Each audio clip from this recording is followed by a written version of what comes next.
Alrighty, we're getting all set up today, and I'm hoping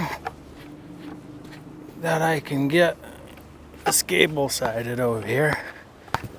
I got this one done yesterday, and it's a Saturday, so I don't want to work too late, but that's the gable right there, the one with the triple window on it. And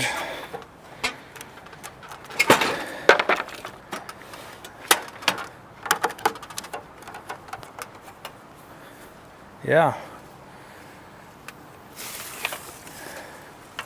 get this thing all set up, ready to go. It's quite a bit of work the way I'm doing this. I've seen people in Idaho install Hardie a lot faster than me. I don't know if they prime their end cuts or not. They probably do. Most of them probably do. Not sure. But one thing they do, instead of staggering their joints like I did over there on these walls, I've seen them just stack all their joints in one row. So they don't even have to do any cutting. They just go straight up, and probably leave an inch gap in between the two boards, and then they just slap a piece of Hardie, just regular clapboard, just slap it right over the seam. So you'll see just random boards going up the walls there, and that's all for speed. They try to space them out so they make sense. You know, they wouldn't do a full piece there to the edge. They would probably run a full piece on either side of the window, and then they'd have their trim pieces going down to cover the ends. I still think it looks goofy, but it's kind of what I saw when I was out there. And not everybody does everything the same either. You know, there's probably contractors that are doing it differently. For the corners, they did the same thing. They just ran the corners, left an inch gap in there, and then they just took two pieces of Hardie and the regular clapboard and just formed a corner out of them and called it good. I guess it's okay, but again, I wouldn't do it that way.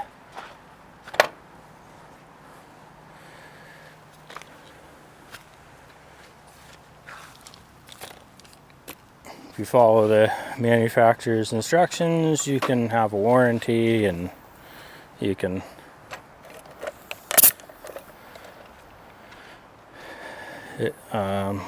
be assured that your siding is probably going to last a lot longer, and your house will last a bit longer too.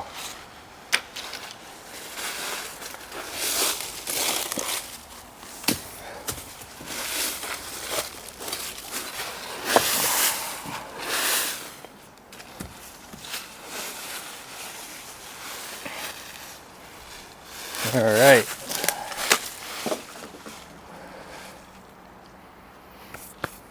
So I already have my corner boards up, both sides, and now I'm going to measure in my siding. I already have my line snapped for my first two rows. Then after that, I'll use my gecko gauges and just side right up.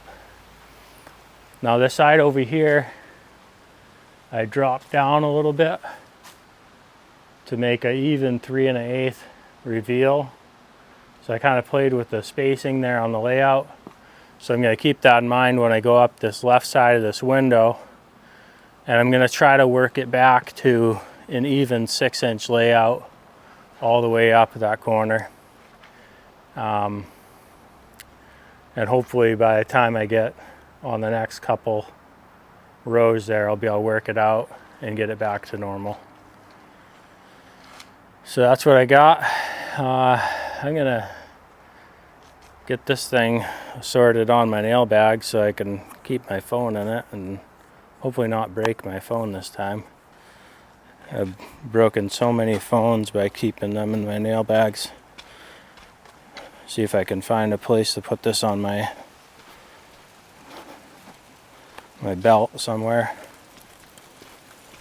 So I'll be back. Boy, I like these nail bags, but that was really, really difficult to do. And this case is like barely big enough. It'll do the trick though.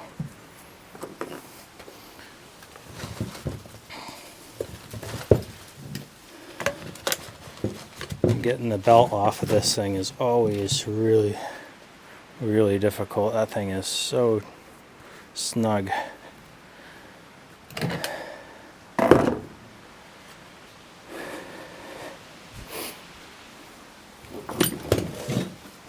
Well, hopefully now I won't break my phone. Always kind of looked at it like a cost of doing business, you know.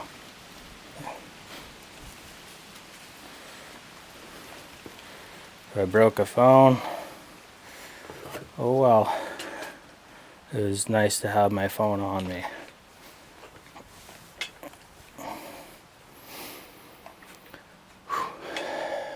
Alright, what are we doing now?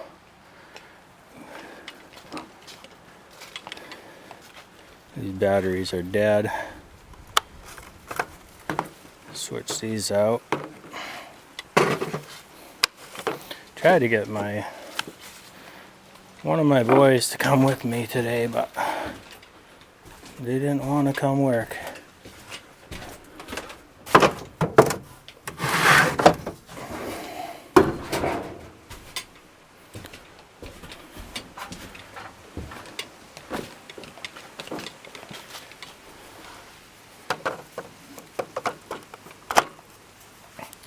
They'd rather stay home and play Xbox.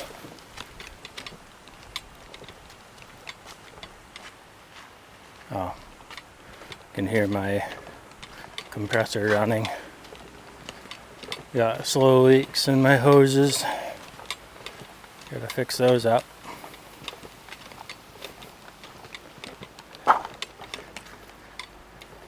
All right. So, and those things show up when the sun hits it. The sun is at a perfect angle that way, so any shadow just gets accented like crazy. I did another video on where I attach this, and looking at it afterwards, James Hardie actually recommends putting 1.25 inch strip flush with the bottom of the plywood, so the bottom of that flush with the bottom of the plywood, and then you start your siding hanging past maybe 1/4 inch. Personally, I don't like that. It doesn't leave a lot of room for water to drip off, so I like to go, really what ends up happening is I'm 7/8 down with my siding from the top of foundation, hang my corners down 1 inch, then you have 1/8 inch of a jog on the bottom of the corner. So anyways, I already have these measured out. I have 3 at 99 and 1/8,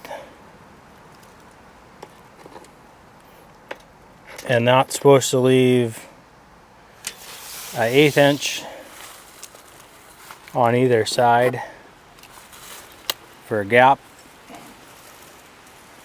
And then I had this measured out too, a 76 strong, and then 83 and 5/8 shy. When you measure the inside, you want to deduct you want to deduct a 1/4 inch. And when you measure on the other side, you keep it exact, because when you shift it over there on the corner, an 1/8 inch is going to create an 1/8 inch gap on this side. But it's going to close this one and an 1/8 inch. So that's how I do it. I don't try to hold my tape away an 1/8 inch or anything like that. It's more exact if you deal with the actual numbers. And then over here we have our 40 and 3/4 shy. Yep. And when I'm dealing with the siding now, it's a little bit less exact, so I just run with a 1/16 generally for shy or strong. I kind of make a mental note of it. Then over here we had 1 7/8 up is this piece here. If I go down 1 inch and I measure up, we're at 7 7/8 roughly, and we'll leave a little gap there too. And then this piece runs over. I designed this so this thing is the right height to have a piece run over, and then this one here also runs over too, because we have 1'6". It's actually 1'5" 3/4", because we need that 1/4 inch gap.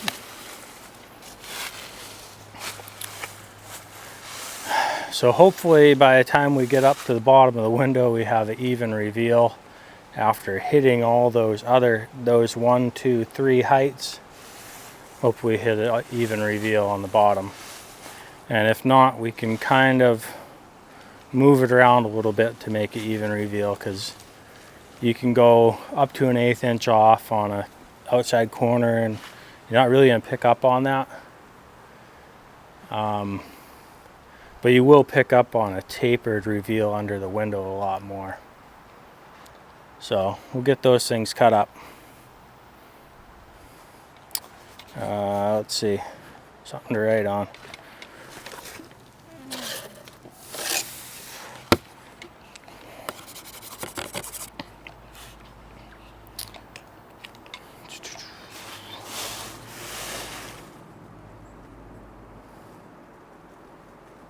"40 3/4 shy."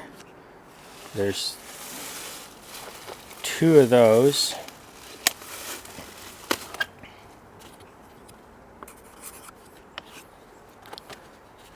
And then 42 3/4. 1 of those. And the second of these needs to get trimmed out 1 7/8 up, and that's going to come back, what was it? I don't think I got that measurement. 39 3/4 shy. Oh yeah, it's right there. 39 3/4 strong, I said.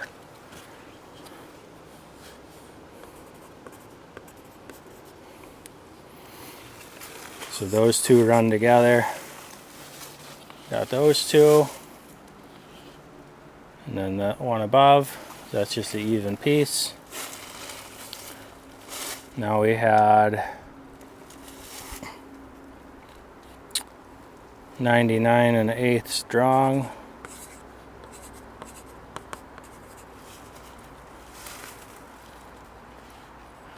And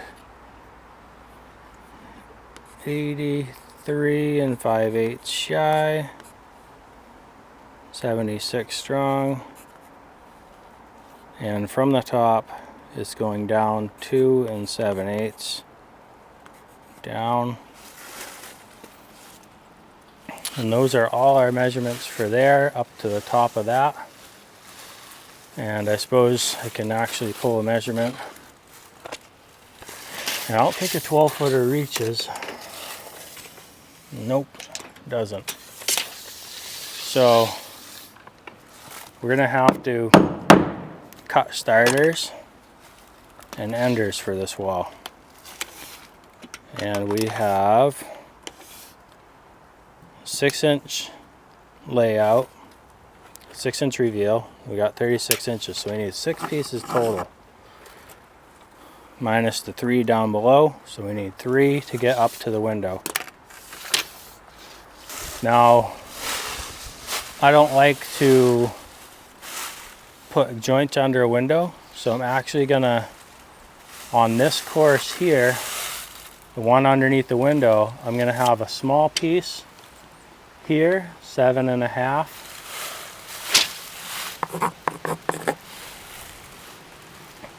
And that was my corner measurement. That's a window measurement. So 7.5, it's kind of a small piece. I don't really like it, but it's kind of what we have to do to get across this window without putting a joint under it.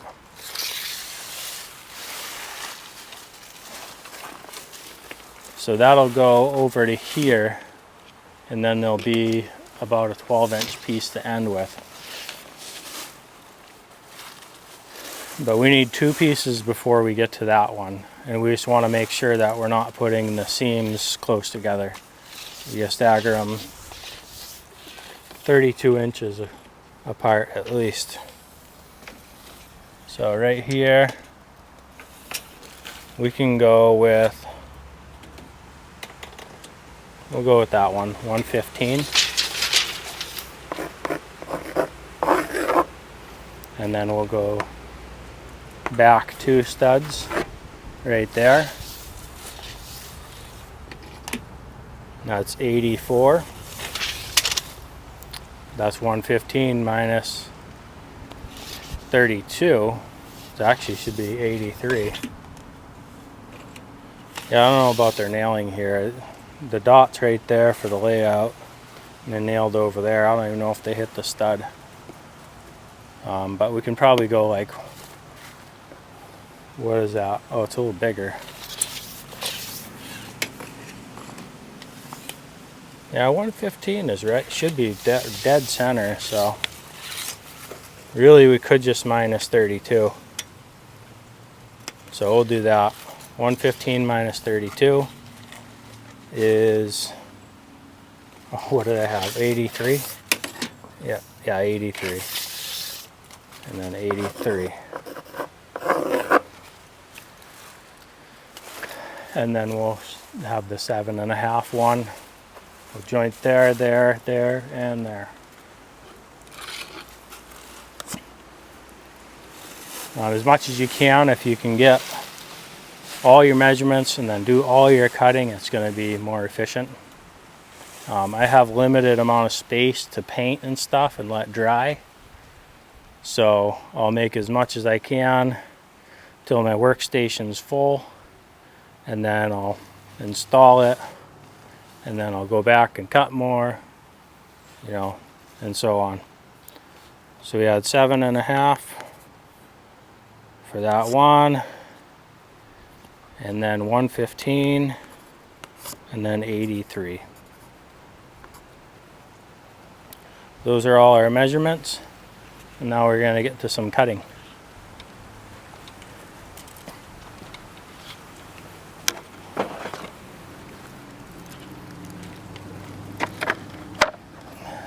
See, we got a good one here.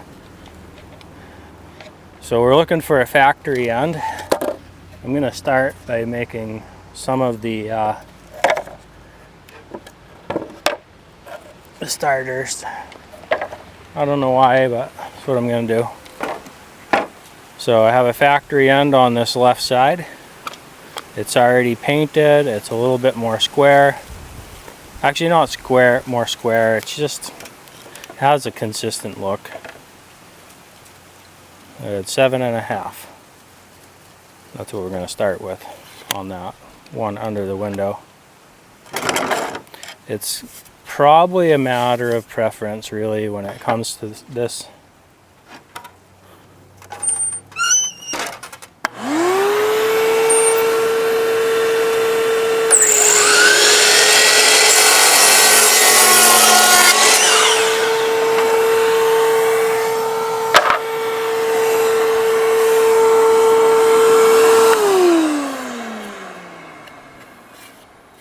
Some people might prefer to have even joint spacing and just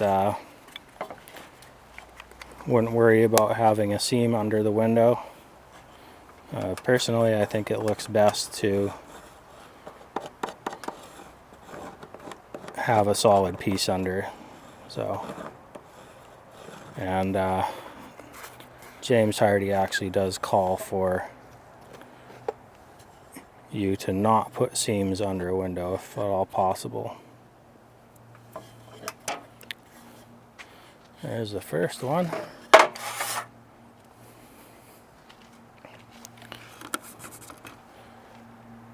Alright, now we're gonna go back to the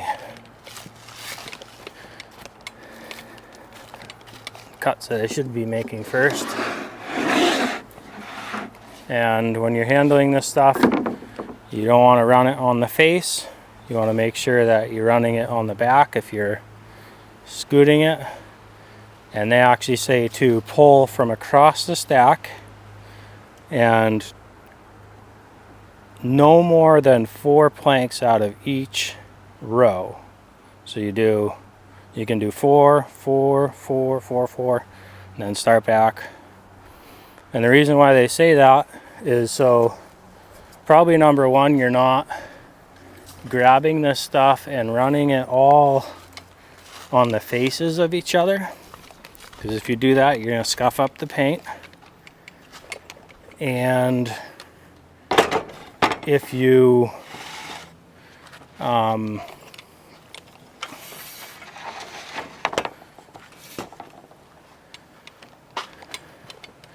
if you pull from all one stack, there's a chance that you're going to have repeat grain patterns, because they have, I think, a limited amount of textures that they apply. You can see how this one looks somewhat similar, but it's not the same. It's not the same texture. But if you pull from one stack, I guess there's more of a chance that you're going to end up with the same texture.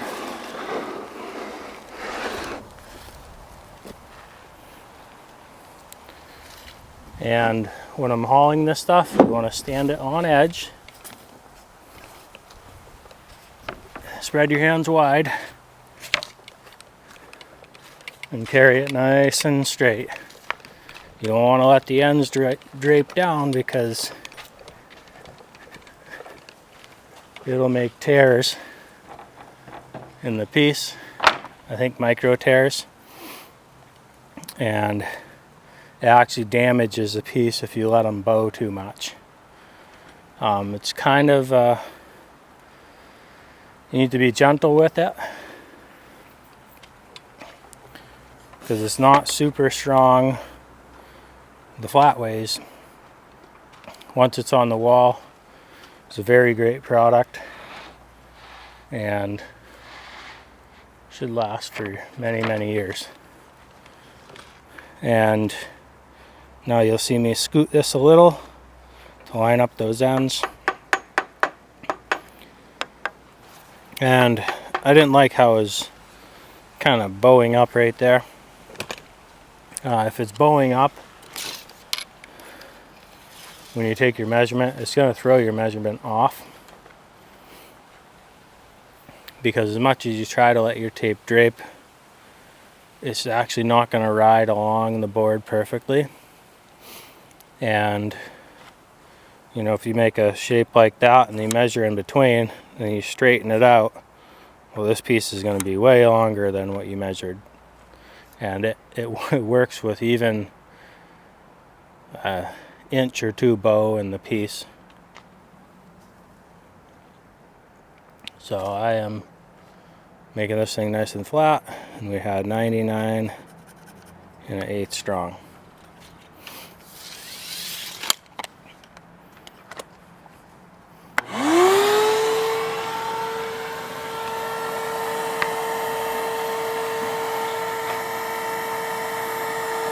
I dragged it way past my mark.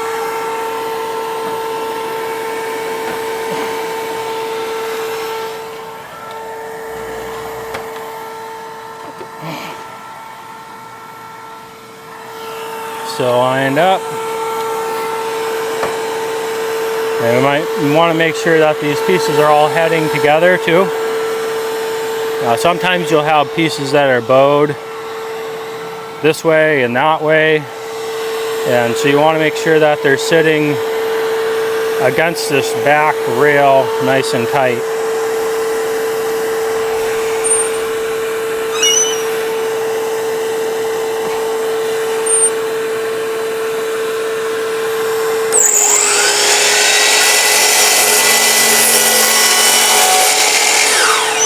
I never hooked up my vacuum.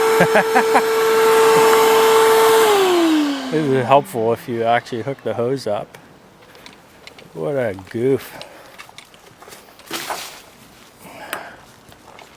So, funny story, I went to work with some guy.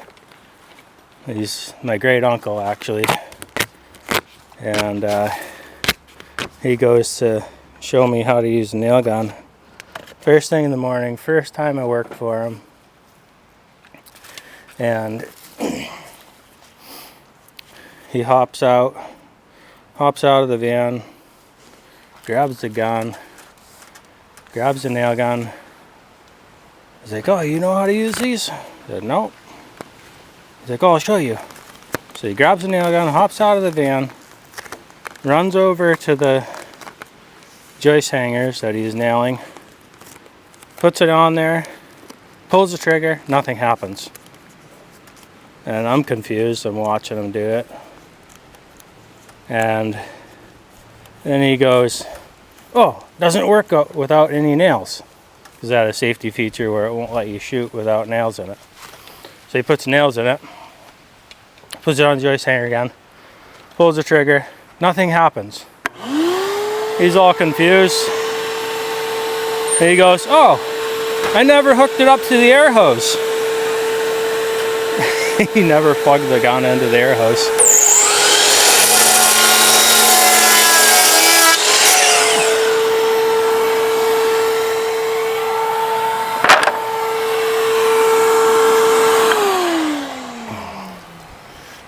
I don't think what I just did was as bad, but it was pretty close.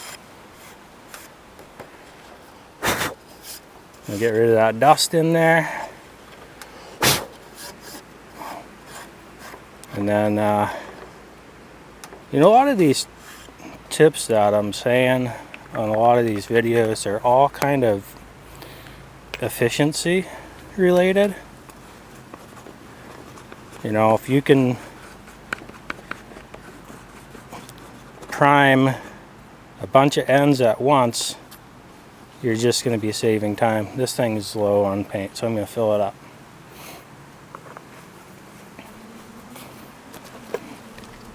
So we have the James Hardie touch-up kit here. And this thing used to have a felt on it, but that felt is gone now. Right here. That wears out pretty quick when you're running it against concrete, which is what the Hardie is. Now there's just the button. Now a little tiny hole right there is where the paint comes out. And I kind of almost prefer it this way. Seems like, I don't know, for some reason I like it with just the button to push. But I think that button's even worn out now too, so I'll have to replace that. And nothing just pushes on there. You want to give these things a good shake. I don't know, I think they say 2 minutes or something, but I don't think I ever did that much.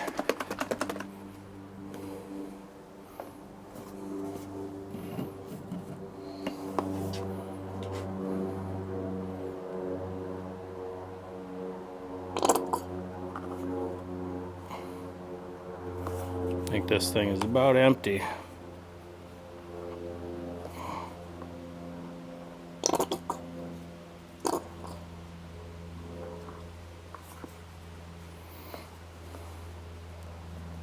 Oh, see, I was saying about efficiency. You know, a lot of the things that I'm talking about here have to do with the efficiency. So if you're following along, it might be more of a time investment.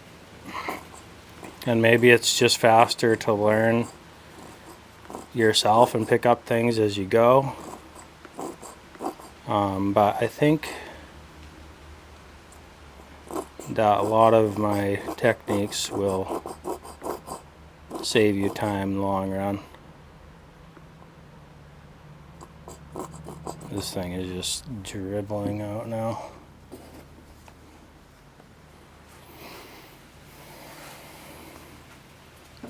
It'll probably leak all in my ladder.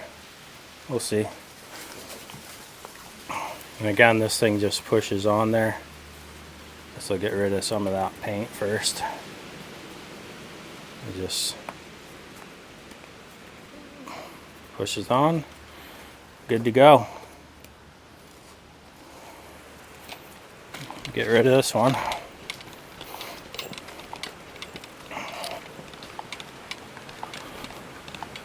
And I know, like, if you're a homeowner and you're trying to do this, you're not going to have all the tools, but maybe you'll be able to buy minimal things and get yourself set up so you can do your own siding.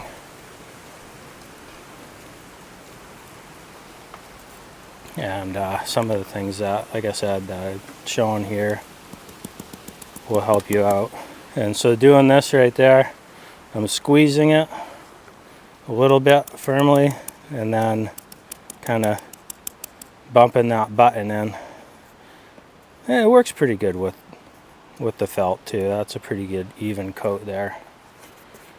Now what I do with this is I want to kind of drag my finger across that and I kind of swipe it, and I don't want to get the paint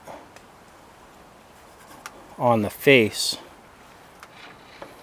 So I'm kind of working that away from the face, and the reason why is your caulking is not going to cover up the very end. We'll put this over here.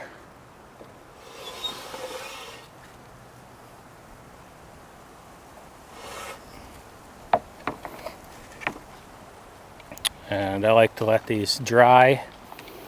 Another thing that I found is if you just paint the ends and then you leave them, they get all stuck together.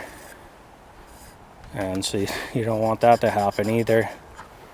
So a lot of times I'll jockey them back and forth, pinwheel them. These ones I'll just put the painted ends on either side of each other.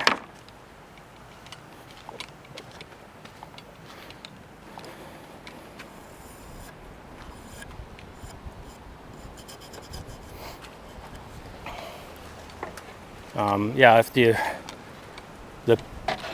the panels get all stuck together and you're peeling them apart, and then you're wrecking like this last 1/4 inch to 1/2 inch, and you're exposing, you're wrecking that paint, tearing it away, and your caulking does not cover that. So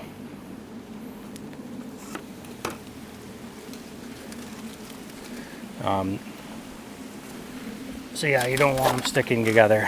And then the other thing I'll do is if I have a bunch of little pieces, I like to put them face to face and then back to back.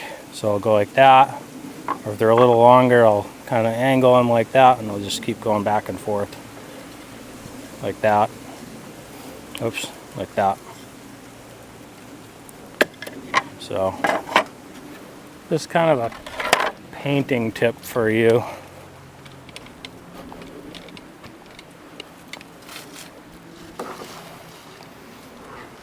Got some free 1x10.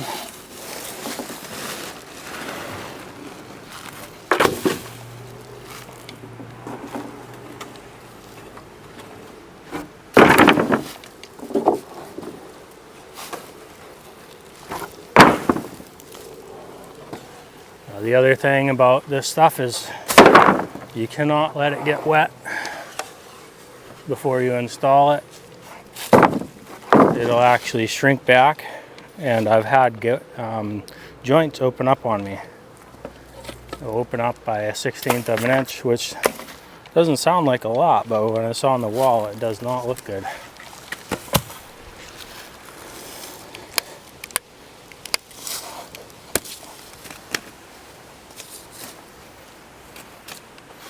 It'll expose your joint flashing underneath.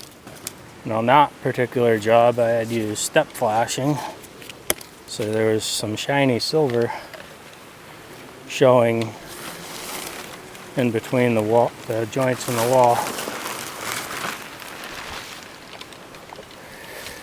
So you want to keep these bundles covered and keep the siding from getting wet.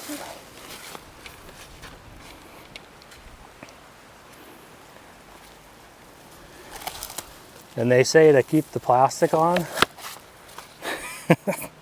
They say to keep it on until it's cut and painted. Or cut, painted, primed, nailed on the wall. And like, I don't know, it doesn't really work. Yeah, if I do 2 pieces at a time, it's like in a perfect world. I think it's their way of trying to get people to protect the siding and not scuff it up. And that's why you don't pull from the ends. You don't slide it on each other, especially not face to face. It's okay to slide back to back, but not face to face.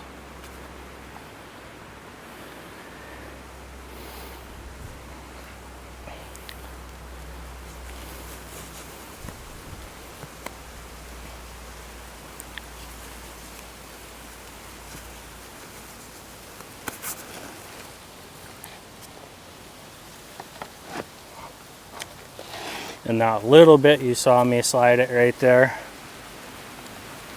is okay. You know, I slid it face to face, but I don't know, about 2 inches or something, or maybe 4 inches. It's not going to do a lot of damage. Alright, what do we have?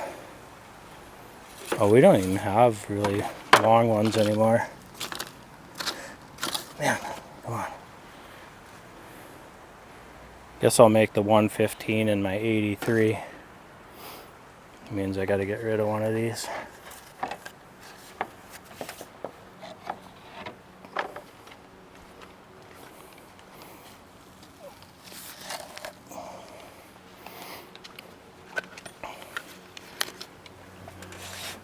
And I'll adjust that little brace right there so that it kind of drapes down, pulls the middle up. I don't know if you noticed that.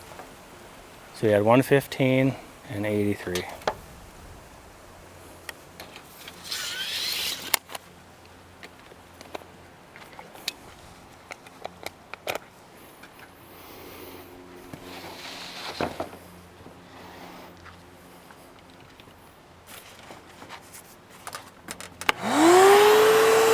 Cut down on some of the dust.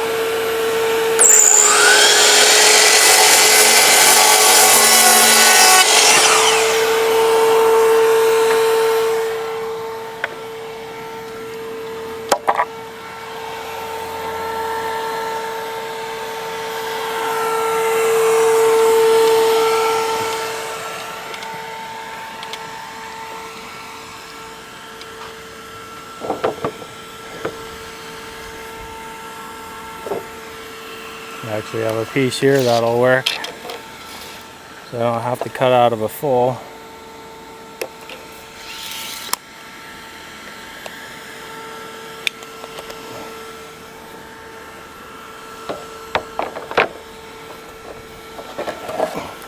The other thing you want to be careful of is not like putting a corner right into another piece and like gouging it.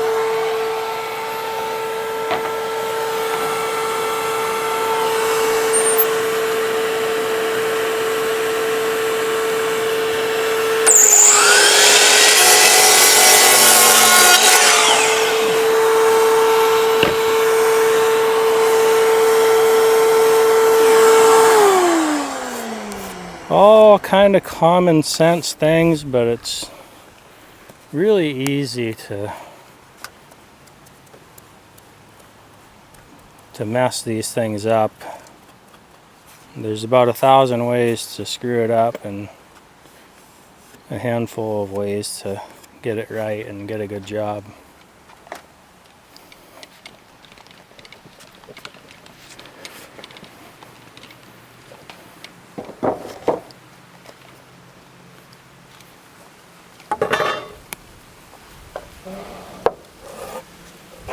I like to get rid of all those little pieces.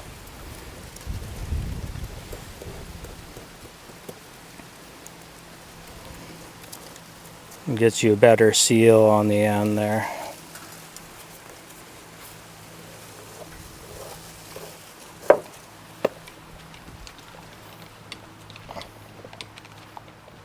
Oh, I took my 15-inch one. What did I do with that? Or my 7.5-inch one? I threw it on the ground. Whoo, just like Andy Sandberg. Threw it on the ground. It's not my dad, that's a bone. Alright, where am I at? 40 3/4. Got plenty of scraps here I can use. The drywall delivery guys were so nice as to throw boards out the window and break my pieces. Been out of the game for a while. I kind of forgot how people can kind of be pretty rough. This thing is like red. It's weird. It's wiping off. I don't know what that's all about.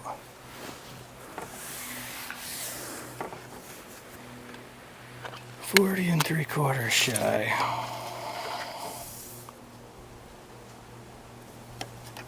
Need to get 2 of those.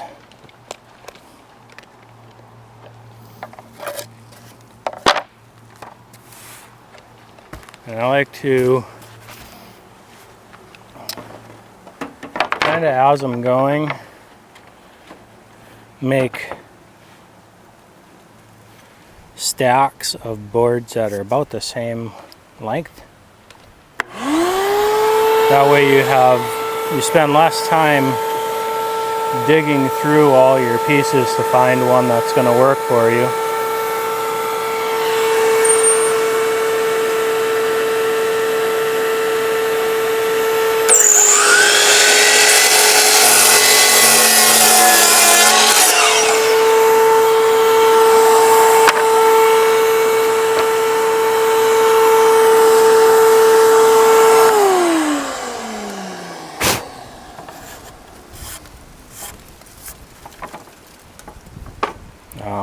Yeah, if you don't clean off in between your cuts there, it kind of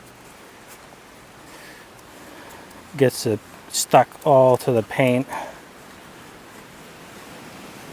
Paint ends up sticking all the little crumbs to the board and it just doesn't look good.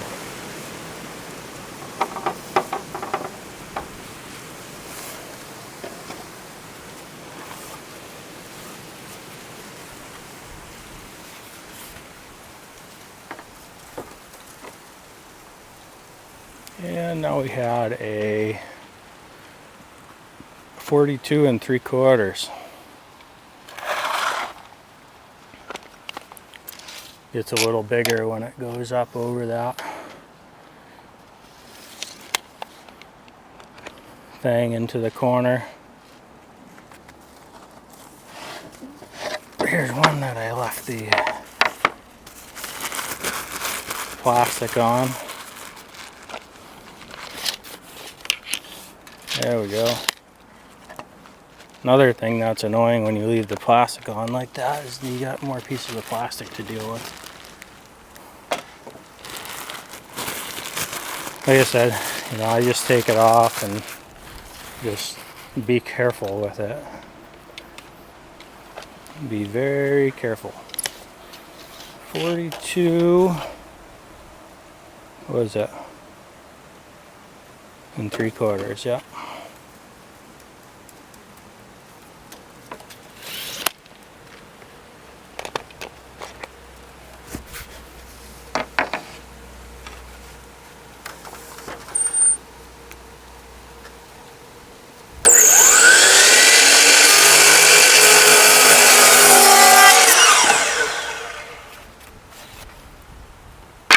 So they recommend to use shears, a corded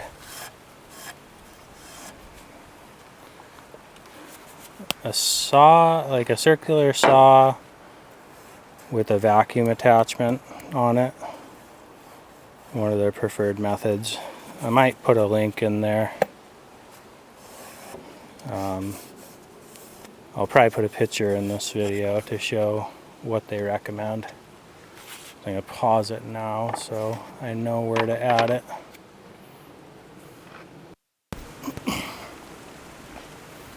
Alright, so we got them all cut to length, and now we just need to make some notches in them. This 42 one runs over the top. This one doesn't get any notches.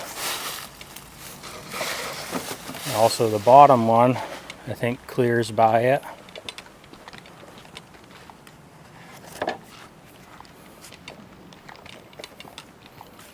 So this one's okay too.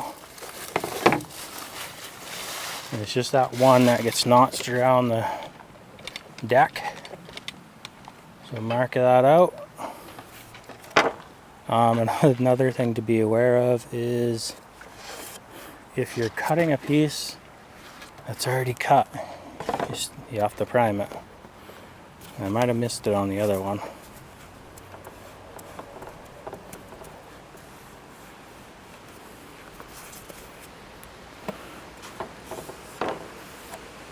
Now, in the brochure it says, or in the installation instructions, it says to paint all field cut edges, which that's a field cut edge. I did find one part where it said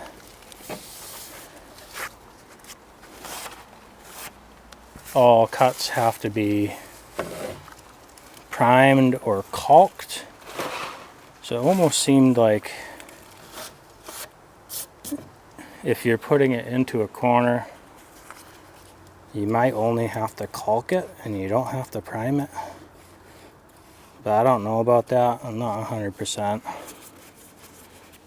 Even if they say it's okay to just caulk it and not prime it, it's still a good idea to prime it, because if that caulking ever fails, then you'll have a backup layer of protection and you're not going to see the pieces fail prematurely from the ends.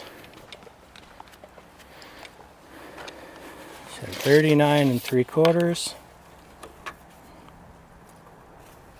And then we were 1 7/8 up.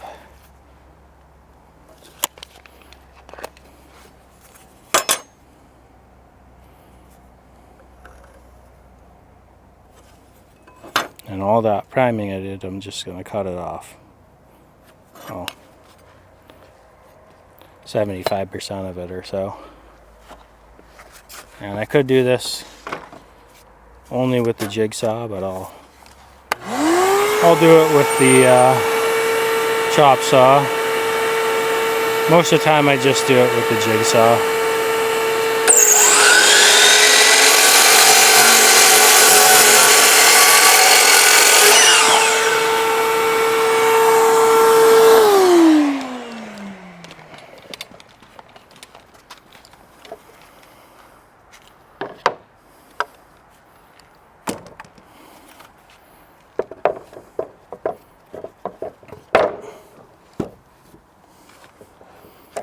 You can see this workbench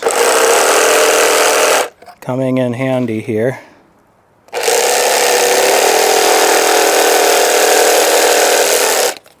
And this is what I was talking about when I was saying you can use the jigsaw without it bumping into anything.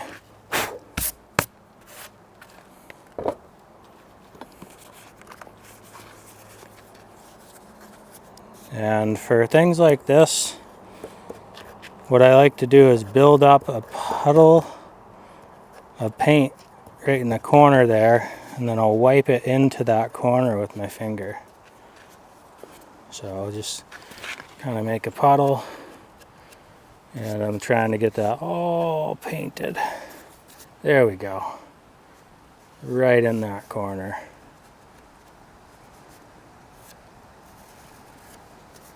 And again, I'm kind of swiping away to not push that paint further out that way, because it might not be a perfect match. It is color match, but it might not be perfect, so you want to try to keep it closer to the end. So now that part's ready to go.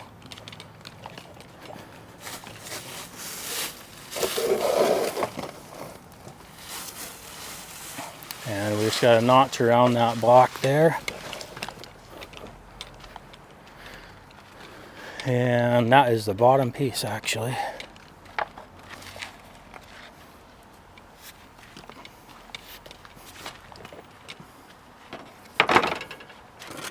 And then the next piece clears over top of it. So we had 76 strong from this end.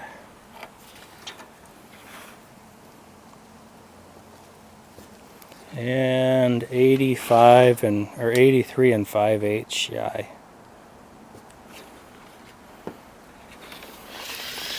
Now is 2 and 7/8 from the top, because I had a line snapped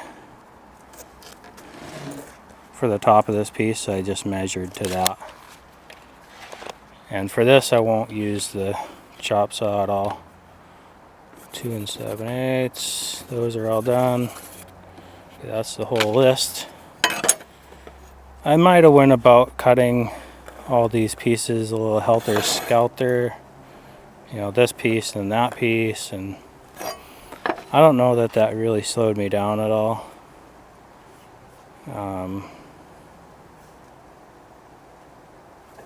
It might have, because I had to handle things twice or 3 times.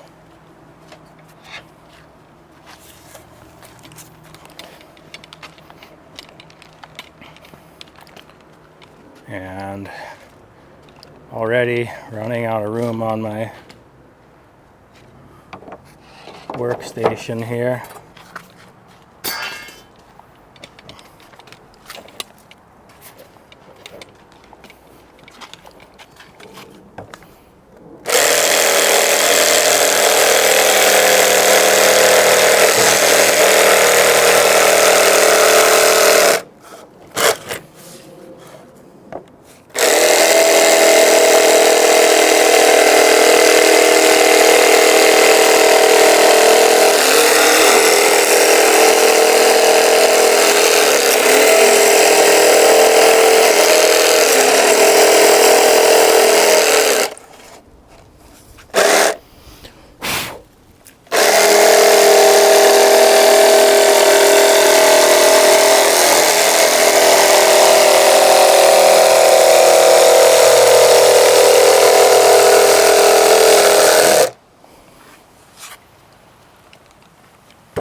Another thing that wiping the corner does, like I've been doing right there, is I'm actually pushing the paint into any little areas where the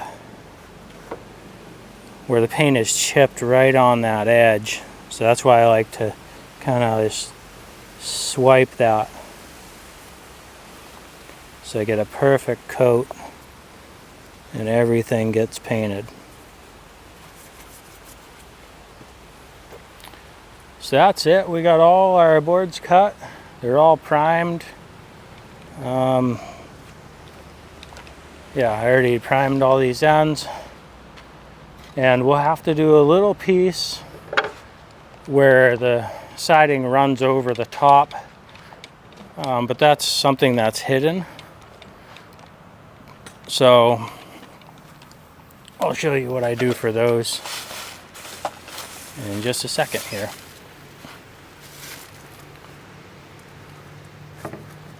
Alright, so we have this thing marked out, ready to go.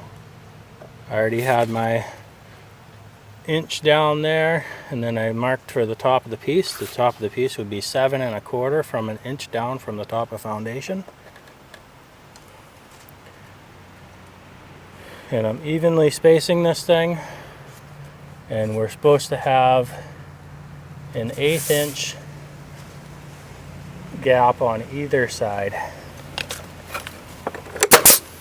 And then James Hardie has this nail line that you're supposed to use.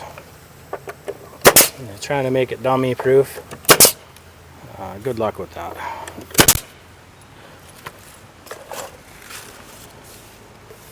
And these nails are supposed to be, if this is the board, you don't want an air space behind the nail. That's a no-no. And you don't want it to be sunk in on the board too, because that's a no-no. They're very specific with the nailing. You can have it snug or flush. So either like this, the head is snug against the siding and into the wall, or flush where it's sunk in only the thickness of the head of the nail. And for this particular nail gun, ring shank nails, they call for a 2-inch nail, 2 inches, and the thickness of the nail is 0.093 at least. That's what they call for. And that's as of today's date. Now, there's other things you can use. I think I will pause this video in a second here and put a picture of what they allow. They also allow for roofing nails. I didn't cut that out enough. My mark is right there. Have to trim it. Good time to pause the video.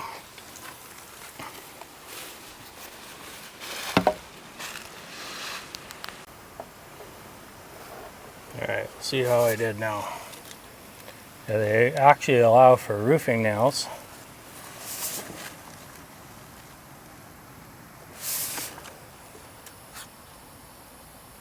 And those can be a variety of different lengths and thicknesses and all that. They also allow for directly 2 7/16 OSB attachment. Right there, that one's sunk in a little bit much, so you're supposed to just put one next to it that's right.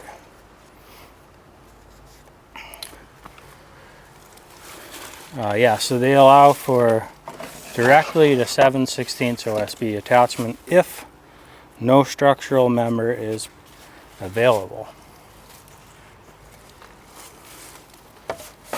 And I think that one is only it might only be allowed, you might only be allowed to use roofing nails. I'll double check that. I'll put it in the video. Again, all that will be in here, so if I'm misspeaking,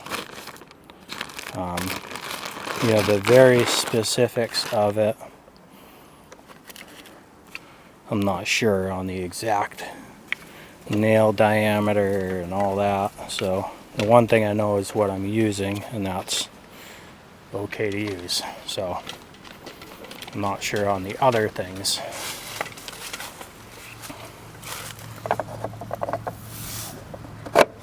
You can see I actually wedge my fingers in there and pull back a little, and that helps me get that gauge underneath it.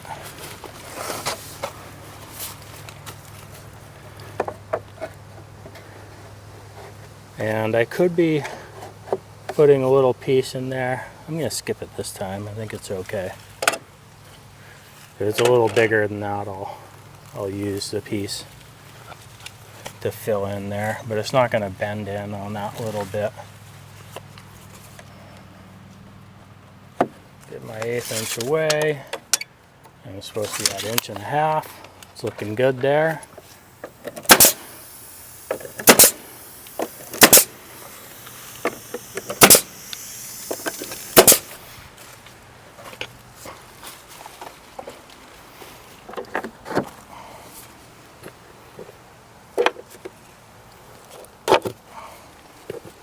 It helps to pull it out if you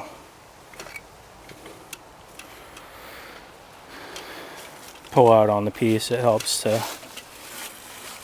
remove the gauge too. That was a little broken English for you. Whoa.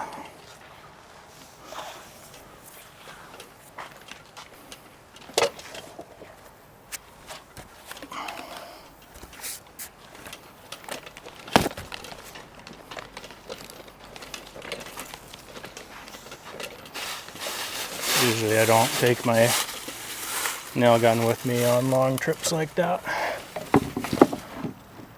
And let's see. So installing this by yourself can be a little challenging. What I'll do is slide it all the way tight over there. It looks like I'm tight to the corner, and I'll make a mark, and then I'll space it. The 1/8 inch. Now this is too long. I should have listened to my measurement.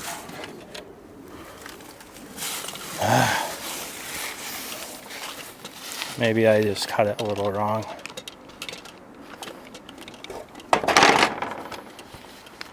We got 99 and 1/8 strong. We're supposed to have our 1/8 inch gap.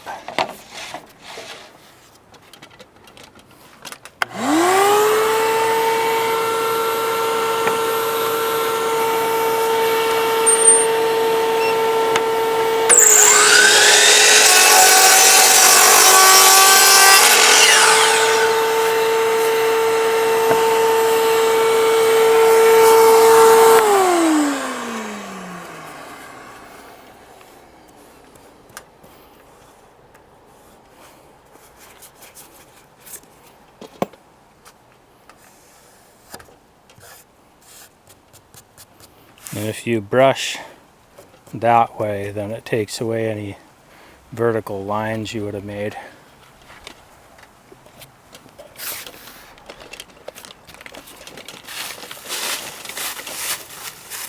Alright, so we didn't change the line that I made. So we're going to go about 1/8 inch to the left of it.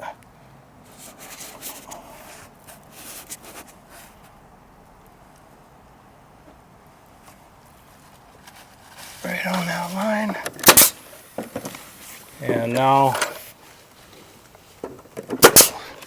we're actually nailing into the rim right here. We got about 1/8 there, and we got about 1/8 here. So really, my nail placement isn't too critical. I'm going with their stud lines still. But I know that I'm into the rim. They say they make an attachment for the guns to rest directly on top, and it sets your nail right exactly on that line. I was going to cut a little piece, but this one runs over, so I'm just going to measure it out. Actually, I run with these same measurements. I forgot that it was like that. Yeah, so that, whoops, guess I'll bring this over now that I'm holding it. Maybe I won't throw it on the ground again.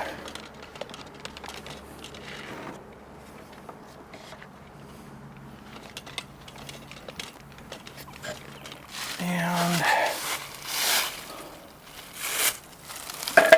there we go.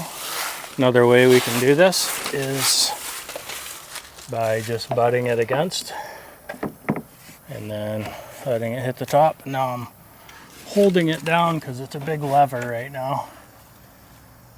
Holding pressure down, and you can see this is too tight over there already. So I'll have to trim that again. Going about 1/4 inch and going snug so that it'll adjust over. It ain't much I gotta cut off of it. Just a smidgen.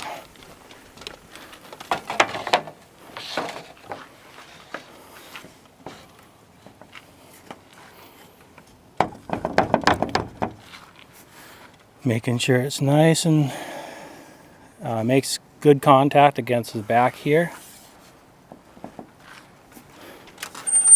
And then slide it into the blade, allow the blade to flex a little bit, and that should get me the little bit that I need.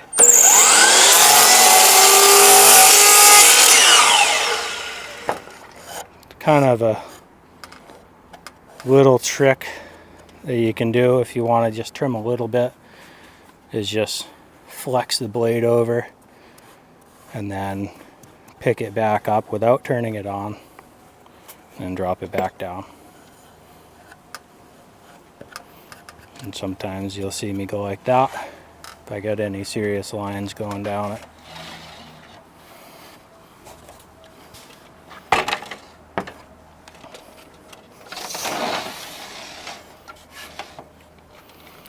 And now this piece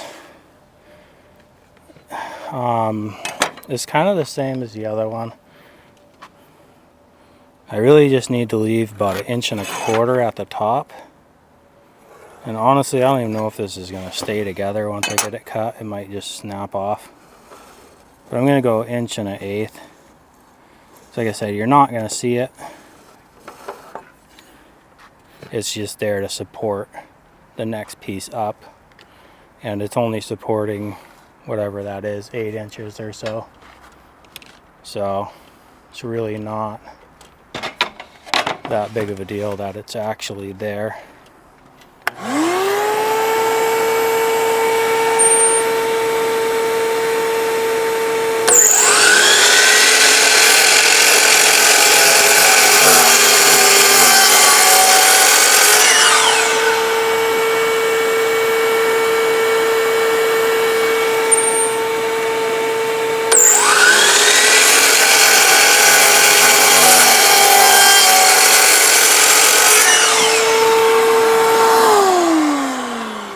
And right now I'm holding it by the end to support it.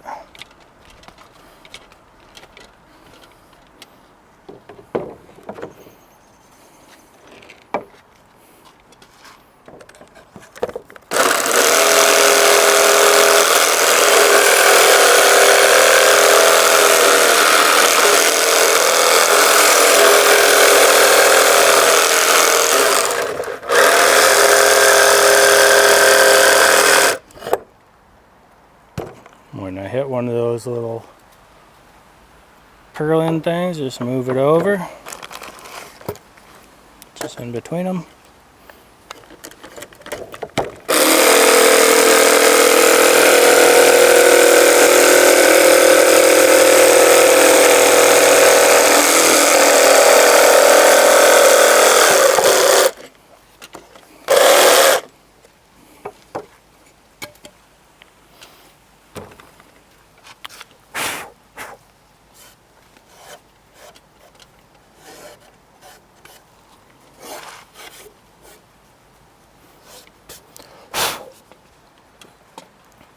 That cut doesn't have to be pretty, it's hidden.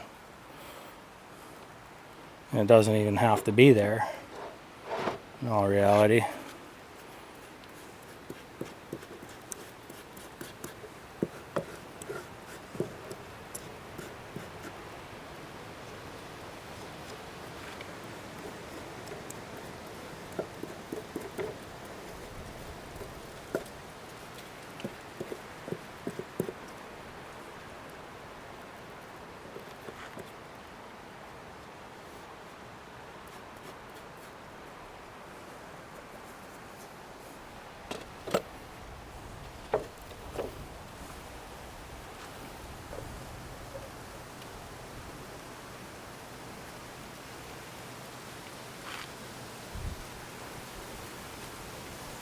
Thought I had plenty of paint on it, but that corner didn't get painted.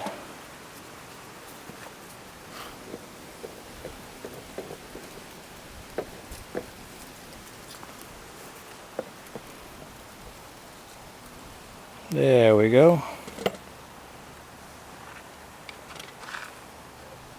You can see that felt already coming apart. Doesn't last very long at all.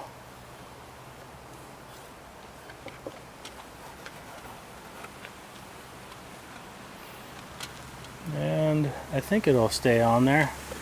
It's got just enough integrity to stay on there. So I guess I didn't need to support it. A lot of times if you get a heavier piece out on the end, it'll break right off on you.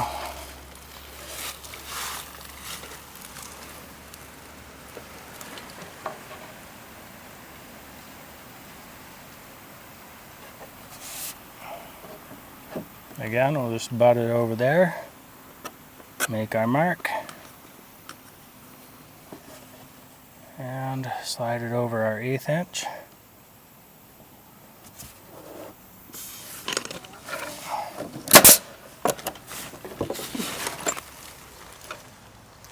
Looking good. Alright. Where's that line? There it is.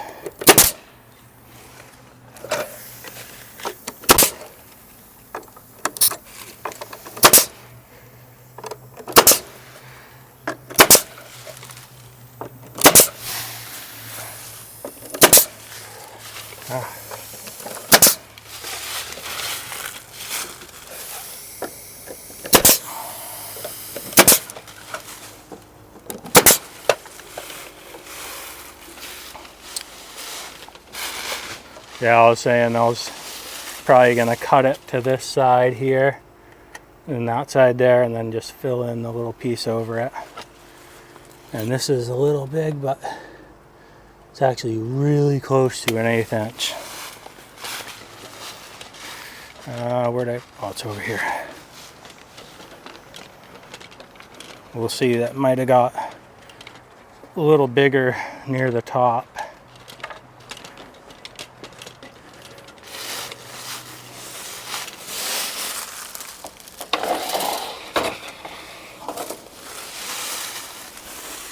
Oh, I had my gloves on me this whole time. Thought I set them in the leaves or something.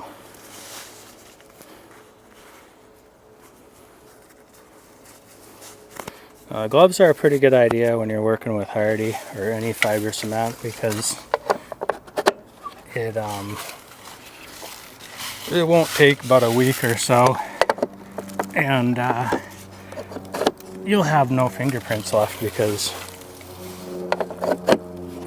it's cement, and it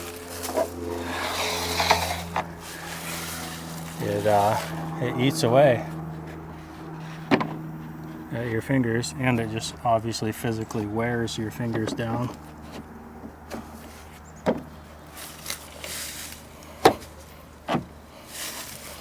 That'll be good. Right there. And when you're setting this in your gauges, you be careful not to drop it down, because that'll actually push the gauge down. And then obviously you're going to be off layout.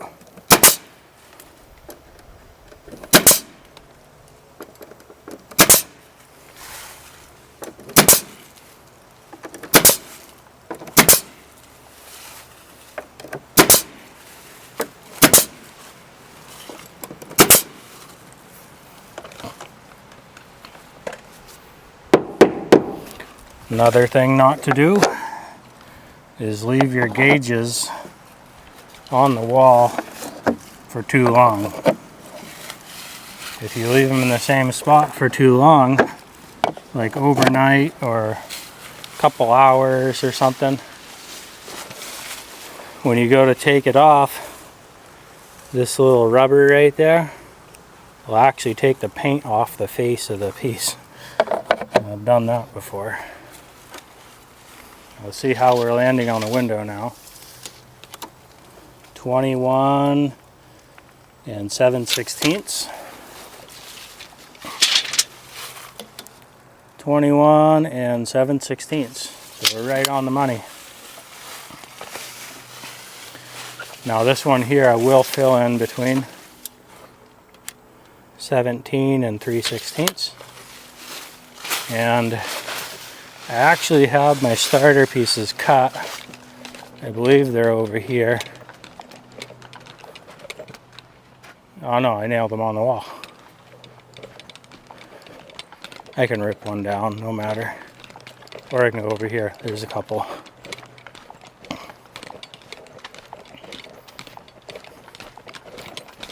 I already forgot my measurement.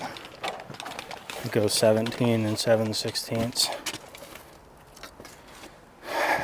With this starter strip on the bottom of the wall, they actually do call for it to be gapped. So you actually want a bunch of little pieces, because they don't want to trap any water that's behind there. They want it to be able to escape.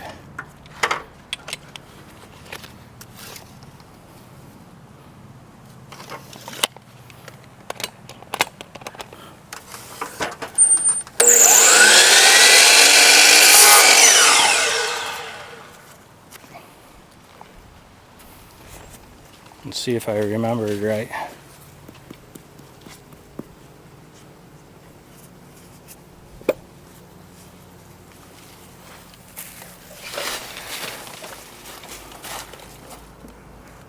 Yep. Alright, so another tip that I have for you guys is keep little... Oh, whoops. Thought I could break it.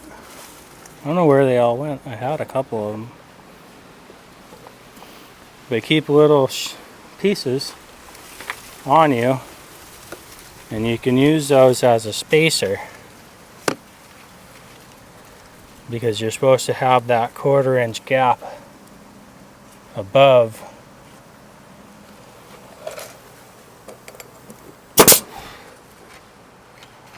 any flashing.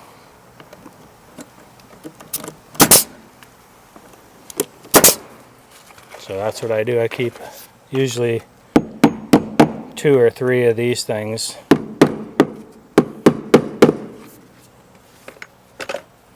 And then I can make sure that I have the appropriate gap.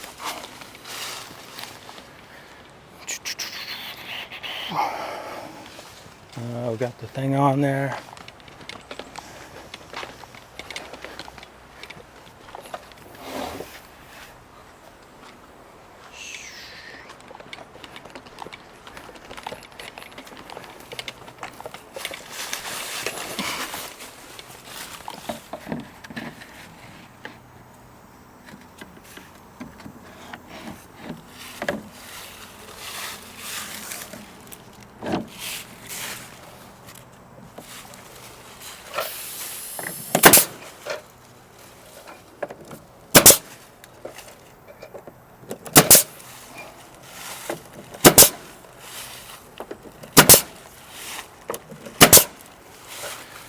I'm actually able to make micro adjustments on the fly pretty quickly with my nail gun. Where did the, oh, they're there.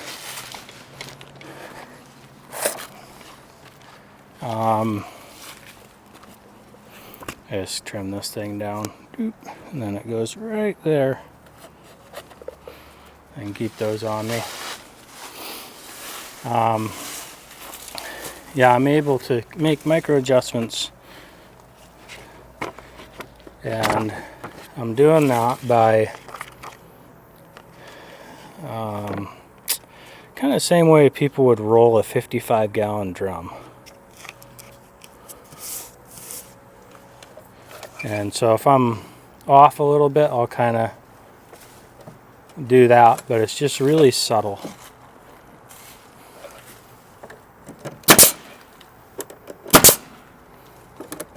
So I'm able to get that nail a lot closer to that line.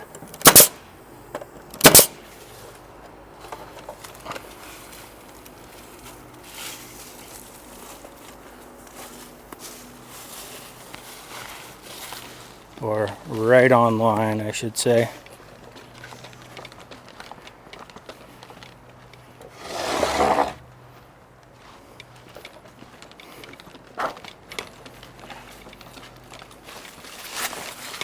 Usually it's a good idea to move your gauges before you grab another piece, because it's not usually that easy to move these things.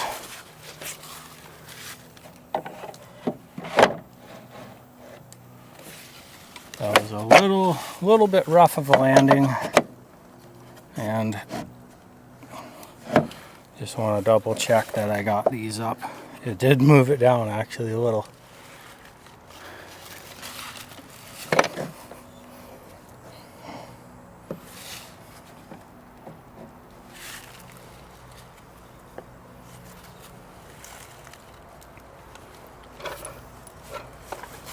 Boy, I'm having second thoughts now. Okay, I did nail it. Always better to check.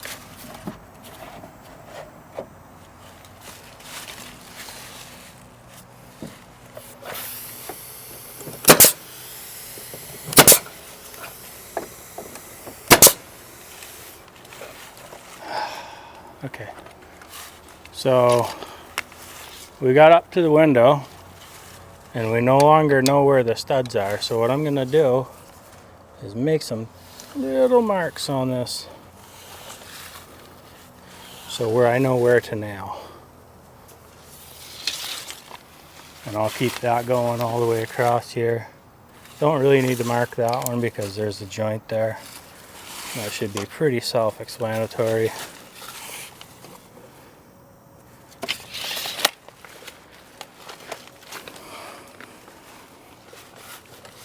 And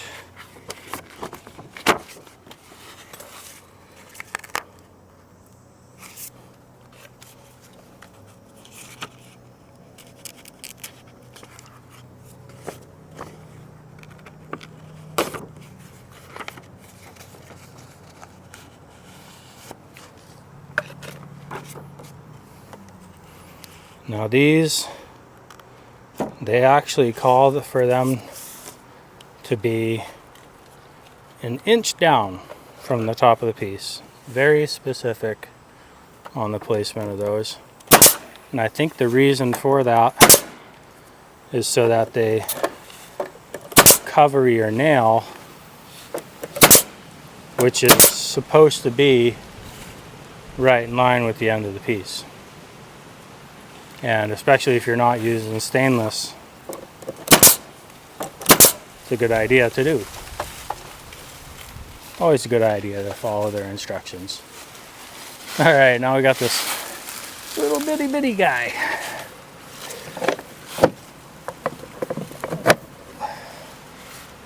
And I'm not gonna, yeah, you know what, I'm just gonna, yeah, I'll get it nailed. I just want to make sure that it stays square, because having a a joint in the field that's not square, not meeting together right, is really ugly.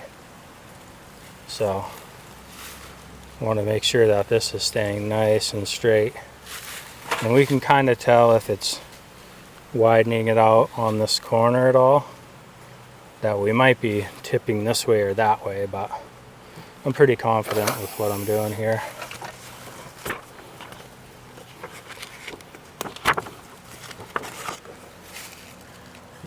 Oh, come on.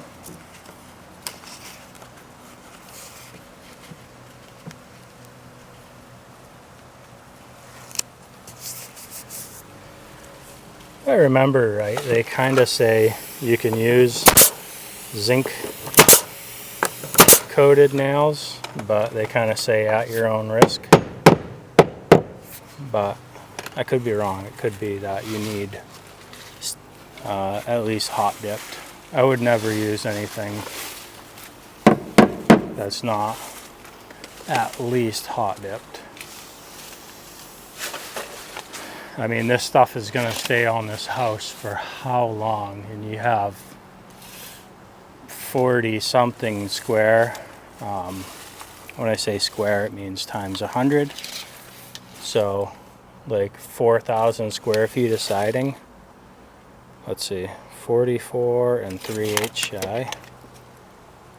Well, 44. And on the house, it's like, I might spend $500 in nails. Like, come on, just use stainless. 76 and 5/16.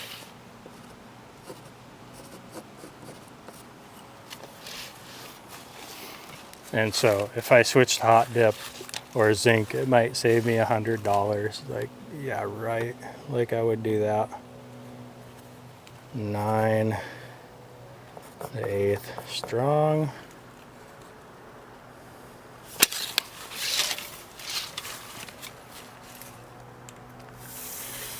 And we'll measure the window. We got 125 and 3/4 shy. And then this is the one we're really going to use. 135 1/8. That one's just for redundancy. And then we can check here. And we have 9 7/16.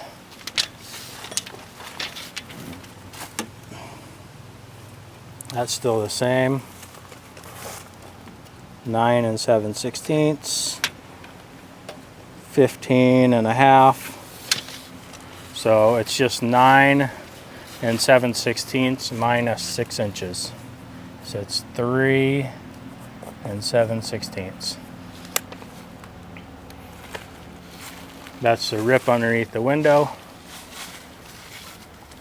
And we'll write these down. 44 and 3/8 shy. 76 and 5/16.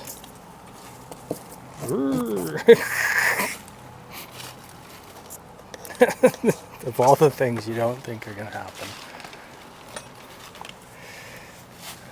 This time I'm going to hang on to it with the 125 and 3/4 shy. That's in a land of its own. 3 7/16.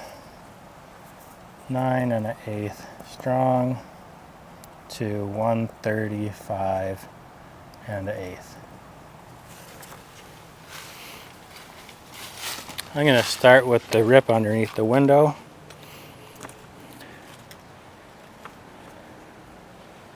And that way that thing's got a little time to dry.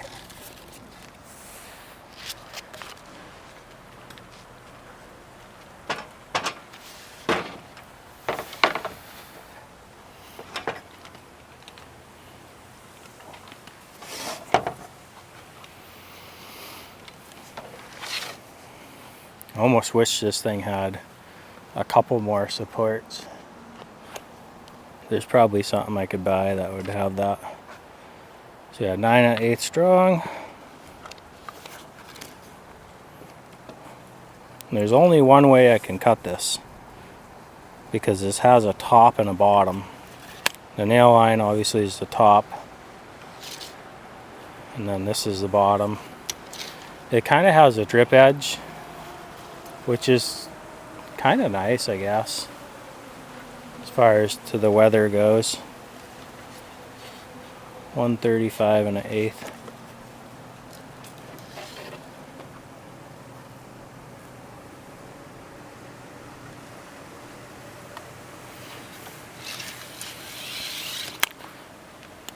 Now we know it was 3 7/16.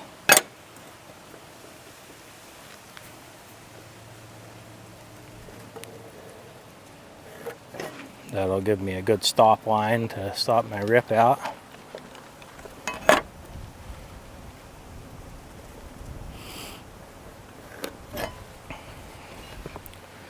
Now I'm really going to mix things up on you guys. I'm going to cut some soffit because I have my sawhorses over there on the siding table, and I kind of want them to do my rip.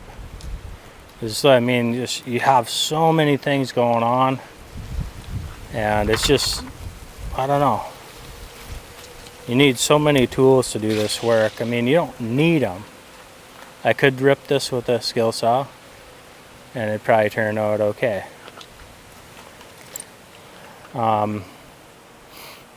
3 7/16 it was. But it's just nicer if you can use a table saw. So we're leaving 3 7/16. So I'm measuring to that side of the tooth. And keep in mind you get a little blade vibration, so it makes your measurement a little smaller than what you actually measure there. Alright, so we got 12 inches in, and we're going to have a piece of F channel behind it. So we're going to make it a little smaller than 12, so it's not going to stick out past the face of the fascia. I already have my stop set at 11 3/4, I believe. Oh, this thing won't move. Oh, there we go. Yeah. It'll flex over when I push the soffit into it.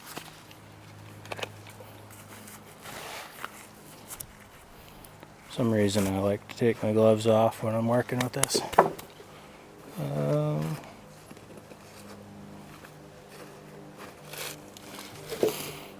The other side, I needed what did I need? 26. I think I still have a few pieces left over. Now again, when I'm cutting this siding or this soffit, I'm like clamping it down with my hand, and then I'm twisting this way, because as I'm cutting, it relieves the integrity up here, and this piece starts to go like this. Starts to go like that, and it binds the blade, and then it starts to hop. This siding starts to hop, and the saw really bogs down, so I'm just counteracting that.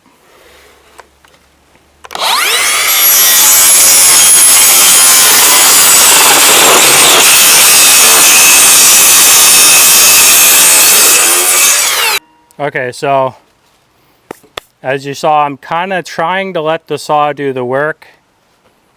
Sometimes you get to a point where it's just sticking and you just have to push through it, but for the most part, just let the saw just glide through.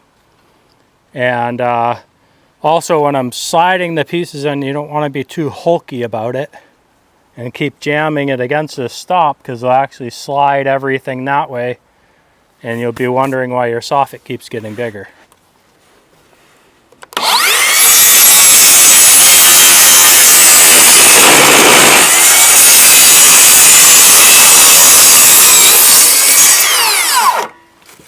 Now you can see there the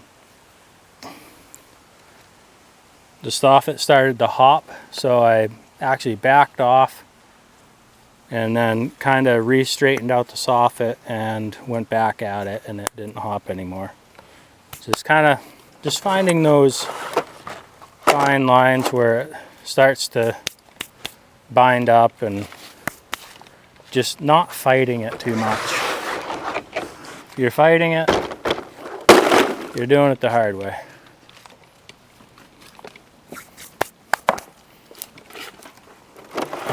I want to think that I'll get to this today, but I don't know if I will. It's Saturday.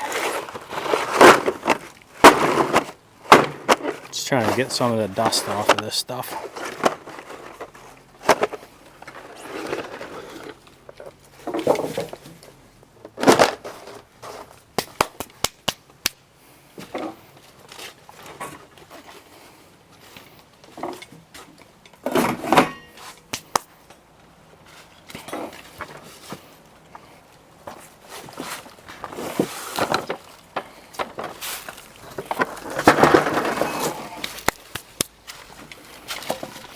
Not the usual way I like to handle things like this, but I only have so many sawhorses to go around.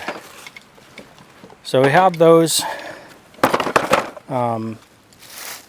pieces of soffit for later,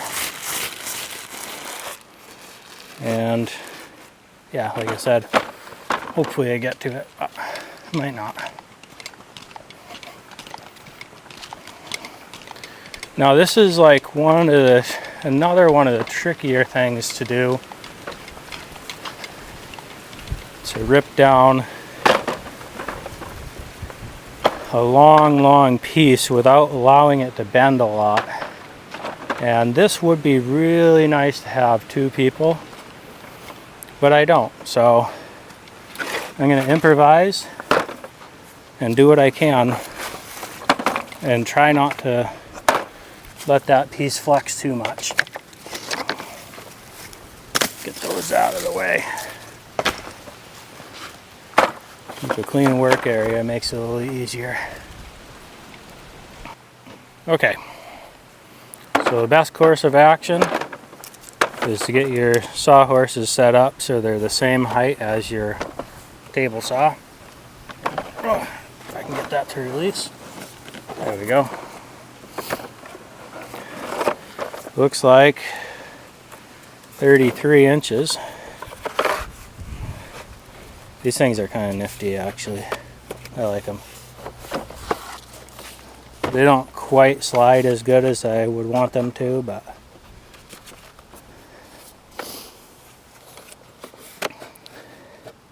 they have a little marker so you can set them all the same. And yeah, that's pretty close, so set this up out here, and I'll set this one the same.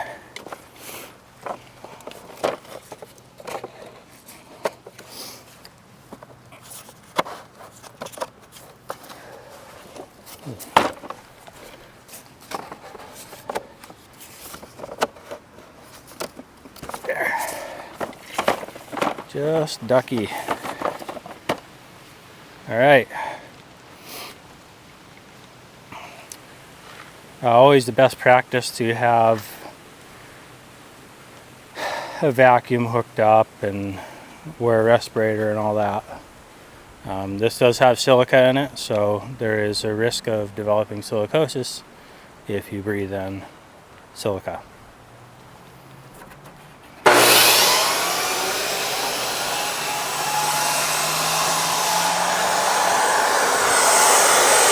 So I'm going to start above the blade and drop it down onto it. I'm going to keep it tight on the fence while I'm doing that.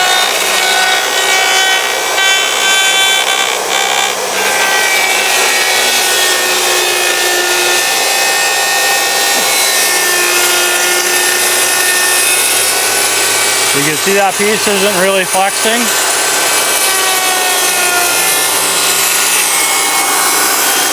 can kind of let it sit.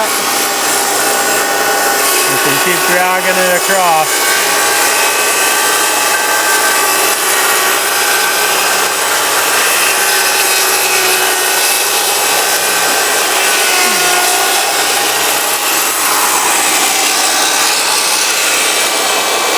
I went off the mark a little bit. I went down a little.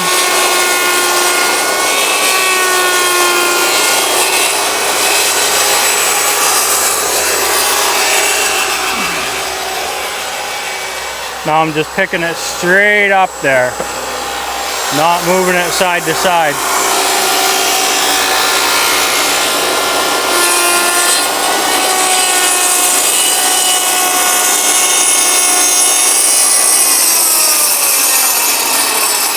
And you might have noticed that I didn't cut out this yet. And the reason why is this thing's going to have a bit more integrity if I leave it together while I'm doing that rip.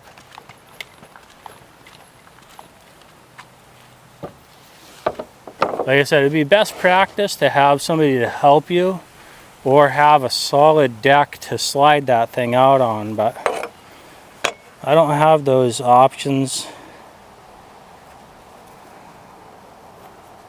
So I just kind of made do.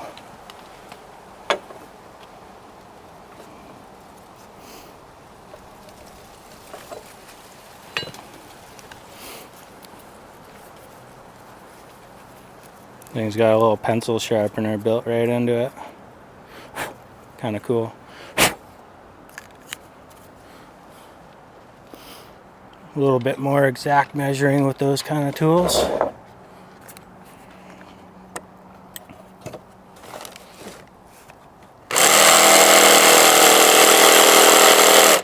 And I stopped short of the mark so that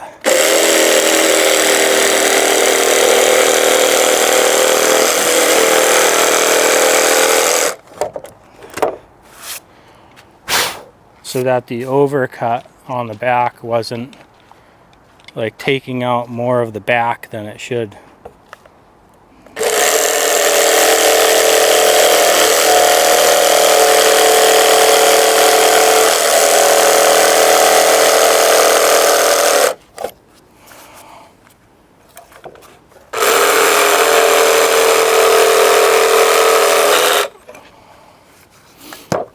There it is. You see how easy that is to break.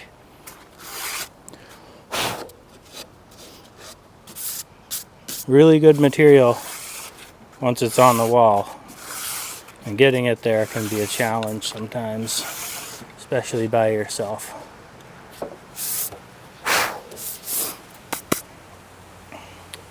Another thing now I would mention is like ripping this on the table saw. You don't want to run it on the face because you make like black marks on it and scuff it up. So just like running the pieces together, you just want to avoid running it on the face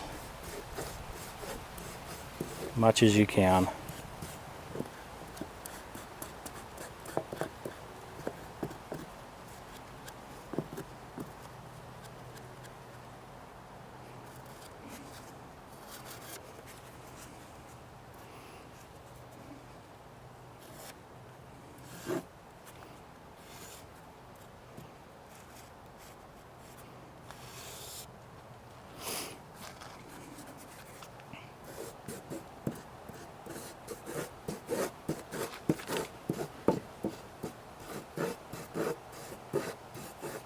That felt just does not last, especially not when you're painting something this long.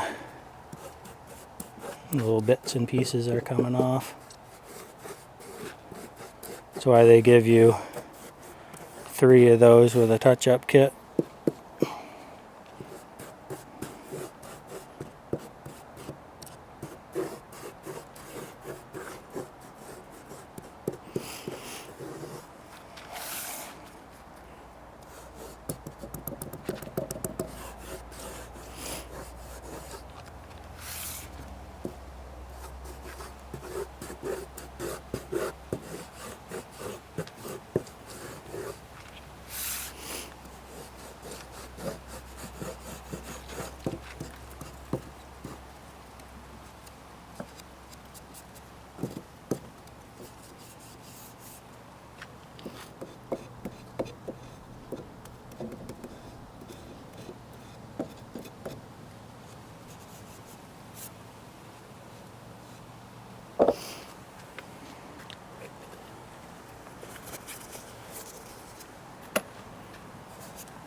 Okay, we'll give that a chance to set up for a bit.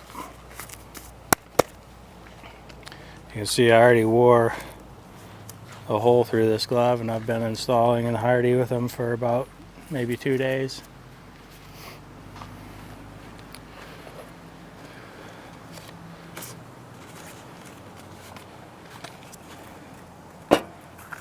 I guess we're not going to bother with that 125 measurement. 76 5/16. Let's see, do we have a factory end here? We do.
That's the bigger one.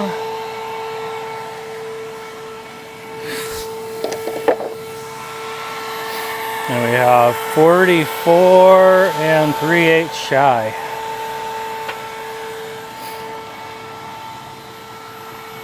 No factory. Oh wait, the factory end has to be on the other side. Yep.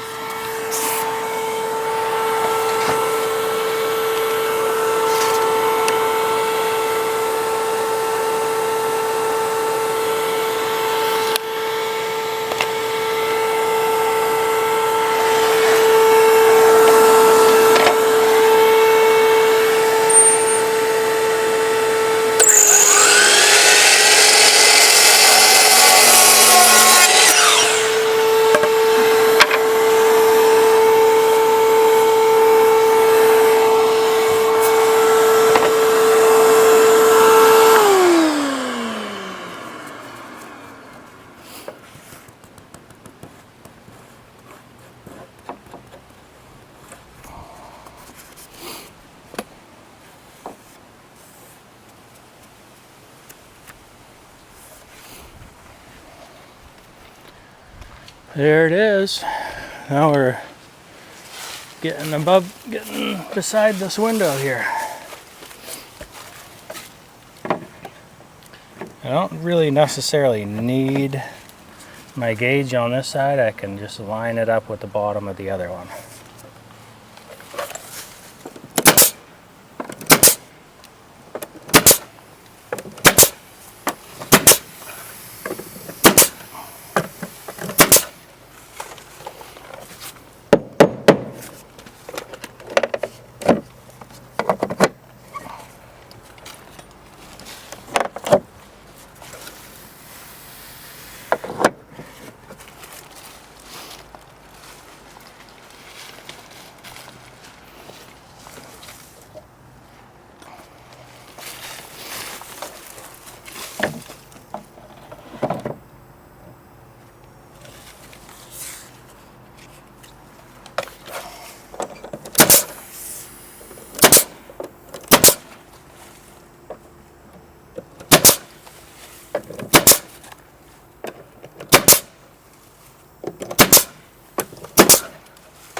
All right, so Now we're ready for the under the window one. And these can be a little tricky.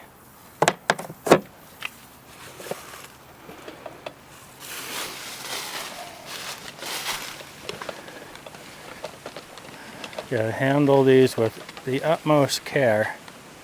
So I'm gonna flip it up on edge, kind of work it over, and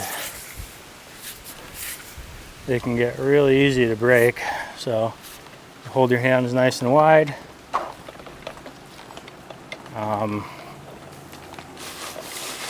And again, if you have two people, it's a lot easier. Because now I gotta use one hand to hold it up while I get one of these under there. So I highly recommend to have two people. And we are down a little bit. We're like a 16th down. So I'm actually gonna cheat that other one a little.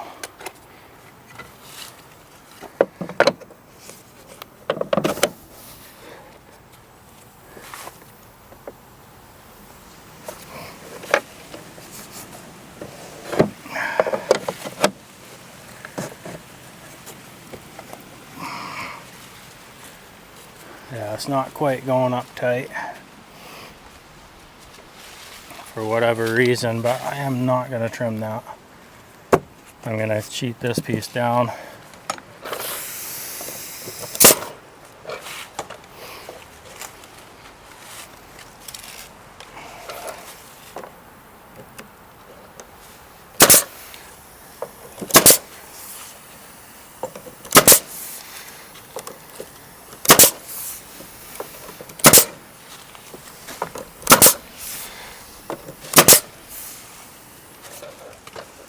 And where'd the things go?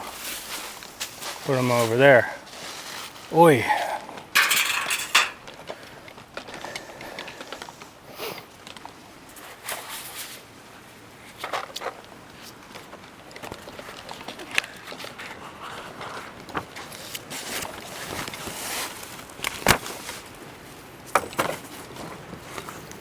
You guys think an 1/8 inch of cheating is bad? You gotta look at one of those old houses. It's wild what they used to do. Just used whatever they had. So it's kind of what they had to do. I'm gonna have to recut this one because pulling it off, you're not gonna save it.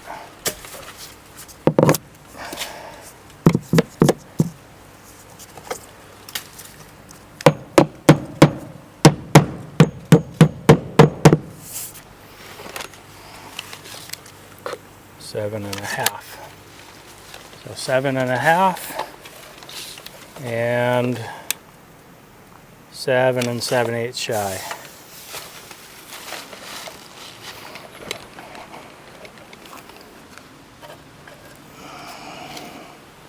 That is the factory end, so I can do a 7.5.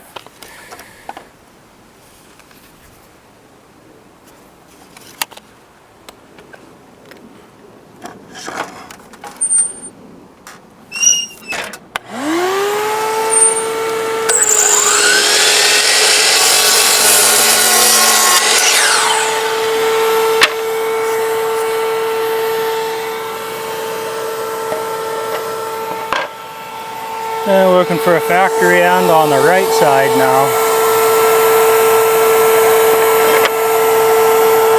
Yep. That's 7 7/8 shy on this side.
Really unnecessary to paint this, but I will. It's up in the hidden top of it.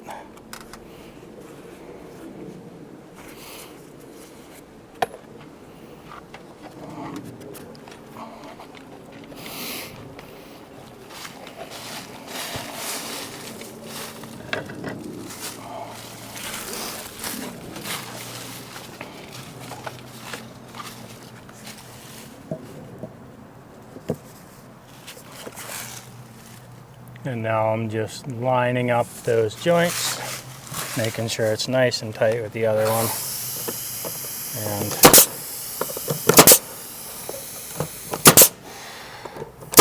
try not to hit those other nails.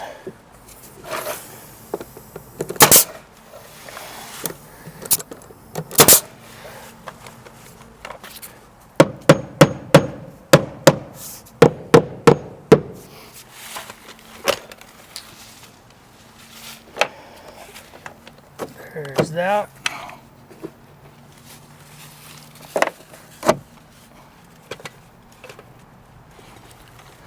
Now this little guy is pretty nifty actually.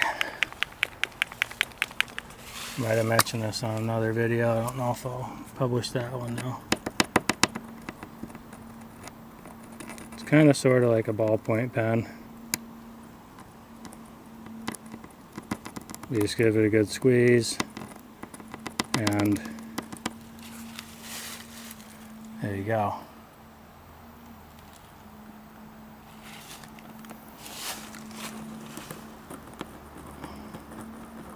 Just painting those nail heads so that they match the siding.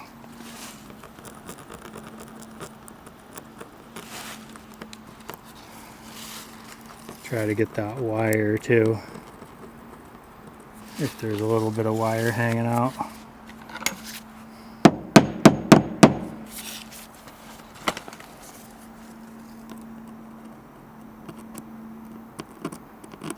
That way there's no shiny bits.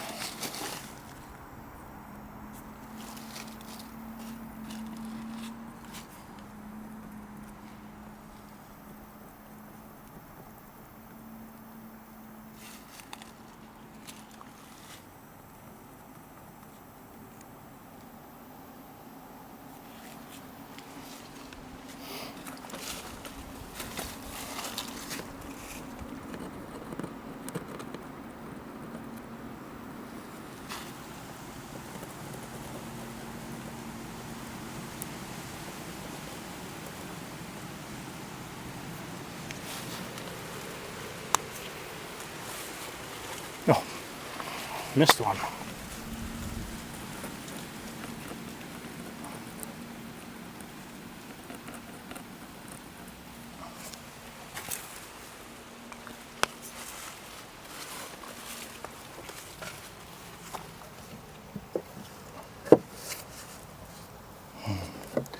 So that's what you don't want to do. Put it upside down. I was saying before it has a drip edge. You can see it's kind of angled back that way so that the water doesn't loop around. It kind of breaks the surface tension, I think, and drips off.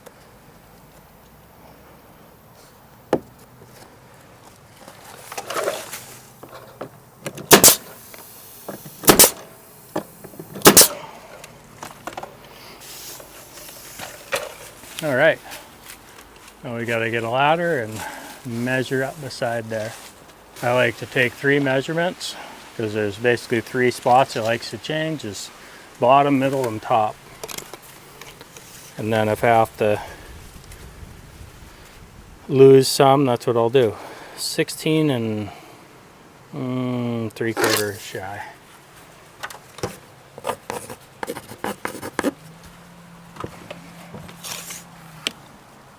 $16 3/4 strong.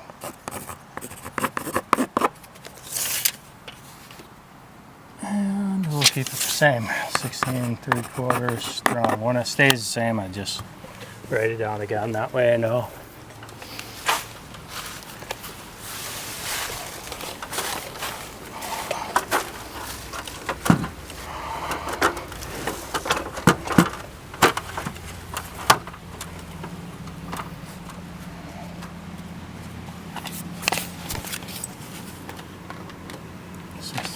3/4 strong.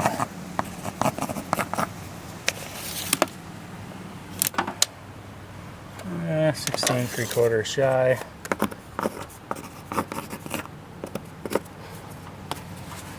And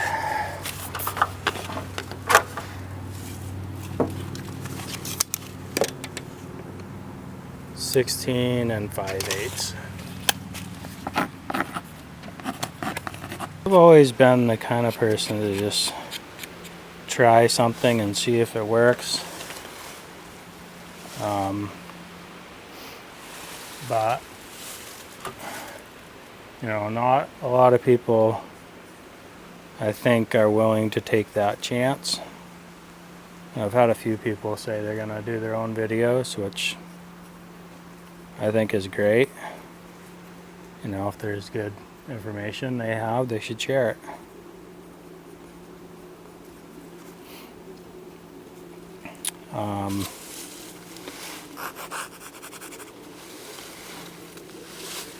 I have a quote that I'm gonna read for you guys. It was, I think, Theodore Roosevelt. And it's called "The Man in the Arena."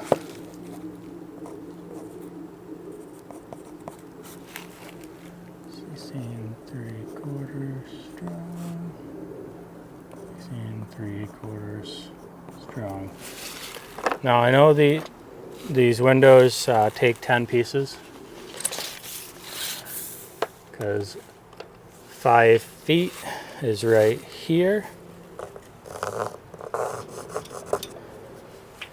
and it's let's see, 5 feet goes to there, 5'6" is right there actually. So yeah, and 5 feet is right there. So it's 6 inches is 1 piece, so 2 pieces gets you 1 foot. So 5 times 2 is 10. It was way harder to explain than it should have been. Okay, so I need 10 of those. So basically I'll cut 5 that kind of taper to that, and then 5 that taper to that, and then the same here. But first, let me read you a quote. Okay, I was right. It's Theodore Roosevelt, and it is "The Man in the Arena." It is not the critic who counts, not the man who points out how the strong man stumbles, or where the doer of deeds could have done them better.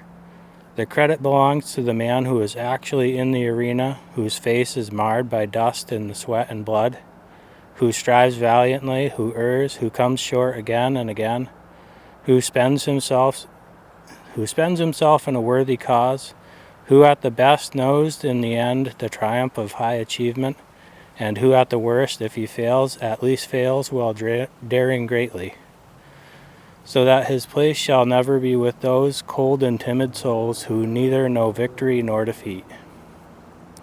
So I like that quote. Kind of think it's something to live by. You know, there's a lot of armchair warriors out there, but they've never really scared me. And in fact, most people have been really, really nice.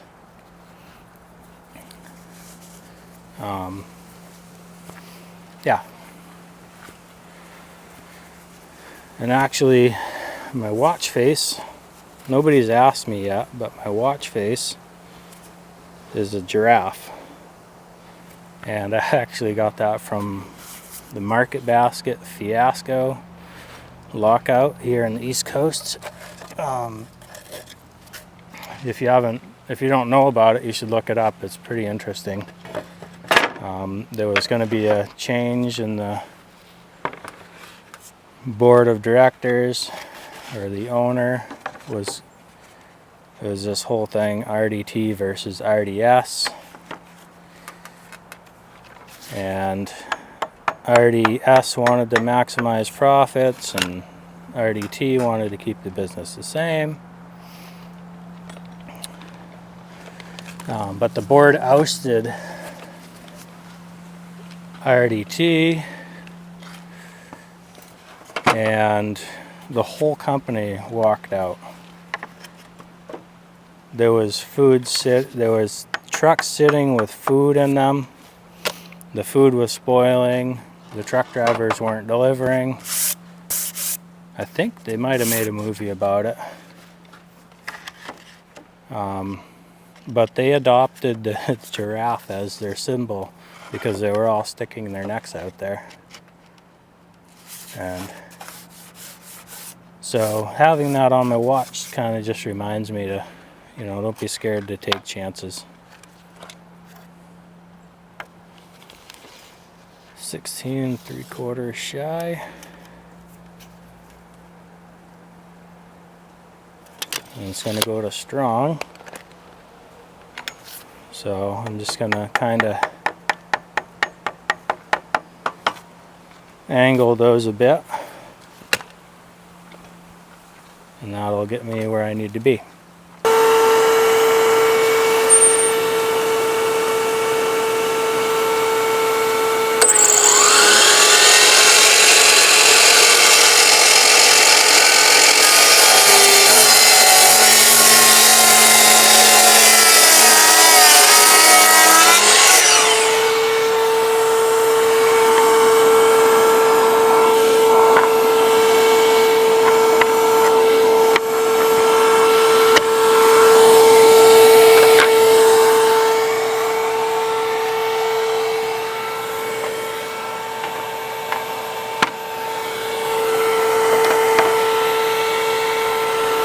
And 3/4 strong.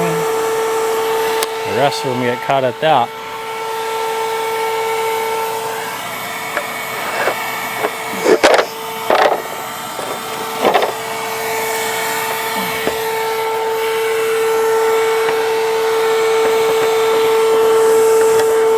Good idea to get them a little once over.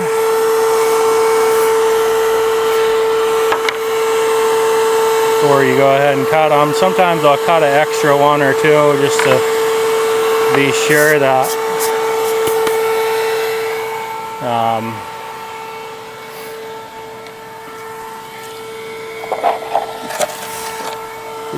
I have enough.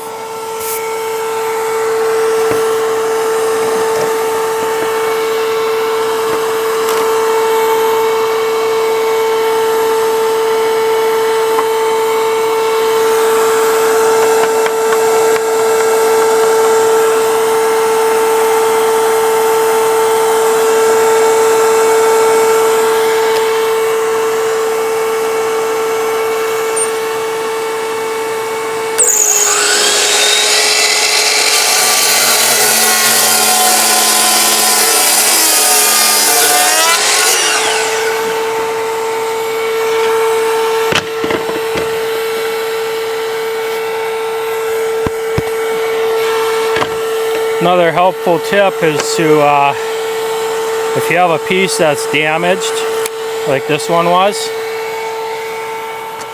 just draw an arrow on it to the damaged part. That way you don't accidentally use it. Like this one, I'll be able to cut that into littler pieces here.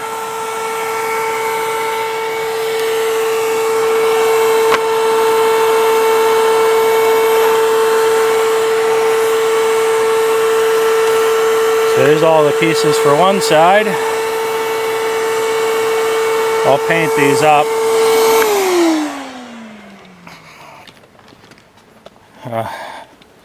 Ironically, I kind of stumbled a little bit reading the Man in the Arena quote, but I'm not going to do a retake. It's going to go up just as it is.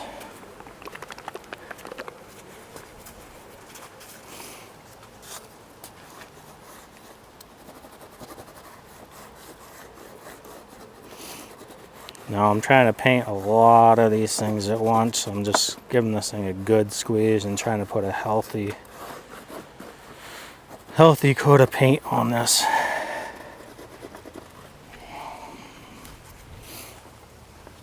And you probably noticed I like to go this way because I'm a righty. It helps if you get them lined up really well.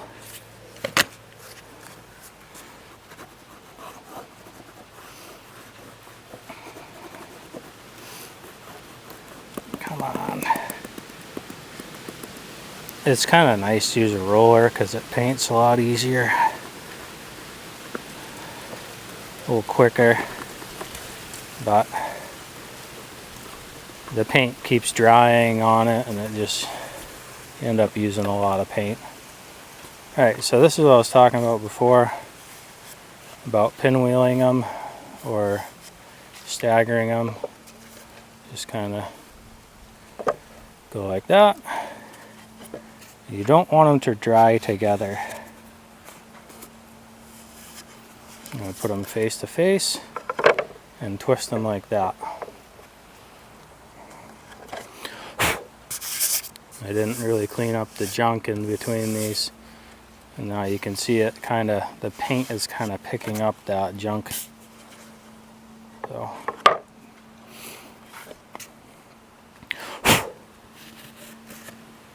and I'm trying to wipe those bits of paint away there, or the bits of dry paint from before.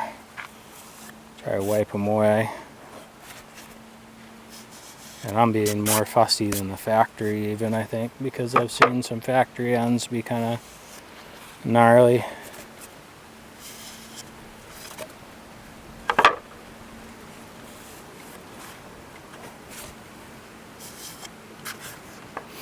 Maybe there's a faster way to do this, but this has worked pretty well for me.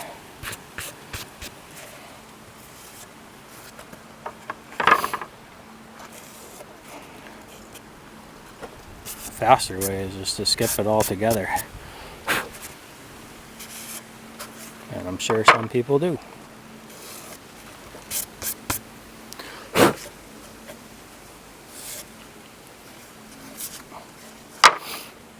So if you have a cut guy, that's what you can have them do.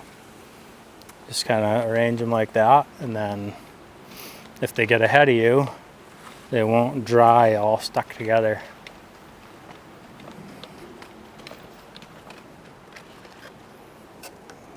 Okay, there's those. And I will buck this guy up.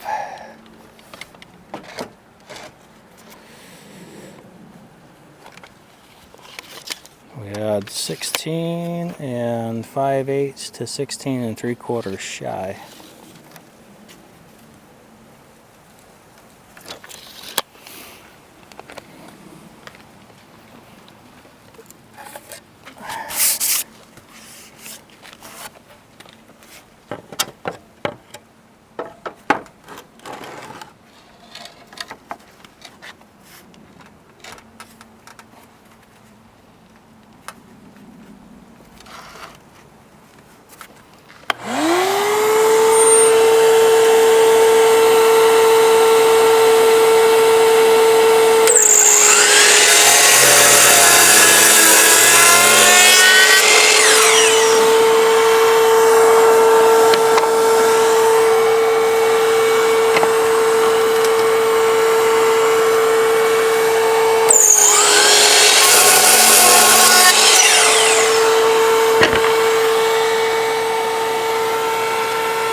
Try to keep those in order.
Admittedly, that quote is a little melodramatic for doing YouTube.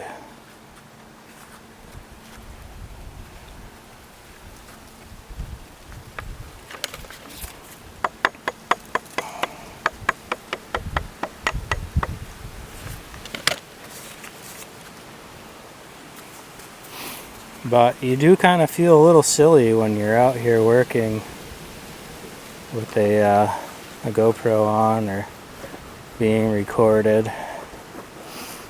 You know, I can be pretty shy. When I was 16, I remember calling up my local pizza shop and rehearsed the order. I don't know how many times I rehearsed the order before calling. I think it took me a good 10 minutes to work up the courage to do it.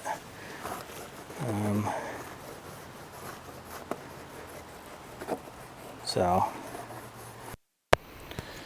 yeah, anyways, what I was saying is that, you know,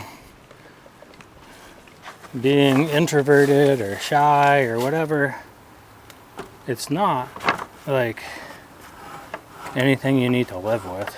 You know, I had to jump over hurdles to get to where some people just naturally are.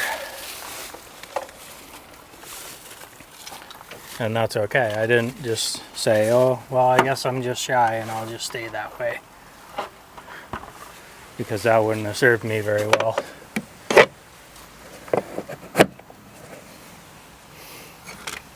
So, anyways.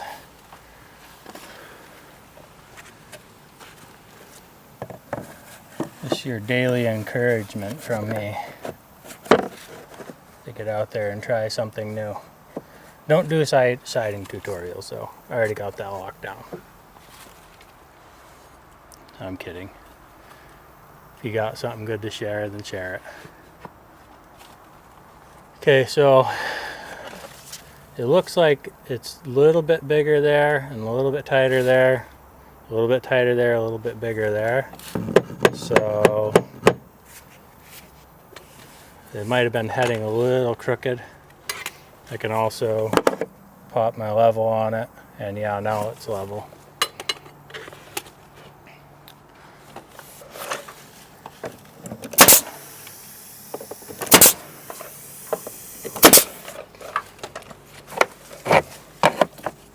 And this should go without saying, but make sure that you're starting from the right side of your stack. I had to double check that I was doing that. I had to remember which way I was cutting and all that. So.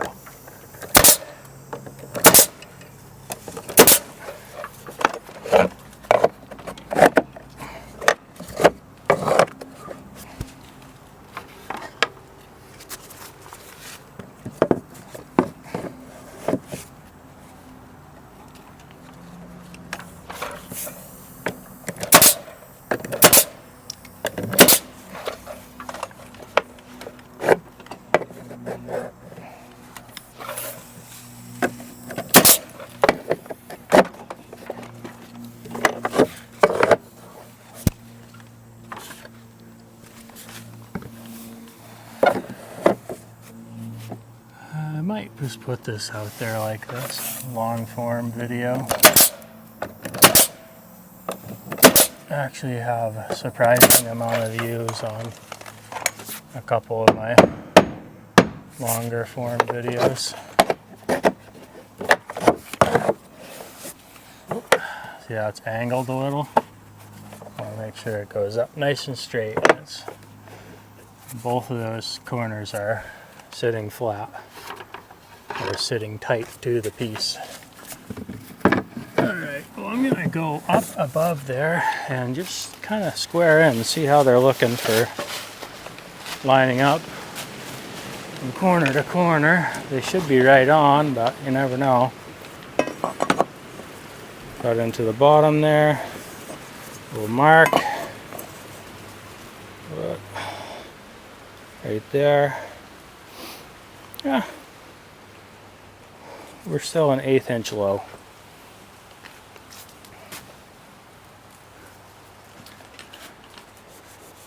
Probably want to fix that before we get to eye height. So I'll boost this one up a little.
See how we're doing now. Right there. We are dead on.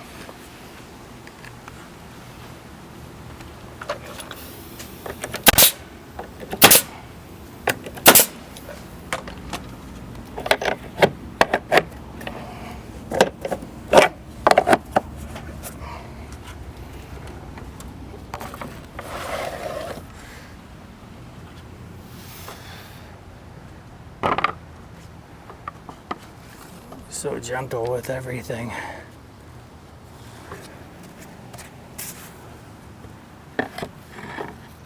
Careful not to scuff the railing. Looks like I cut that one out of square a little.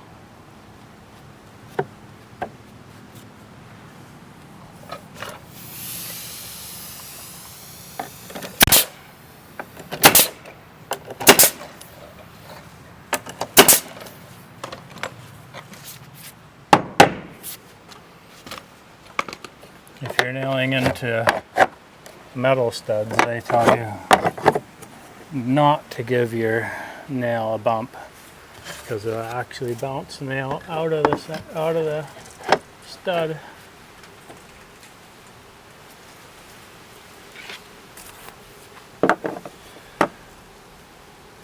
Still looking good.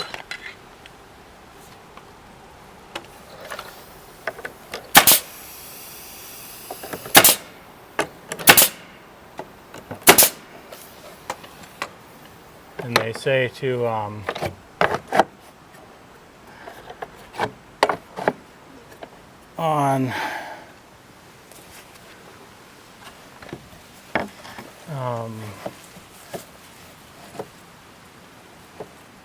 situations where you have a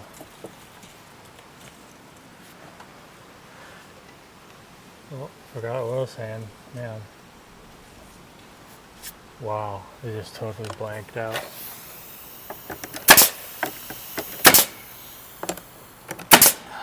I feel like radagast right now. It was on the tip of my tongue.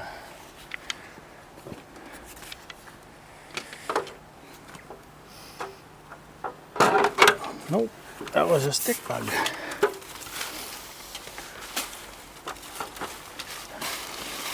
You guys, we're both wondering what I was going to say now. I don't know if I'll ever figure it out. Probably remember in about an hour.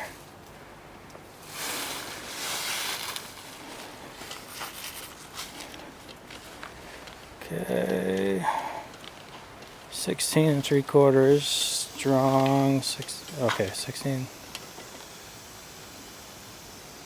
Something or another. Well, I think the way I cut these, I need to pull off from the bottom. So I just need to flip them this way.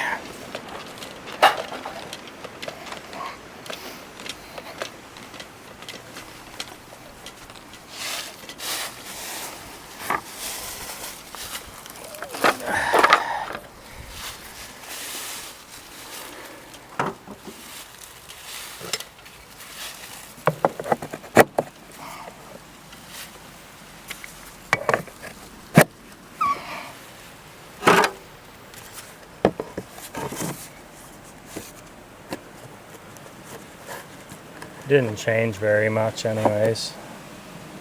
It was 3/4 shy to 3/4 strong on the whole thing. And I think, yeah.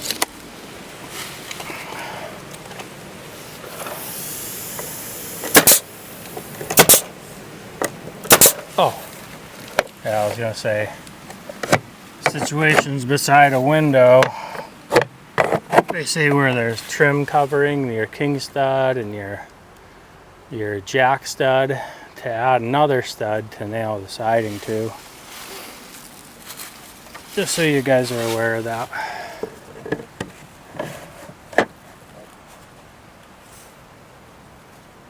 I remembered.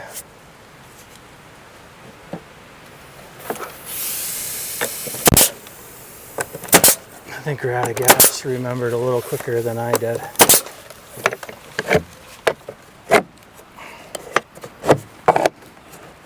Another thing they say don't do is angle your nails.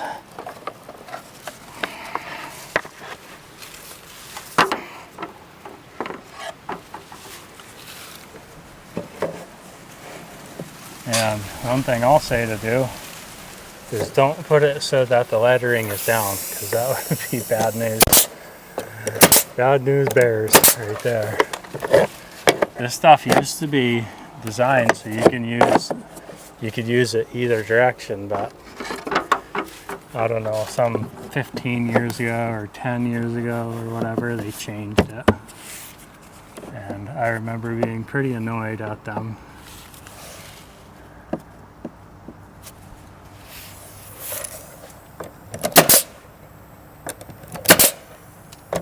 Because you couldn't just pick up the piece and put it on however you wanted.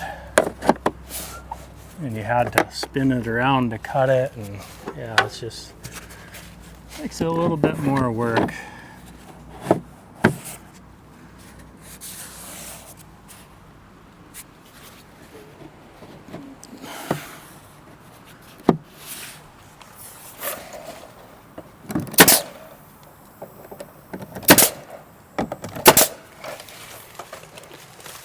But I think with what they got going on, it's actually a pretty good system.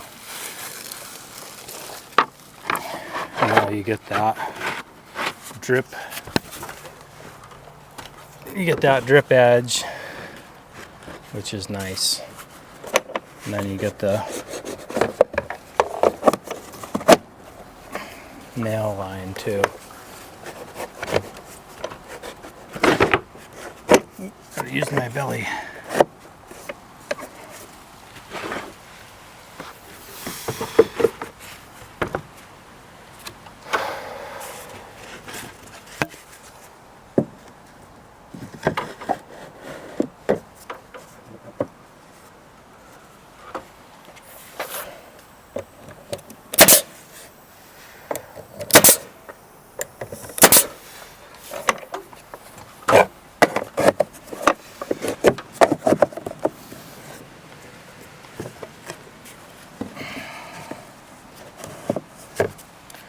Alright, we're going to check the top of the window. So we want this to be the same, 28 and 3/8. Hopefully I can get my tape on there and measure. Get that one.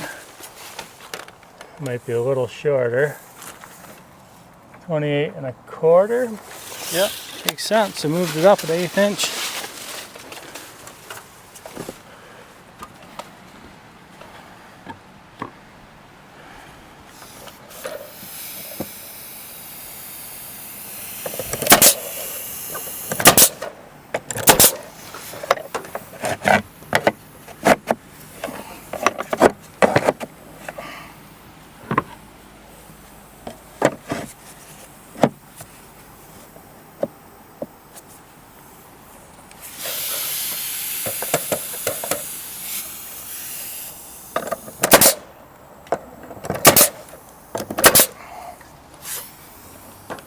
And that back of the head is snug with the siding. So I am doing what they say.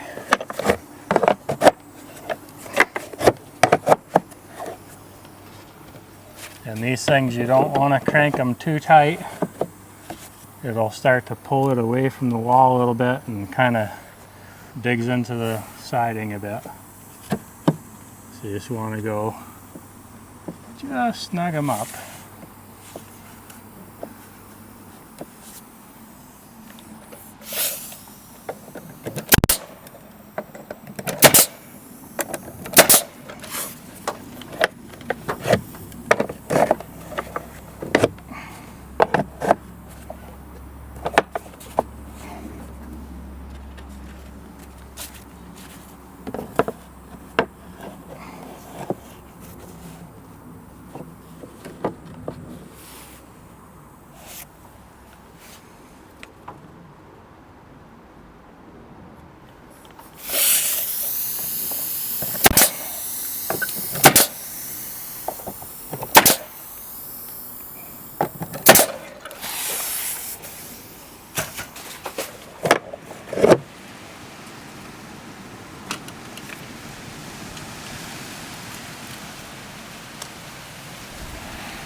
I don't want that to blow away.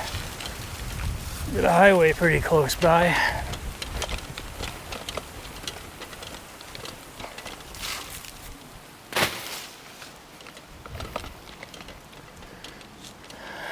All right, well now I got to take down the staging there and set it up here.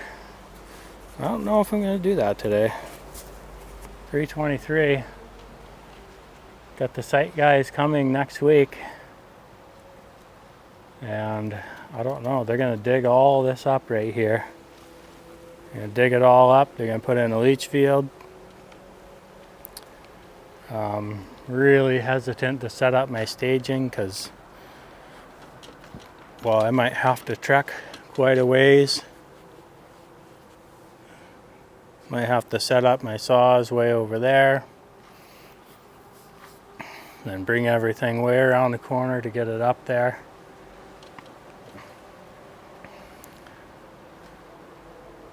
I think if I get everything set up, I'll just get the poles set up, get all the siding on it, and see that right there? That's probably the sewer pipe. So that means the tank is probably like right here somewhere. So they're going to dig that up right there.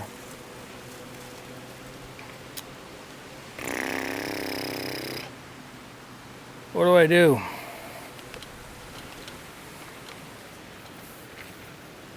If I have my poles up, they might get mad because they won't be able to dig up to the house. And I don't know their process of doing it. You know what? If I got to set up and take it down, then that's what I'll do. I'll get it set up so I can side it, and maybe they can spare a couple hours on Monday. Or if not, I'll just quickly just run and get my stuff out of here for them. If you guys are wondering why it's such a mess right now, it's the dumpster's chock full and we don't have room to get another one. So kind of waiting on maybe the excavator will come and squish it down a bit, but they've already squished it down once or twice, so it's not how I like my sites to look, but it's what I got. I have nowhere to put it. I've seen people throw it in the house. Literally had a guy tell me, take all your siding scraps and just throw it in the house. So that's what I did. I took up a whole room. Boxes, and it was vinyl siding on that house, so scraps of siding. Just,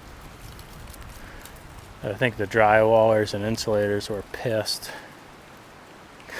They couldn't get out the walls they needed to do. Like, I don't know. That's what he told me to do.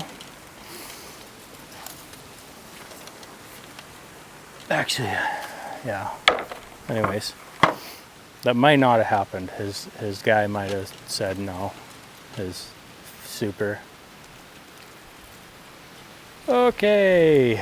Well, like I said, we're going to tear down that staging there. And get it set up over here. And if I got to take it down on Monday, then that's what I'll do. But for now, I want to keep going, so get those pump jacks set up over here.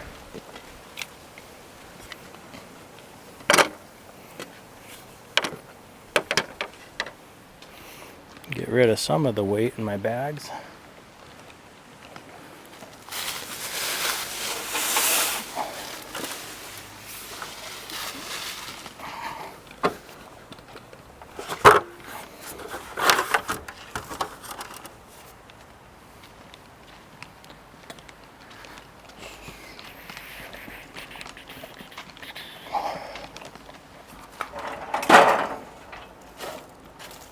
I got all those scraps of plastic from the siding. I don't even know where they came from. I've been throwing everything in my pail there. It must have blown out.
Trying to be nice to my back.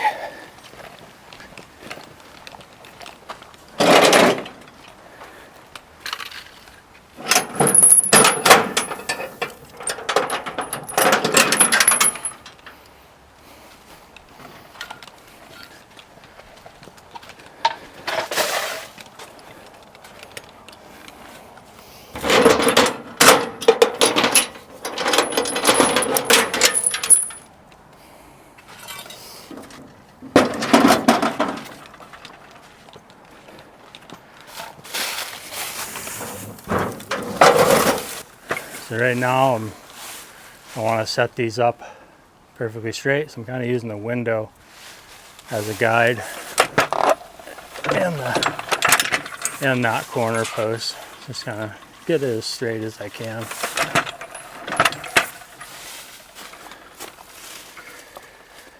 All right.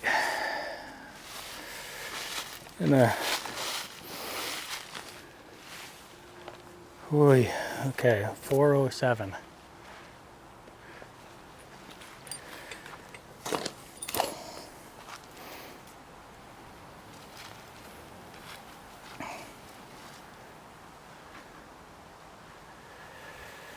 Get that ladder out of the way, and I'm going to pump it up a bit so it's over the railing.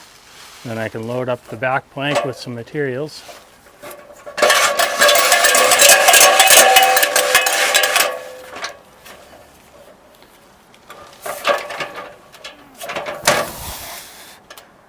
I like to use this 24-foot red-handled ladder, or plank rather, as my back plank. Put it upside down, I can store things inside of it. I actually picked that up from a different sider. I saw that he was doing that, and I thought, well, that's pretty slick. At first I scoffed, and then when I thought about it, it was a really good idea.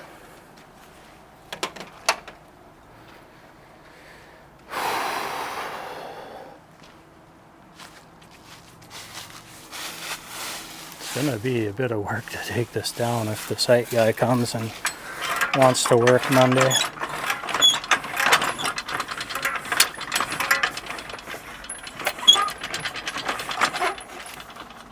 It's gonna be kind of hard to reach the material up there.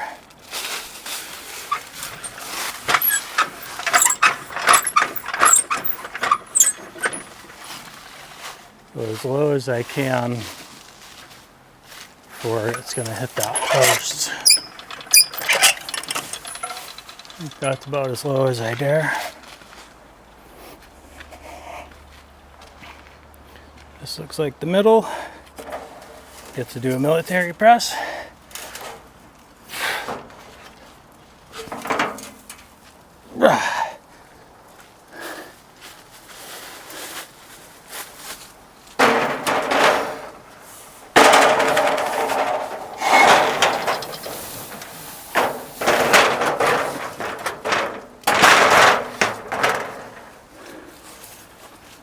I like to chain these down.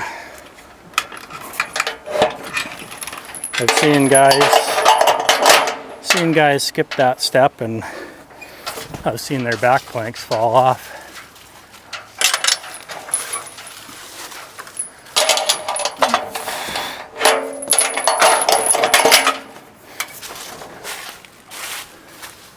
And I go around that thing so my plank doesn't slide back and forth. It's not really going to, but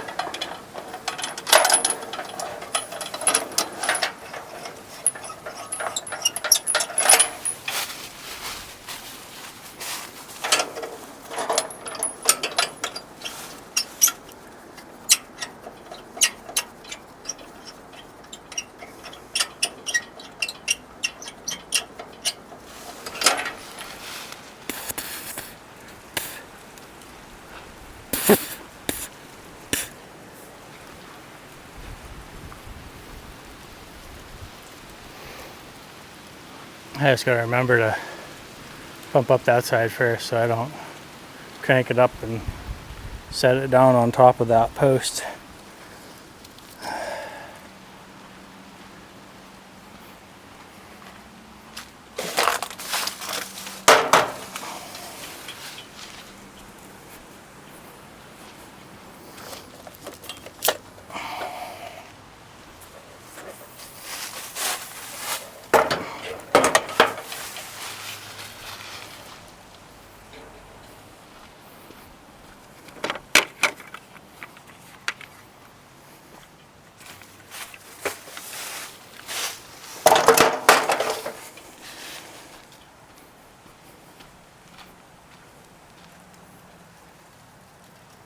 Don't need this anymore.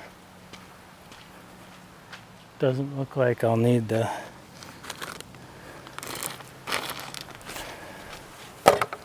Sawzall.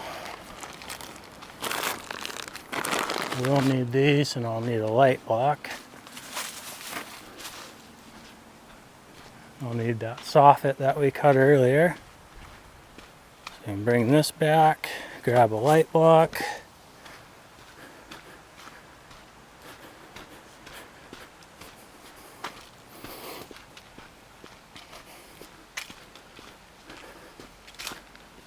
Grab the soffit and the light block.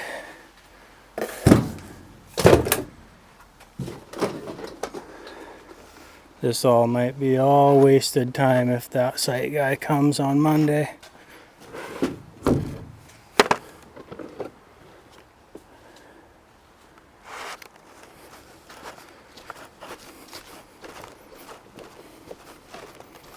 Because he's going to want to dig from the house there.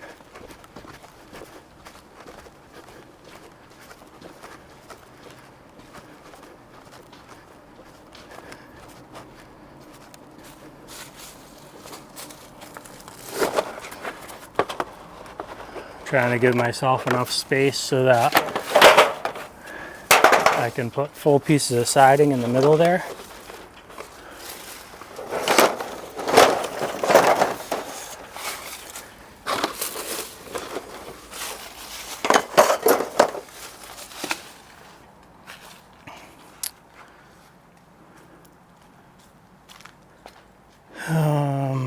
Let's see, jigsaw can stay down here.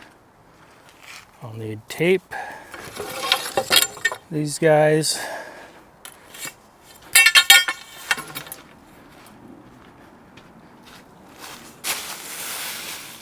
Those will go on in a bit. Nails, tape. There's another partial roll, just in case.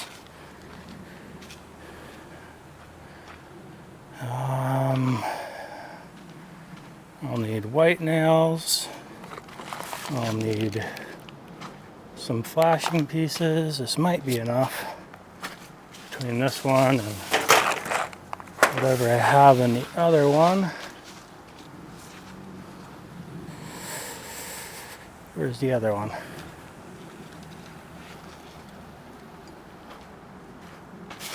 Right there.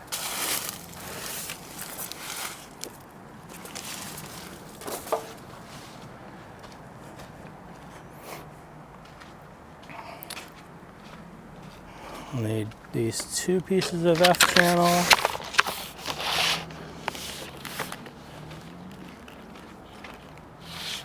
But right now, I got all the stuff to cut the siding. I need to get the siding up there.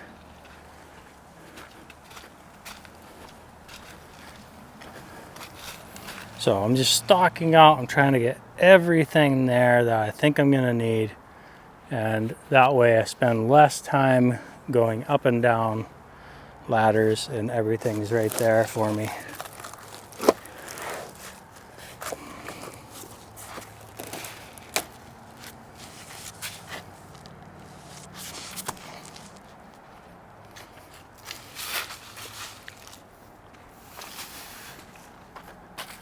Like I said, this could all be wasted time. I really hope it's not.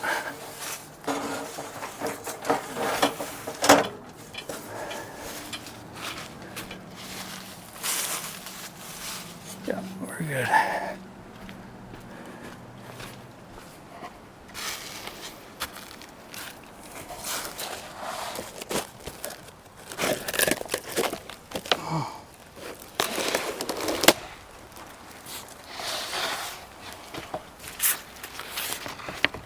And it is helpful to have it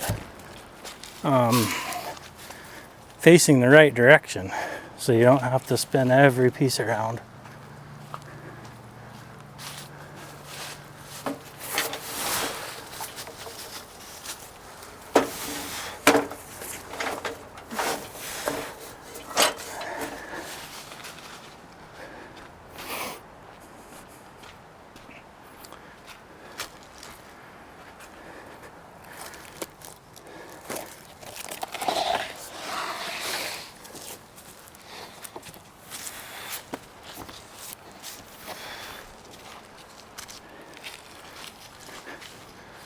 And I've really tried to load up my staging before with this stuff, and basically I couldn't even pump it up.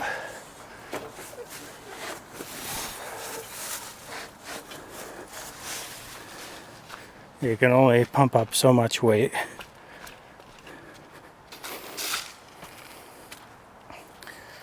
And just like I said, I'm pulling from across the stack.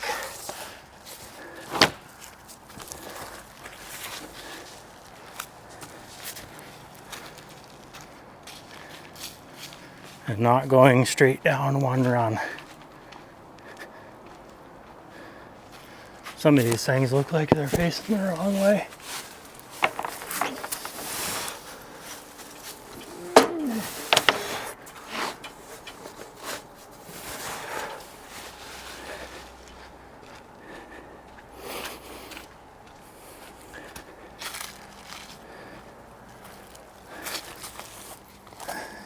A lot of times you have damaged pieces on the edges where they use their forklifts to pick them up, or where they put banding.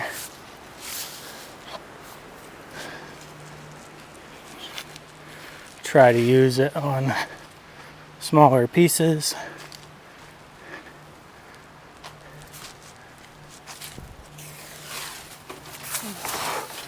Where you can cut the damaged parts off. Or if I can't do it, I'm just going to snap them in half and throw them down.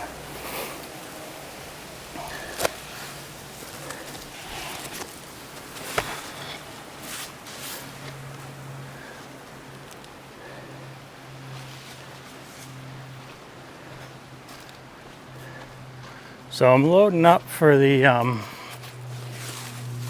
peak portion of this.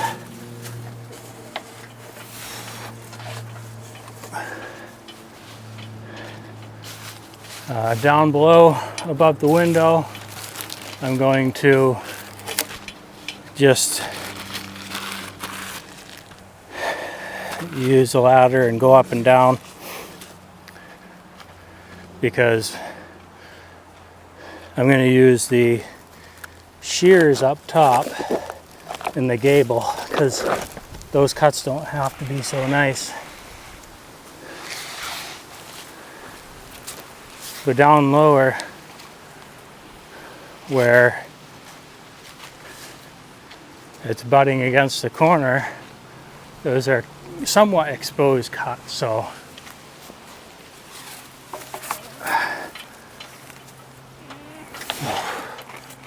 I want them to be a little bit nicer.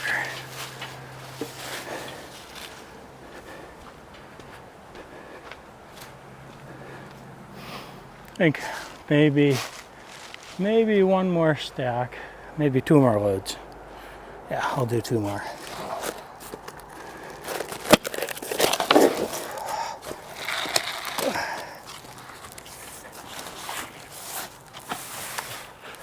What in the world? These pieces of plastic are stuck together. Whew, it can be kind of annoying.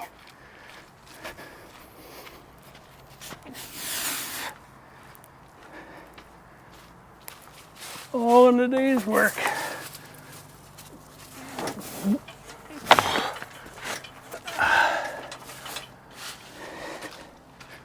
One more, 2 more.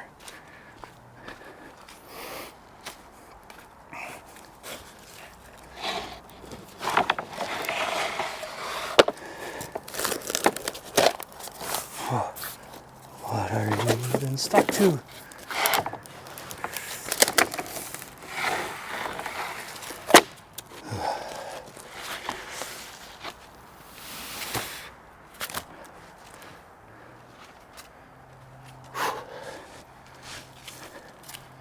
All right, that'll do it. Now I'm gonna take and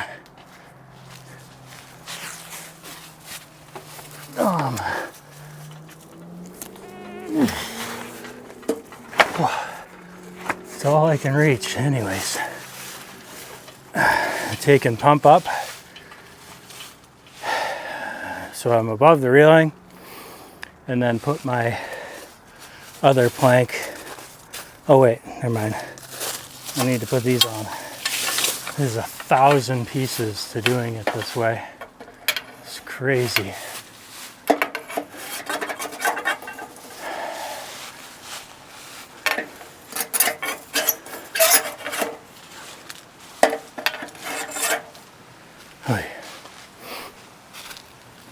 So I know 2 pieces of S-channel will work. And then I gotta go grab my fascia metal that I already bent, and the 2 boxes that I made. And I need a 2-foot square because that situation's funky. At least the other one was funky.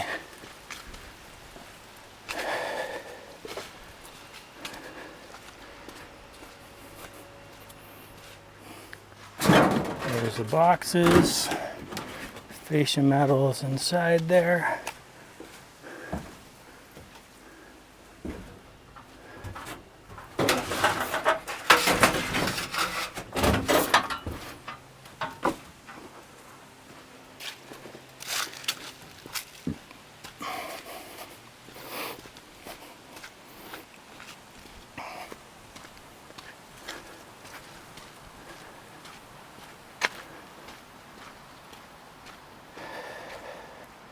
And a lot of times when it's windy like this, I'll just actually run a bungee cord around my materials so it doesn't blow away.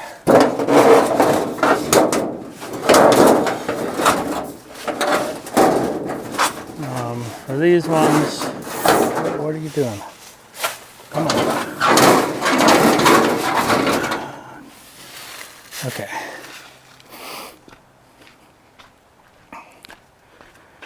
Those ones I'm just going to throw some weight on top.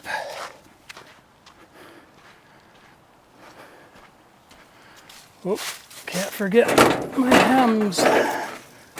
Hems. Those are in the trailer too. Just need 2 of these guys. And that's for the fascia metal to slip into. On the bottom of the box, you can see only a little 1/2-inch piece hanging down there, and that just makes it so I don't have to nail the bottom edge of that metal when I cut it to go by the box, the pork chop or bird box as some people like to say. All right.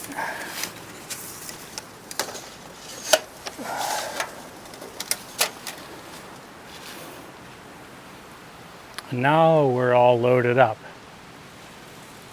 Oh, 2-foot square. And you'll see why I need that in a little bit. It was really helpful for doing those boxes. Hopefully these ones aren't so wonky. We shall see though. Go over here, pump this up. I could use my extender plank, but it puts me a little bit lower down. I don't like having to reach up to work on.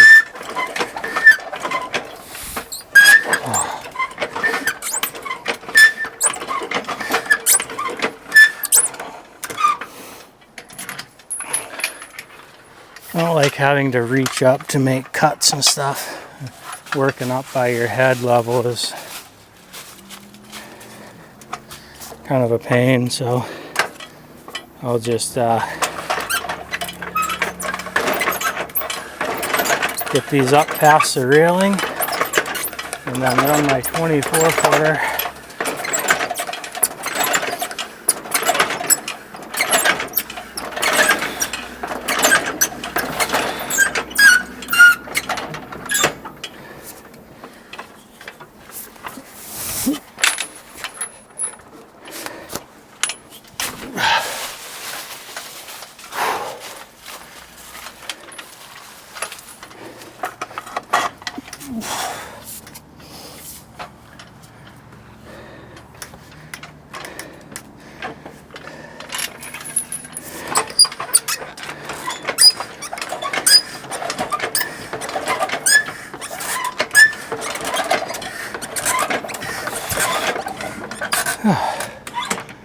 Okay.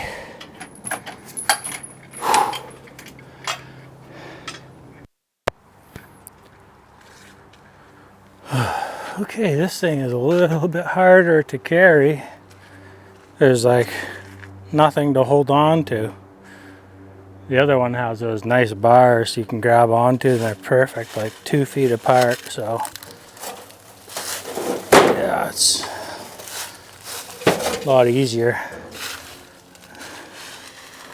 The other one, the deck isn't very grippy. This one's nice and grippy because it's got all those bumps. I like to walk on this one.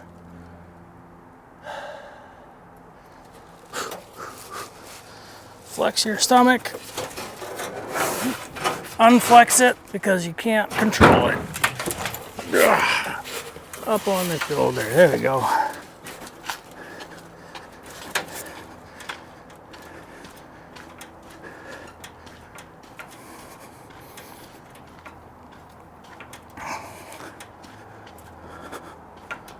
Little spinorama.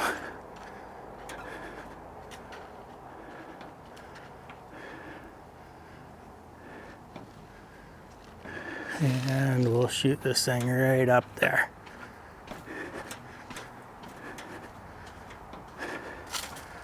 Hopefully I don't hit a window or corners.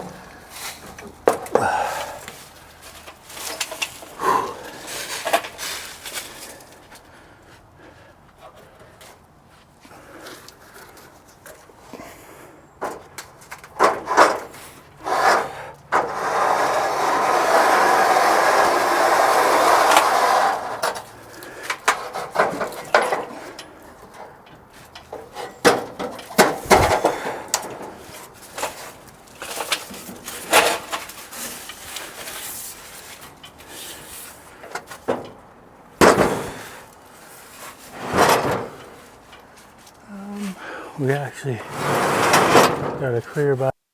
Yeah, I was saying we got to clear by this roof with that lower plank. It's gonna come pretty close, looking straight up right there. So I think we're okay. Maybe we'll go that way a smidge. There's that mythological measurement for you again. A smidge. Ah, you know, I forgot. Some of you might. Drip cap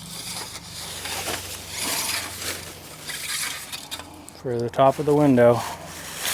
This stuff is wicked sharp. That'll dice you up something good.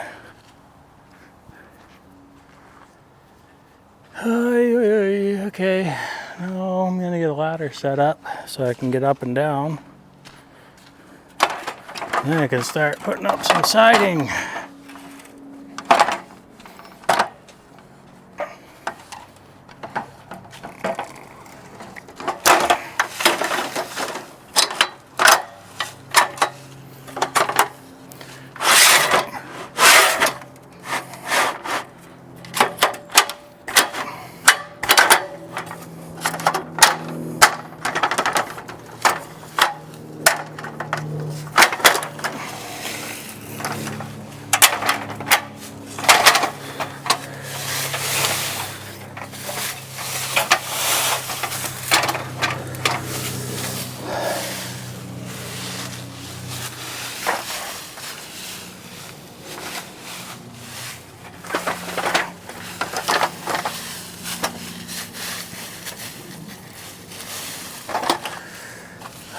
It is a good idea to put a plate underneath your pump jacks. I didn't. This is compacted pretty good, but a lot of times I'll throw you know, 1 foot by 1 foot block or 2 foot by 1 foot underneath to stop those poles from sinking into the ground. I've had them sink down 2 feet before, and I look up at the top of the wall and my brackets just bent right over. Like, whoops. Better fix that. And you're going down and you're like trying to pick up on the pole and you just have a 4-inch thing to grab onto. And just doesn't work very good. Trying to grab onto that little 4-inch pole and lift up. You got 150 pounds above you. Good luck with that. Alright, got the ladder set up. Everything's ready to go. Grab those gloves and toss those aside so we don't get the hose wrapped up on them. That gets kind of annoying pretty quick.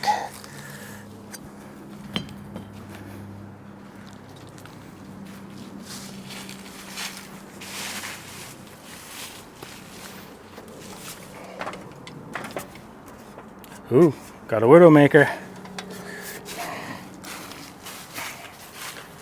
Got a Widowmaker. That's when you have a cantilever on your plank. And so if you step on one end, the other end goes up and you go down.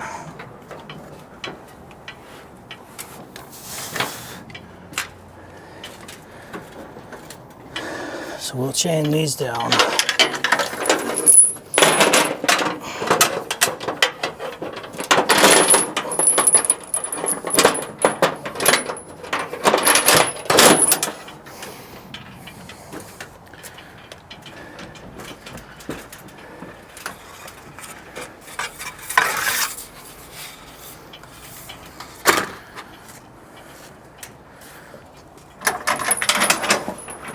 I wanted that.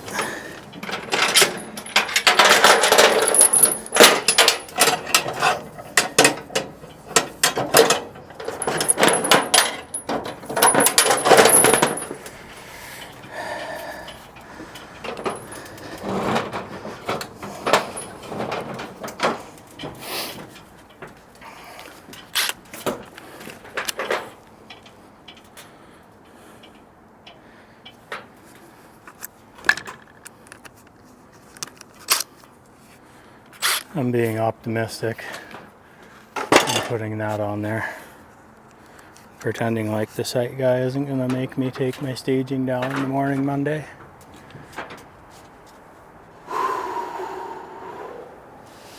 Alright.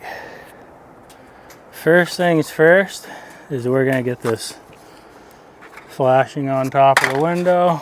We're going to double check our measurements to the top here.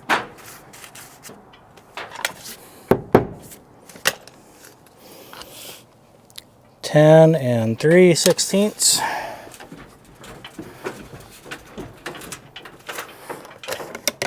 Ten 3/16, right on the money. And to get our siding up there, let's see, what do they have? Oh, so I never checked that corner. That's why it's so different. This thing, the rest of them are like 123 and that's 123 and an eighth. Yeah, it's a bit shorter though. That's why I had to shrink that coursing down over here. You see right here, I lost 3/4 of an inch to hit that height. So I'm actually probably gonna snap all this out here. I'll transfer it all around and then chalk lines for every course. And I think I'll be able to keep that side the same, so it'll be like a long taper.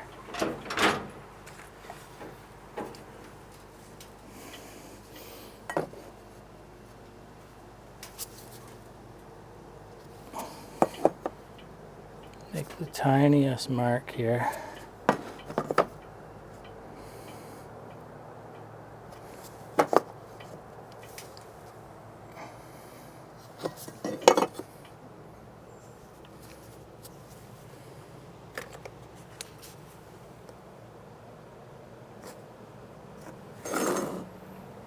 Just keeping in mind that I have to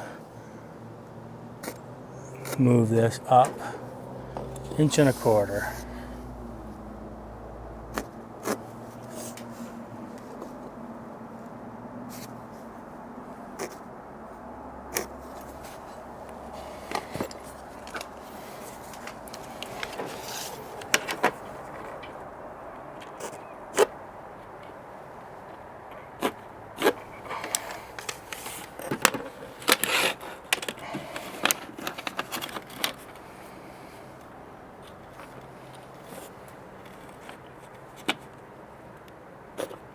And that'll get the top of the piece.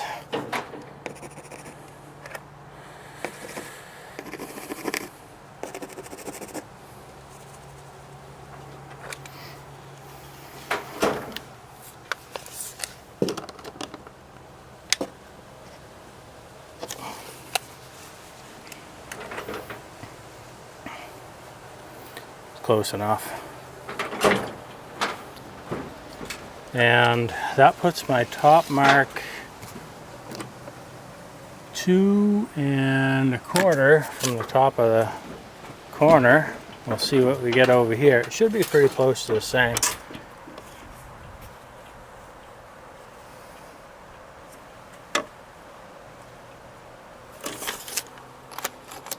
Not even close.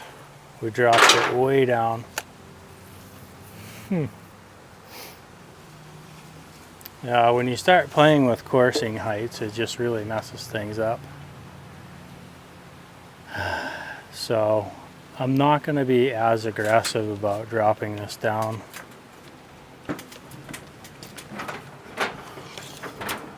In fact, what do we have now? We got 32.75. Might have already checked this. 32.7/8. Like right on. It's kind of weird. That whole thing ended up all messed up. And it's really nothing I did. It's their fascia. Their fascia is up or down on these, on the truss tails. And so it just changes my heights for everything. And it's kind of turns out to be a little bit of a mess.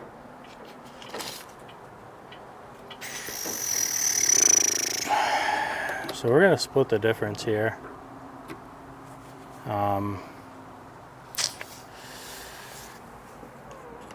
going to make new marks over here. And I'm just going to have to run with it. So we lost 3/4 on this side. And we're only going to lose like 3/8 on this side.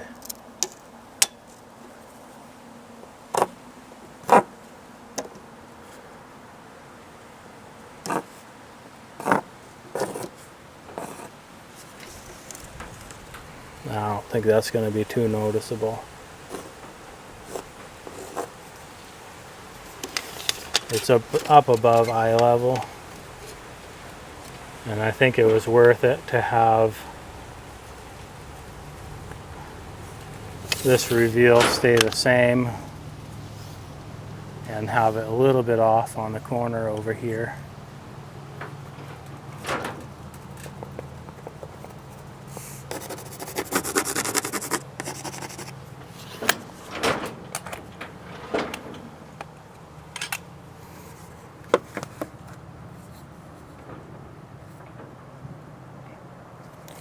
Starting to kind of get dark out already.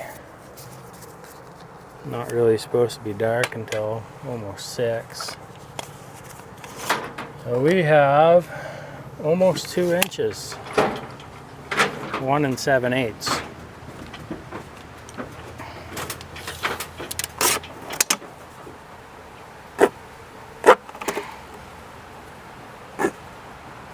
We're not going to lose as much over here. Might stick with like maybe a 1/4 inch. And what do we have? 1 7/8 mint. Would be nice if I could use my gecko gauges for all that, but I will. But just to hold the siding, and then I'm gonna have to bump it around.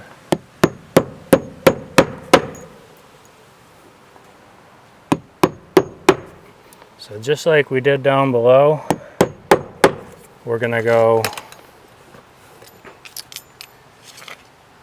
start with like the 7-inch piece here. That way we can run a solid piece over the window.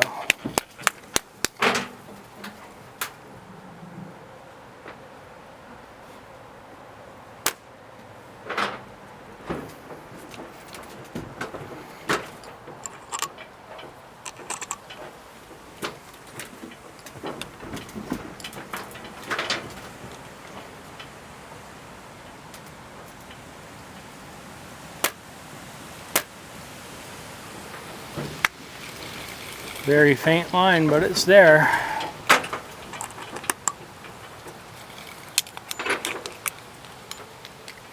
And once again, working with these finished products, you don't want to use red chalk because there's no known way to remove red chalk. So if you get it on a window there, it's probably there to stay.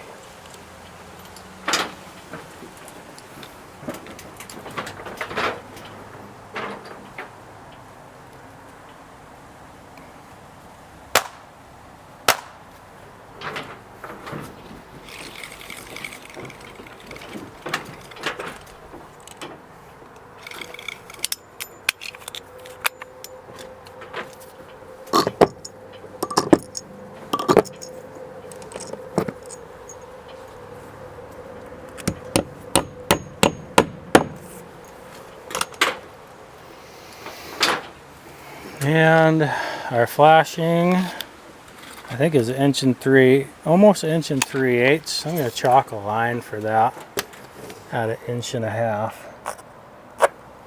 And that'll help my reveal over this window stay a little bit more consistent. I'm angling it down about 1/8 inch. And I'm just going a little higher than I need to. That way my line doesn't disappear when I put the thing up.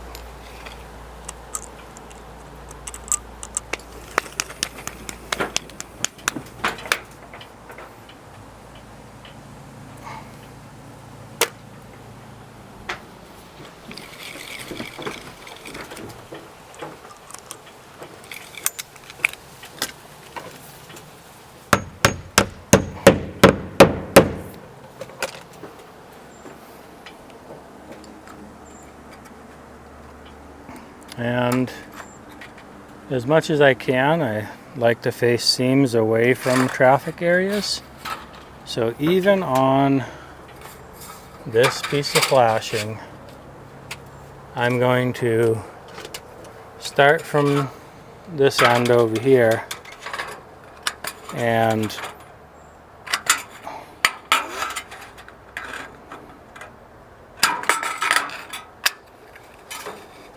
put the seam facing that way. That way you don't see it as much from the deck.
There's no way I'm getting this thing done today.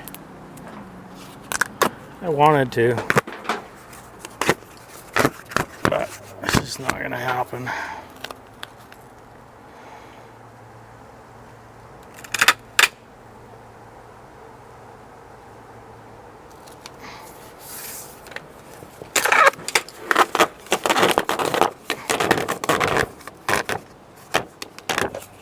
So I'm just aiming to cover my nails and not go any closer than a 1/4 inch to the corner there. That way it doesn't show up once the siding's up. Even though they are going to paint this. So I guess it would be painted this double stone or whatever color it is.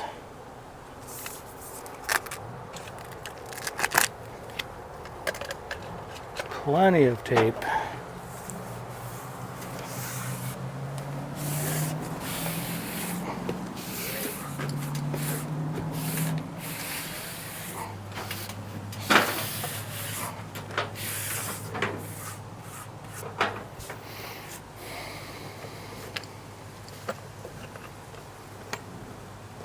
I covered up my line.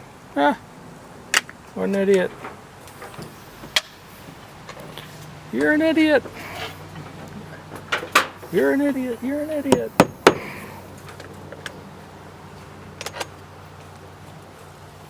So it's a good idea to chalk your line after.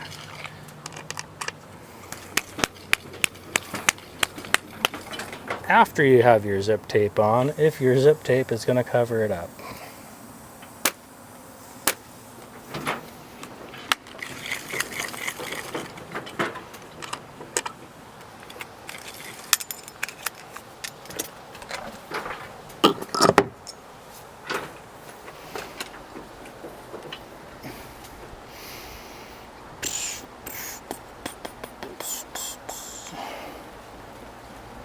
Alrighty, now we're going to do the same thing. We're going to start with the 7.5 one or whatever. But I tell you what I'm going to do. I'm going to actually make this one first, and then we'll fill in on either end. So we need to be over 9.25, and then this thing is 125 7/8 shy. 125 7/8 shy.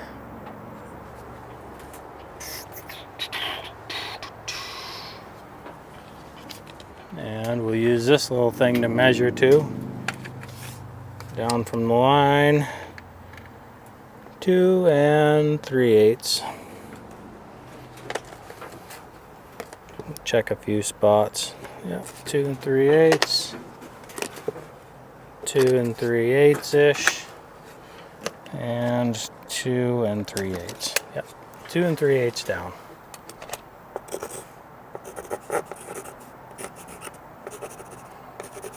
That's from the top. And we're going to cut them up to right here. That's 1, 2, 3 pieces we need. And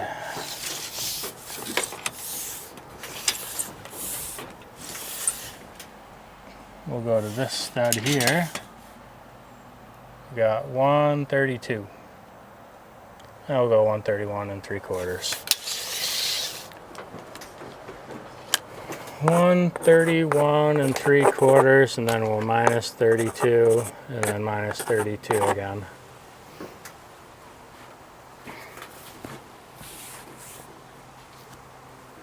And that'll get us the 3 pieces we need to get up to there. Actually, we can do 4 pieces if it works out.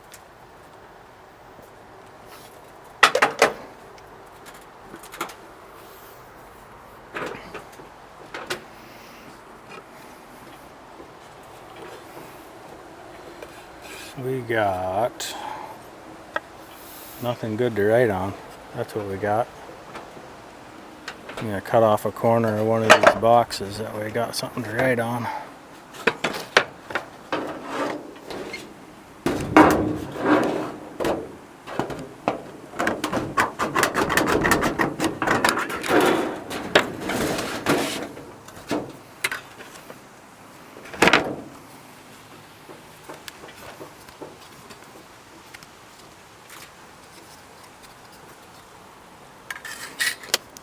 $131 minus 32 minus 32 minus 32. And we have this piece like this. It's 125 7/8 shy in between there and there. And then we had 9 1/4 here. And then it's down 2 3/8.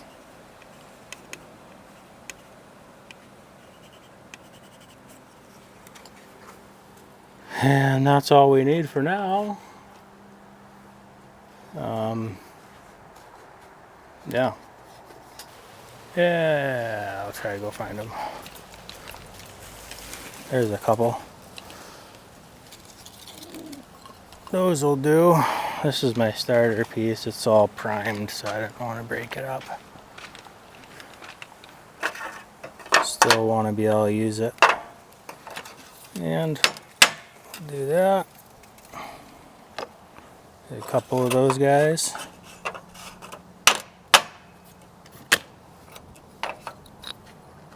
There we go. Couple spacers. And we'll do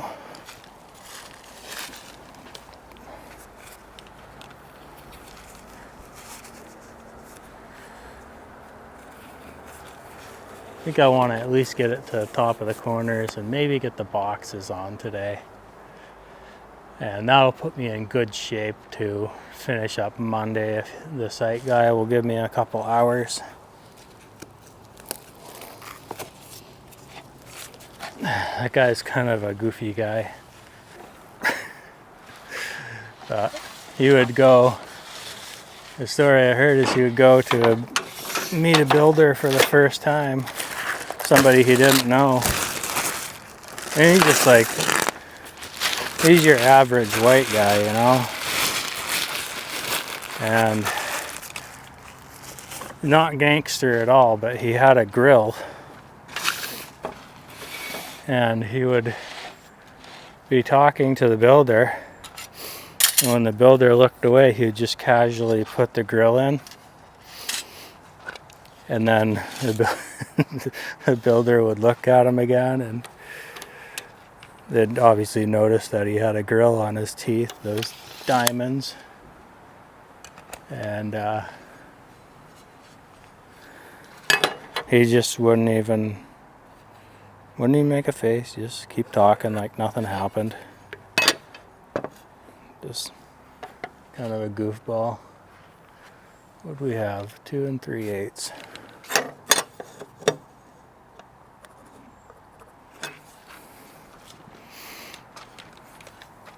And 125 7/8. I don't usually measure things out like this, but it'll work okay. What I'm going to do is make sure that the end of my tape is all the way in, not out like that. Make sure it's in, and then like pretend like I'm butting it against that line. That should be right on 125 7/8 shy. Right there.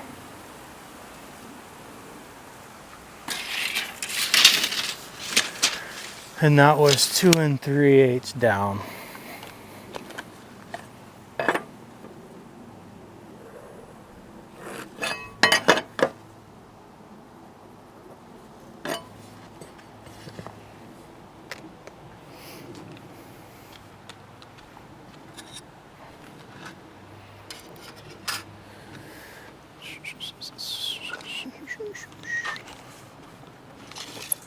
Two and 3/8.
So yeah, this stuff here, you're not supposed to paint it below 40 degrees, so it's kind of weird. It's like, I don't know if you're just not supposed to install Hardie in the winter around here, or what the deal is. Like, or are you supposed to like paint it in the house and then bring it outside?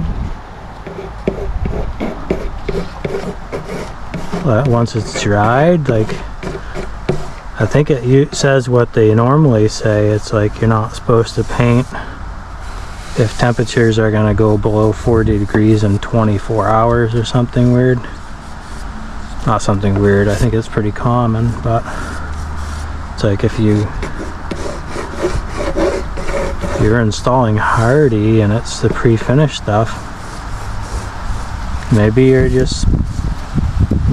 only should use primed stuff and not the pre-painted stuff in the winter. So either that, or like I said, you make all your cuts in the house and let it dry for a day.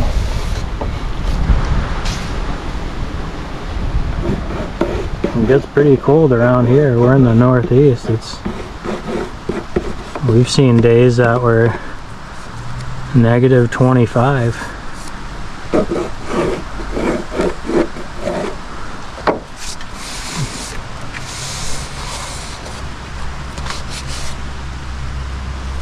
I think that's the coldest I ever remember, though. I mean, but it gets below 0 every winter. We have a few days, at least a couple weeks maybe, where it's below 0.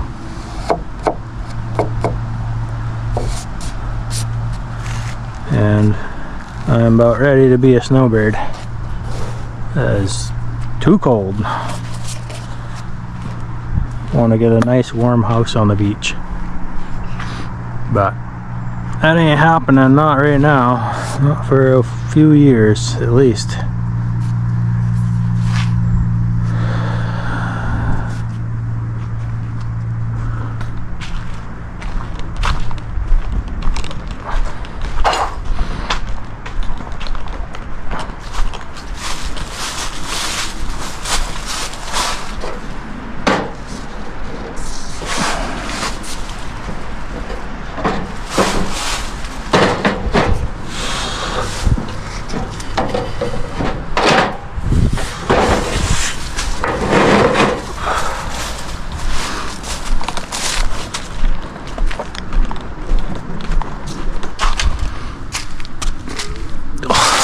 Third time's a charm.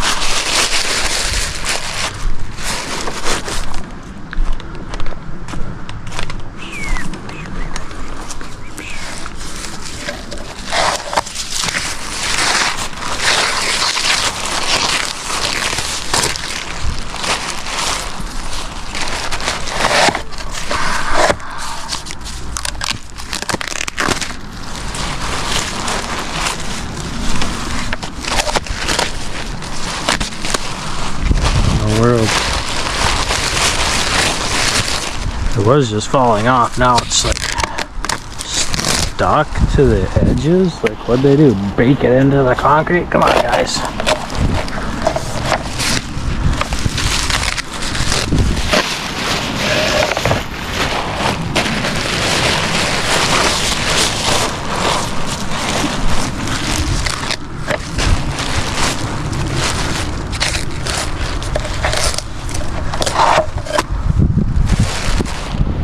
Just all stuck to itself, stuck to the other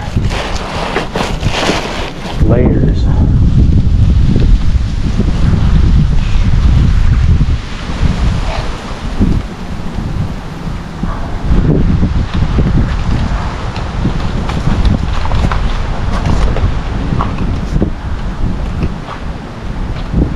I'm on the wrong side of the siding.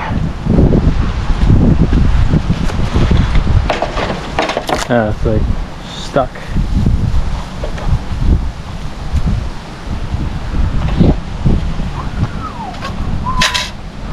$131 3/4, and the factory end is on the left.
What you can do, you gotta be careful about how you do this, is you can actually cut a few pieces at once, but you make sure they're facing the right way too.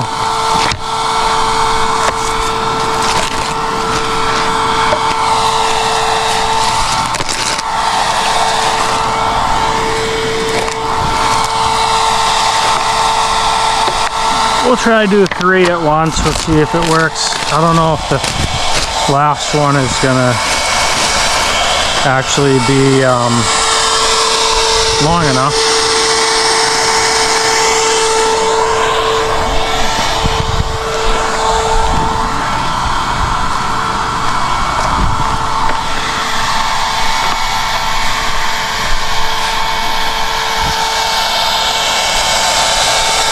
Trying to be careful not to jostle this stuff around too much.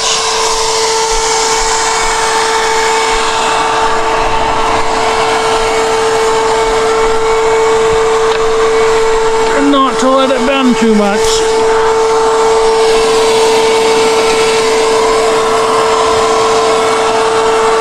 So we had 132. I'm going to measure that on the bottom one here. We had 132 minus 3/4, 32 inches, so then we had that 1/4 inch, that 99 and 3/4. Now I can shift these on the other one.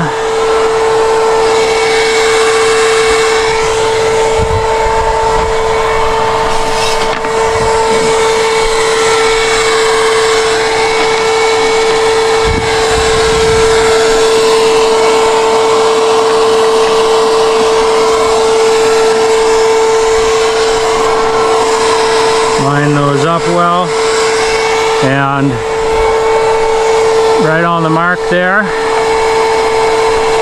And now I'm going to pick these up so I don't drag them across, and I'm going to go about 32 inches. I'll go another 4 inches.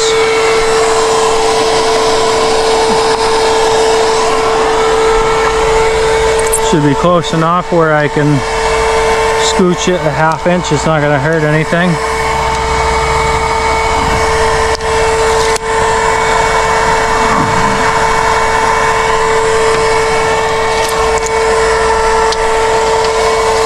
Need another 1/4 inch.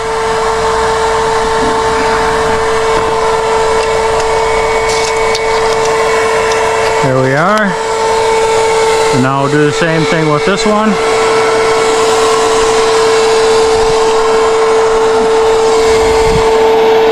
Starting to sag down too much on the end here.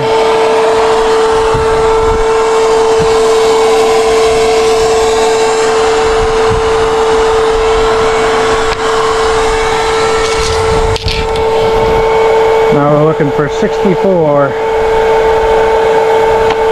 There we are. So that'll get us all our starters. And you gotta be careful when you do it this way to not like run them too much on themselves. But it's an okay way to do it.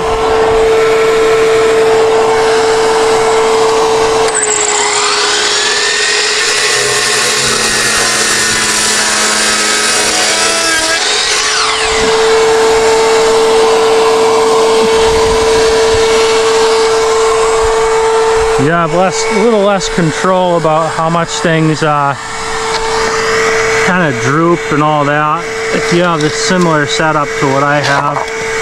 Like I said, it'd be nice to have a few more supports in there.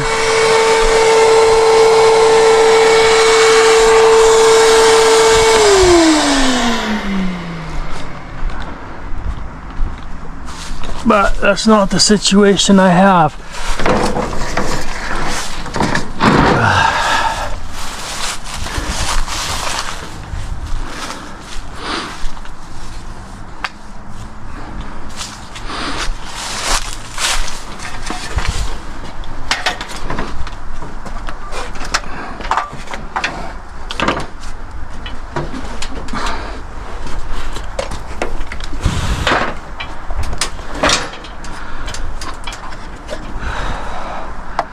Now if I stack these up, oh, I forgot to paint them.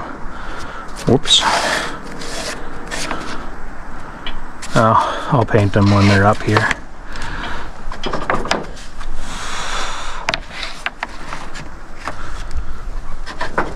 They're actually in the right order now. That's what I was gonna say before I got distracted because I didn't paint them.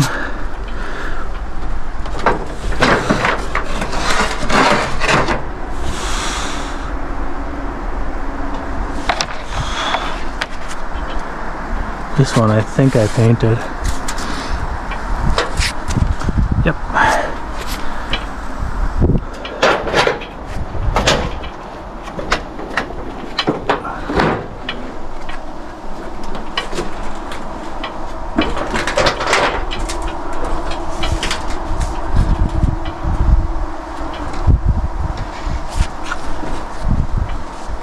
Be ever so gentle.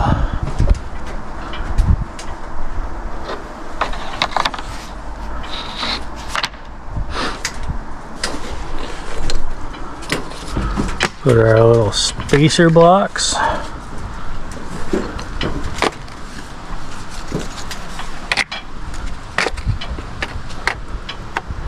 And then we'll put those gizmos on there.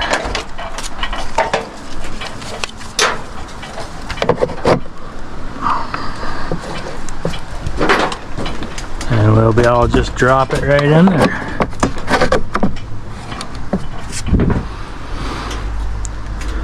And it should stay without needing too much assistance. It's always a little nerve-wracking handling these long cuts because they take so long to make and they're so easy to break.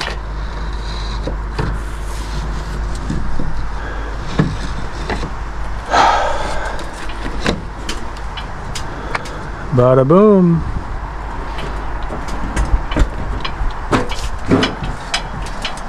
And we'll let it settle down a little.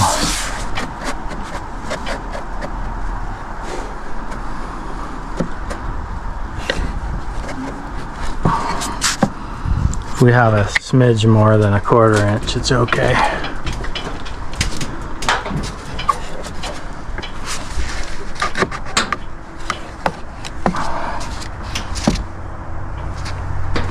And also kind of give it a little bumperonious.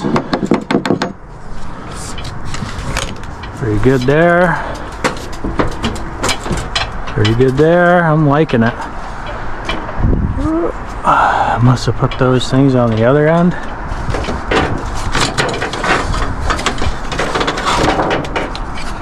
My pieces of flashing.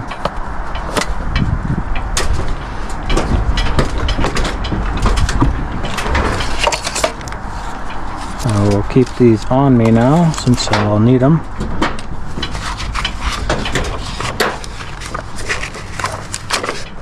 It's basically like a big post-it note, these things. It's got sticky adhesive on it.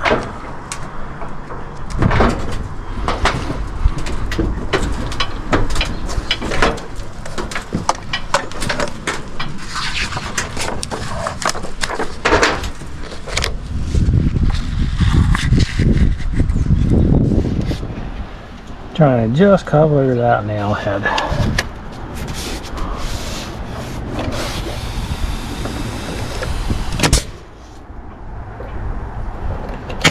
And you're supposed to nail no closer than 3/8 from the edge. It's kind of tricky when you're trying to hook that stud, you know. The stud's only 1.5 inches wide.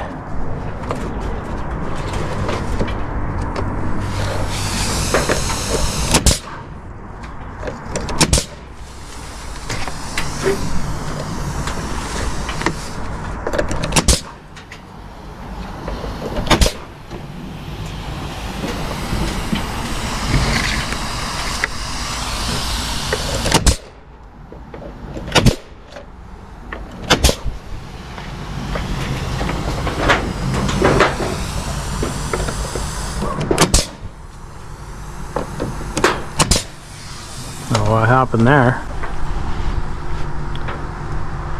I'm like way off the stud, but I measured to this one over here.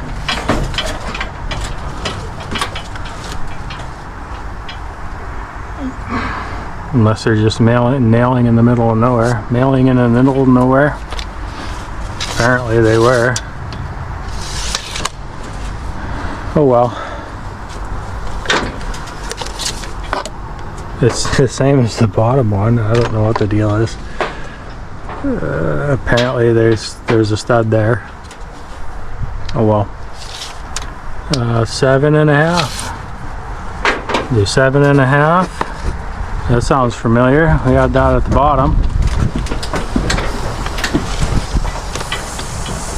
7 7/8 strong. Same measurements. Once I get those two cut, then I can fly the ones that I cut in. I just gotta remember to paint those 3.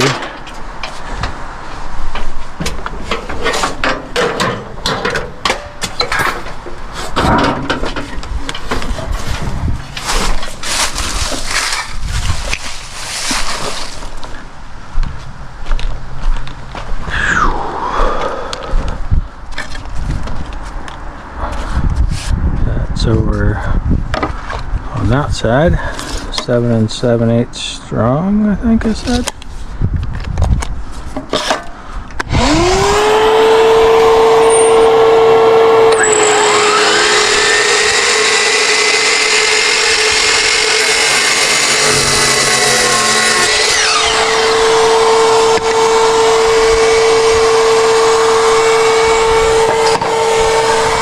See if I have a factory end here.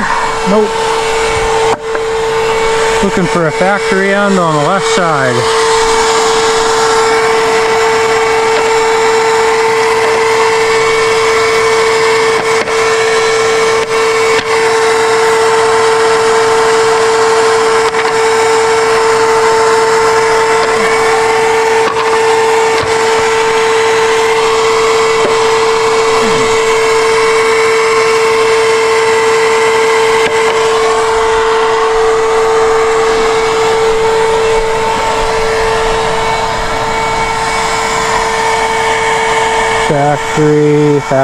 Factory, all on the right. Guess I gotta cut it out of this guy. No, that's on the wrong side too. I don't have a factory end on the left side. Maybe these long ones? This one neither. See, this is why it's annoying when you don't have a piece that you can have a factory end on that side. I could just flip it over. But now you can't because it's got the lettering.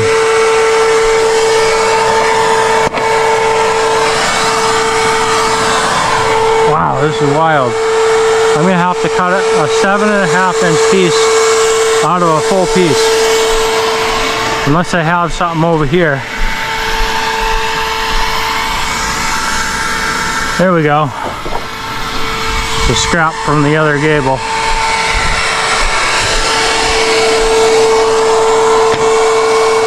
I don't like to do that, you know, it's kind of a waste.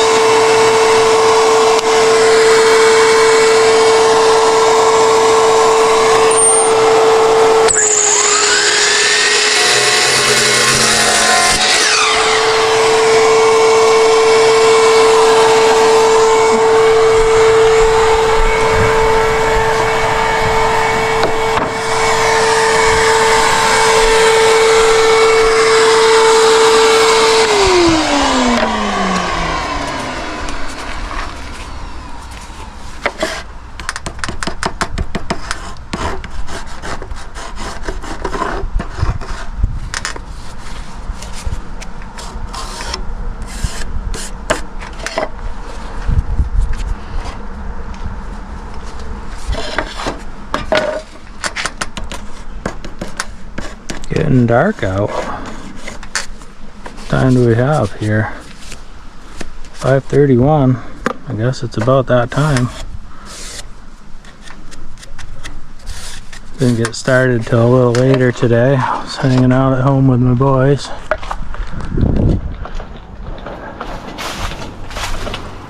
think it was about noon or so when I started here.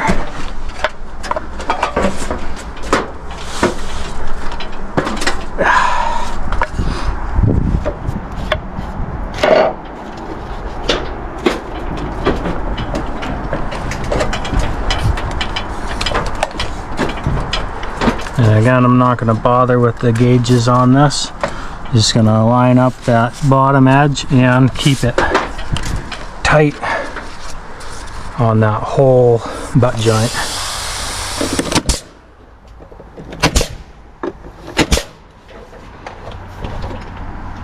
Same thing down there.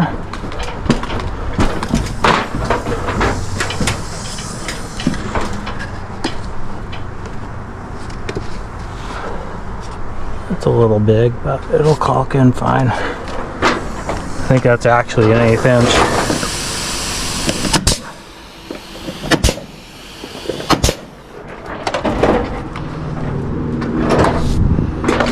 Right on.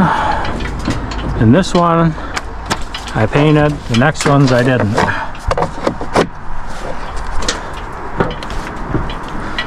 Don't let me forget, they're not painted.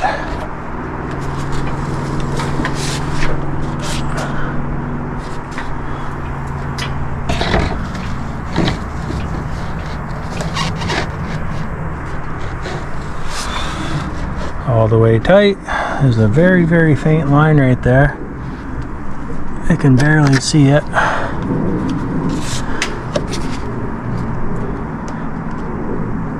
And right there.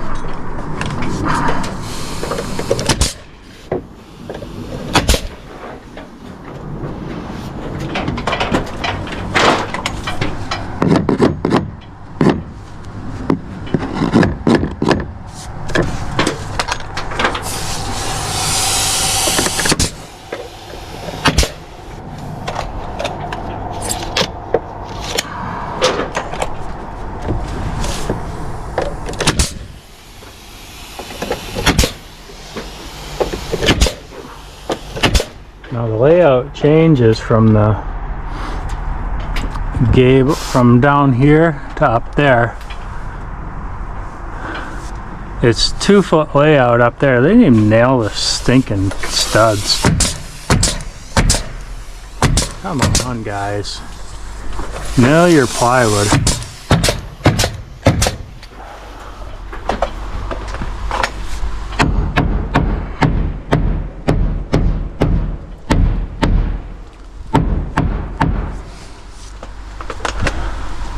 These are trusses right here. You hear that little tick, like the whack. It should just sound like thump thump, and there's a little tick in there. That's how you know it's not nailed.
So I know where to nail the next piece here.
Well,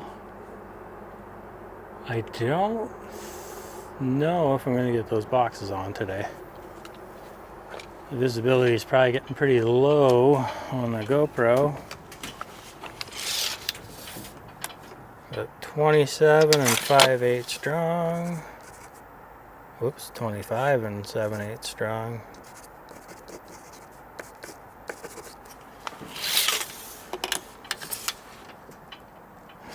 59 5/8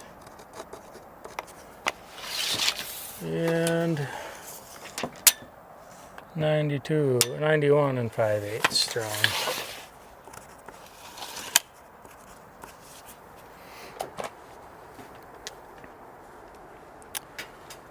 So get rid of this guy. You see how we ended up with a pretty decent reveal underneath there. We got our 1/4 inch. It's 1/4 inch off of your flashings and then 2 inches off of decks. Basically everything is 2 inches off. Roofs, decks, all that. But off a grade, it's at least 6 inches.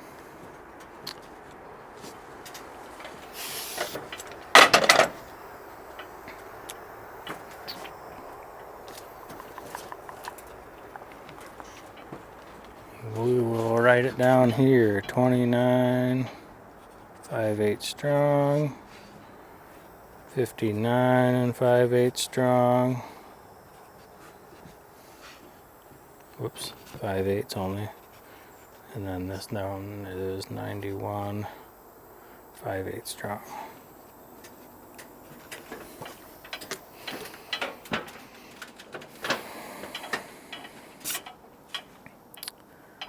And I think, yeah, I'll get those cut and I'm going to jump up a little bit and then I'll show you how to get the box on there and why I said it was kind of a goofy situation.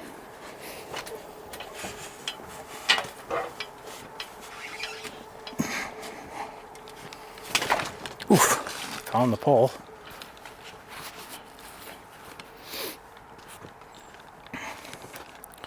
So I think all these ones that I cut, yeah, for the starters, these will work for the enders.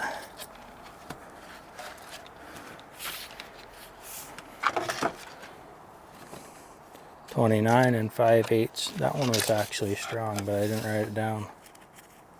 29 5/8 strong.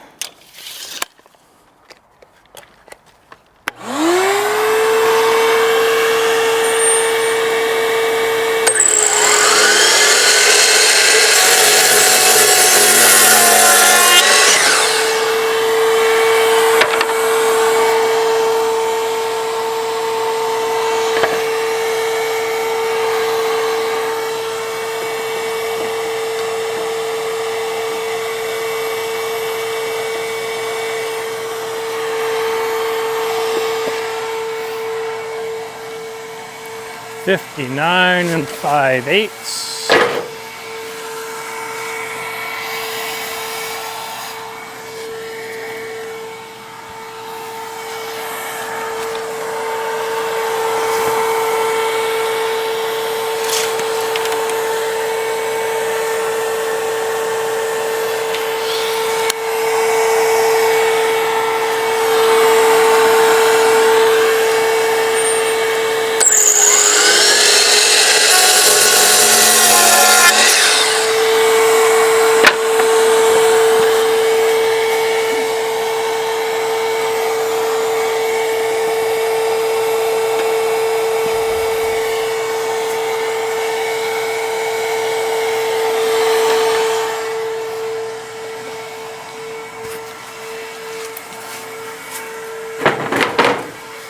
And 91 and 5/8 strong.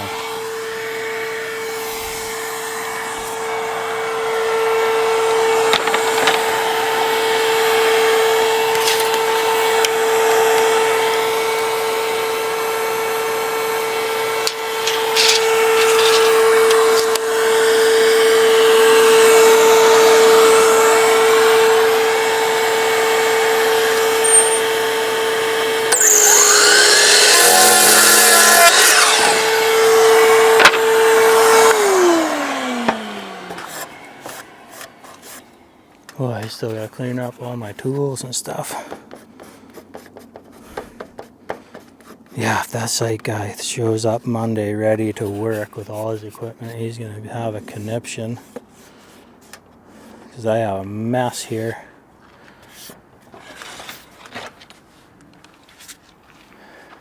But I have nowhere to put it. That's the problem.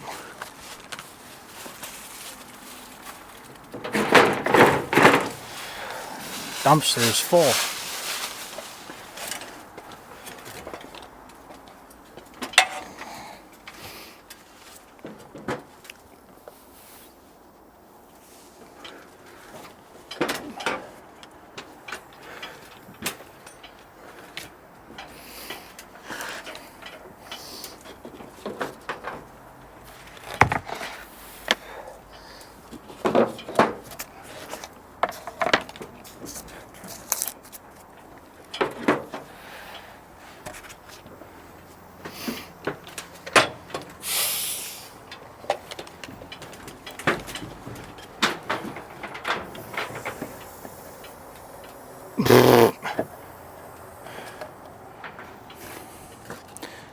$27, not $29. I want to go home.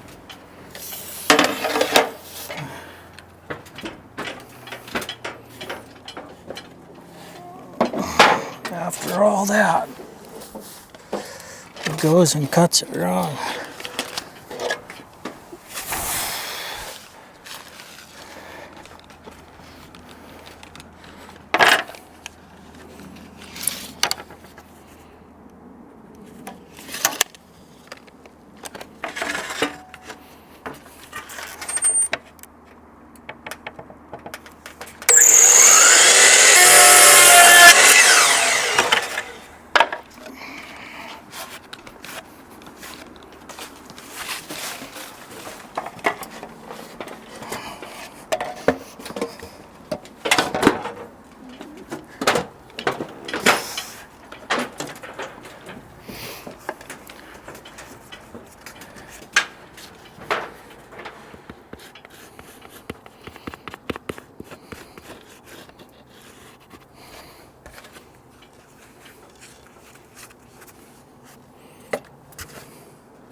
These all got painted.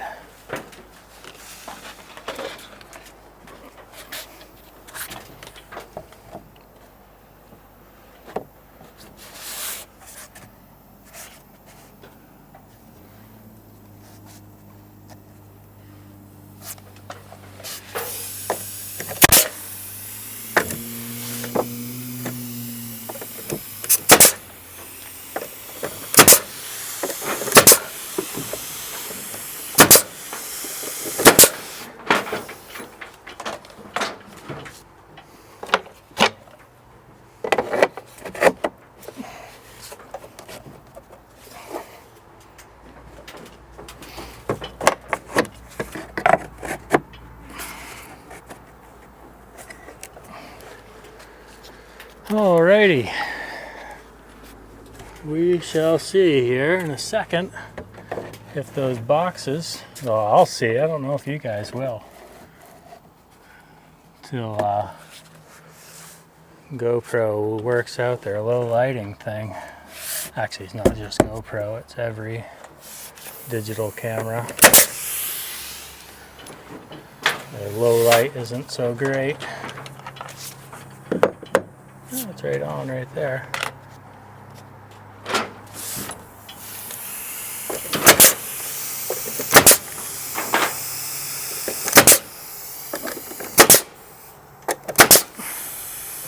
think I'm shooting into the top plate.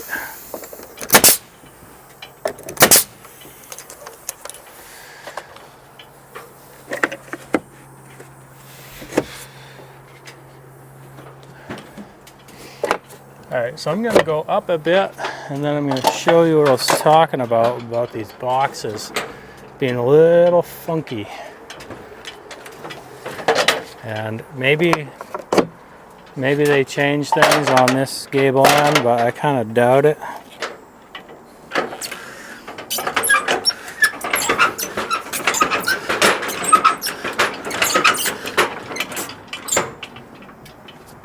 So I'm doing this pork chop right here, and they didn't frame anything for me.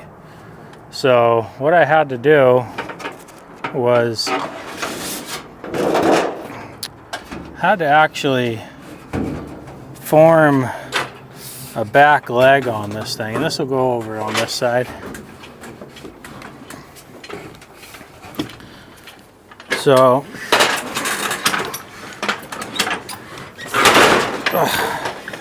the spring's a little tired out on that back foot thing there. So it's a little dark for this demonstration, but yeah, this thing's gonna go just like that. But on the other one, their fascia wasn't on there very straight. I don't know if this one's gonna be that way. I'm gonna venture a guess though that whatever they did over there on that one, they did over here.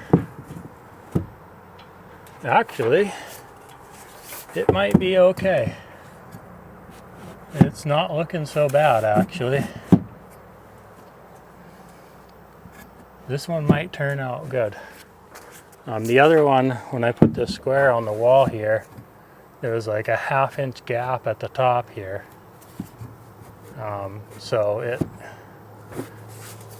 I cut my box, I made it square this way, that way, this way, and then I made my cut square this way, and it was just way off. I had a gap like that big on the face.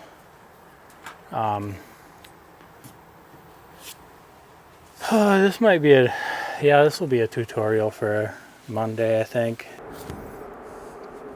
Okay, we are back Monday. Haven't seen the site guy, but I did show up past 7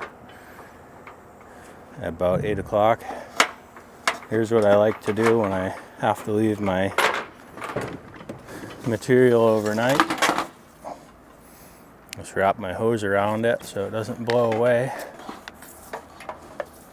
or over the weekend.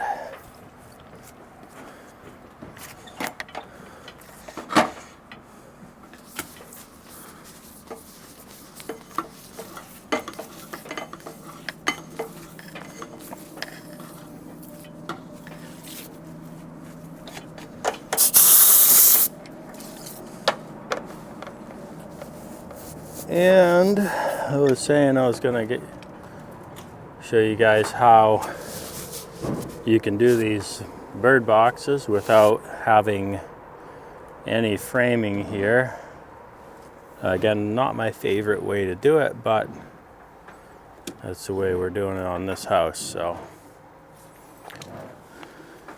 and first off, I'm gonna go with a 1/2 inch step here over my corner. A lot of times I'll just line up the bird box with the corner perfectly, but to add a little bit of definition, we'll add a little 1/2 inch step right there. And that way it kind of looks like the bird box is landing on top of the corner, and that's what it looks like anyways. If it's lined up, like I said, it gives it a little bit of definition. So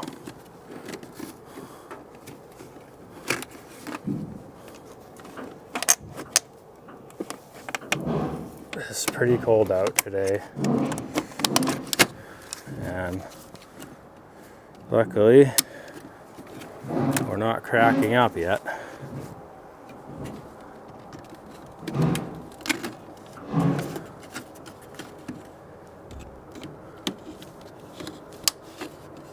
I think it's a little bit short.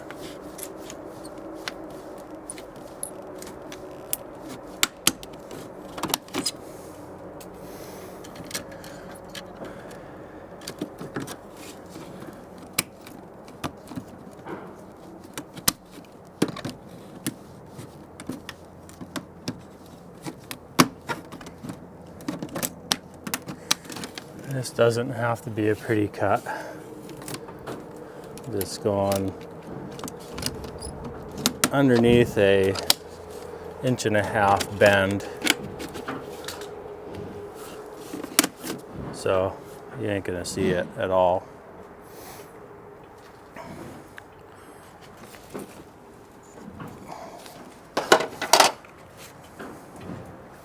All right, so what I was saying on Saturday is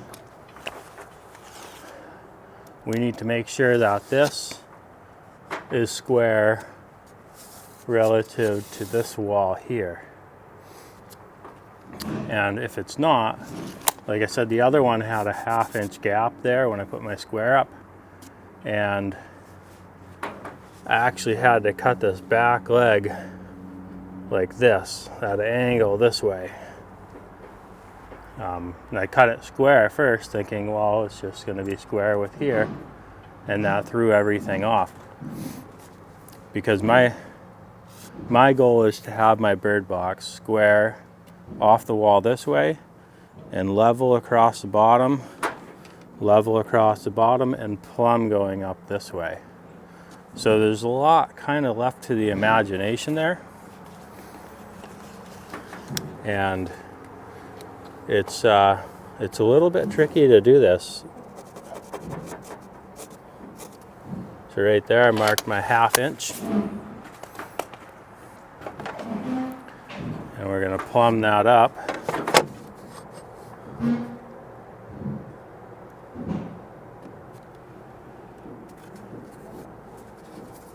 Right there.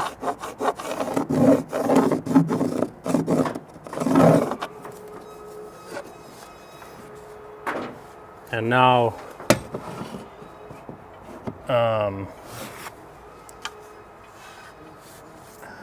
in order to find out where this is, where this line comes down here, there's a couple ways I can do that. I can either get a long level and span those 2 blocks, but those 2 blocks might be shifted a little bit this way or that way.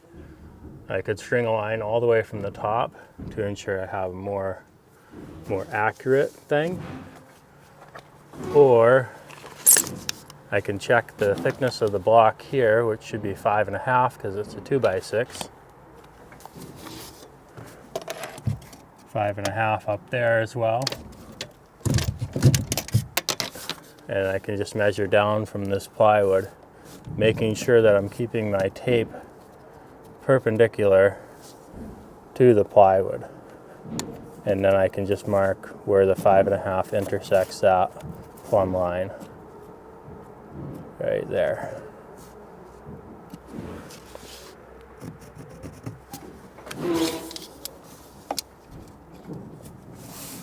Five and a half. Generally these end up being a little bit down for whatever reason. A lot of times I guess the framers don't put them up high enough.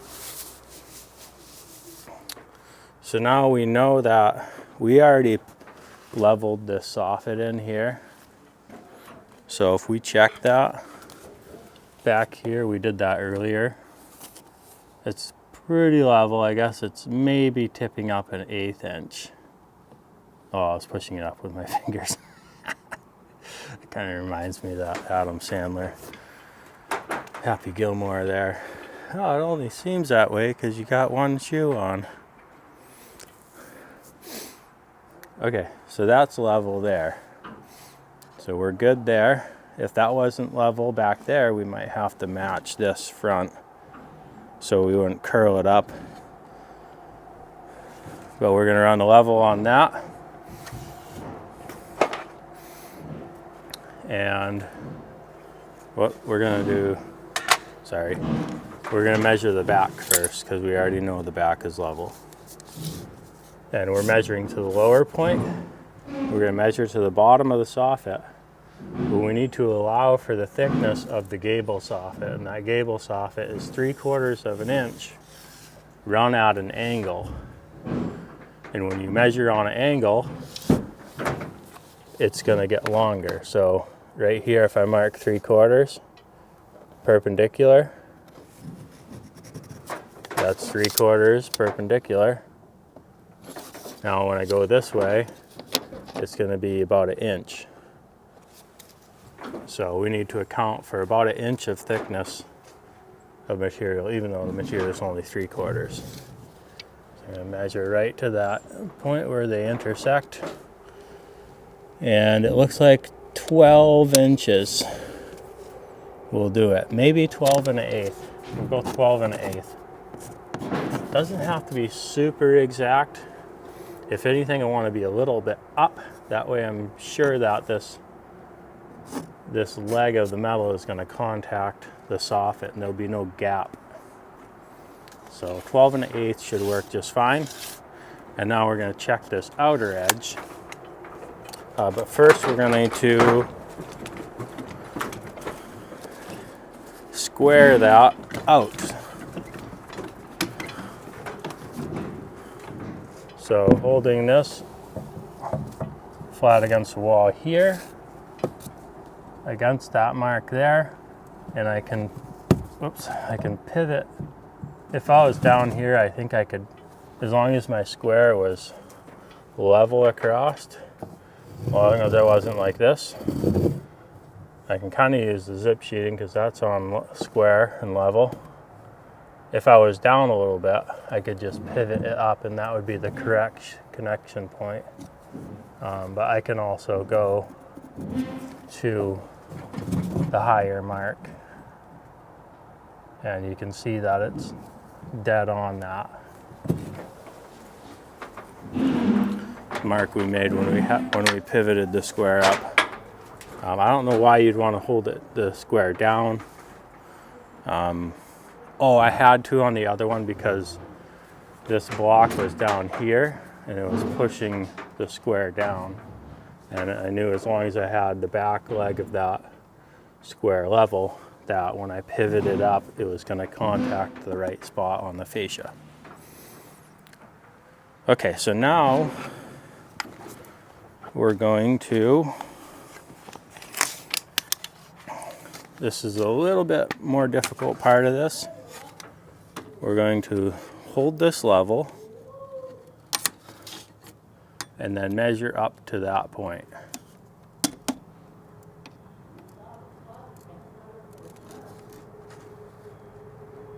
And it looks like we have about 13 1/4. So this one's actually pretty good. And it's actually a little down right there too. So I think we can actually make this pretty square. 13 1/4. And then we need to allow for the thickness of the soffit here again. So we could take away 1 inch, which would make it 12 1/4. The other one over there on that gable, I went like 12 1/8 and 13 1/8 because when I measured this, it was like 14 1/4. It was way messed up. So that's how you can check if everything's running square for you and make sure that your box is gonna be on their level, so level, square, plumb, all those things, so that you don't have to make another gable end block. I got them bent up right here with the leg on the back.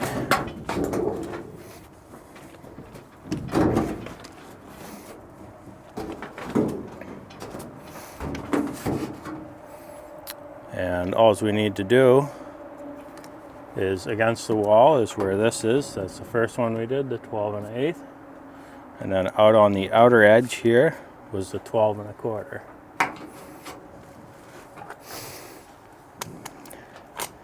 And you know, having it crooked here, you know, like the other one was about, you know, something like this, like there's not very much I can do about that, keeping my blocks level, square, and plumb. I think that was the best looking option, to be honest.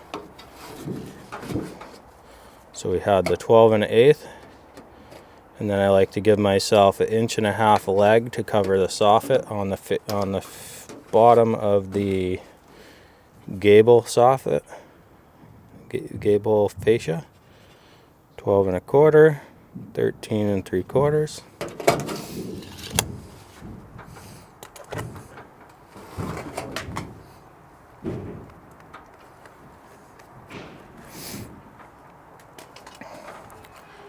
And I'll cut this down a little just in case the bottom leg of the F channel wants to contact it. I could go right up to this mark here or even that mark there, but then I have to make a slit here and bend it right there.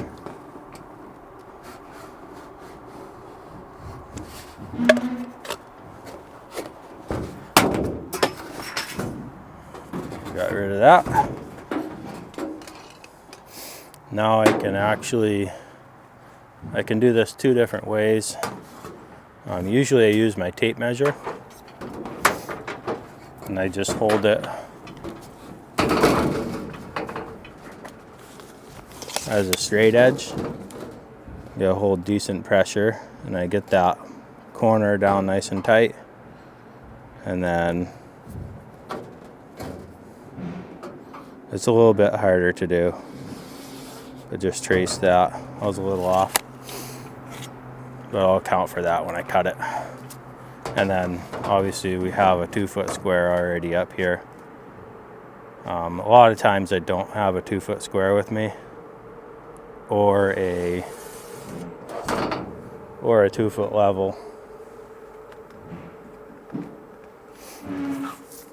because a lot of times the boxes are already framed, so I got accustomed to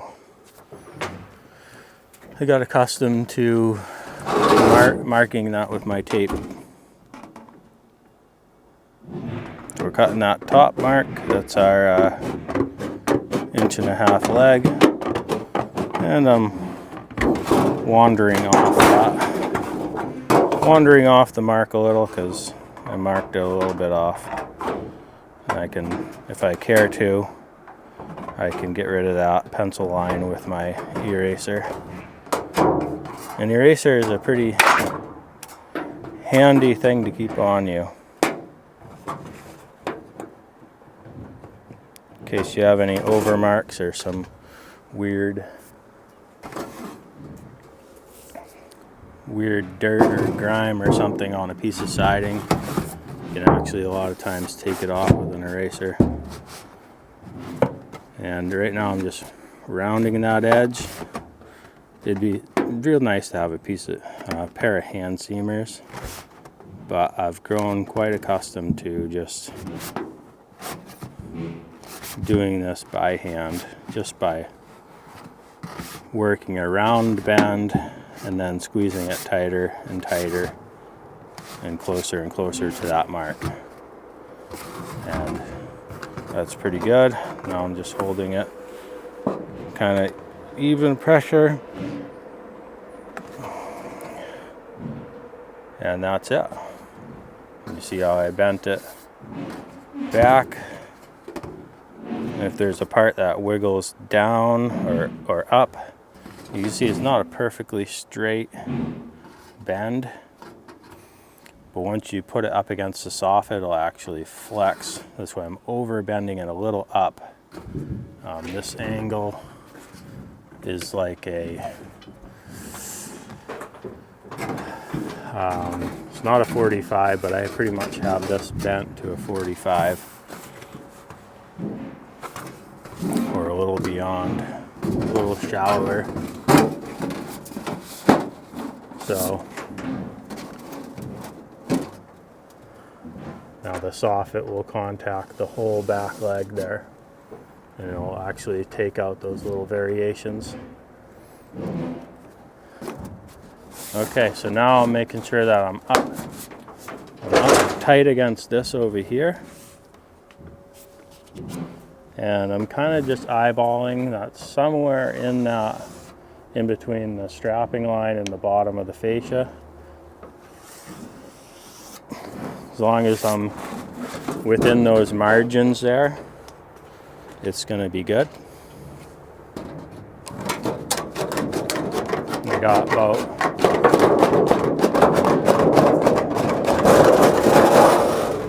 almost 4 inches to play with there of margin of error, because that all gets covered. Okay, so that's good there, and I'm just lining that up.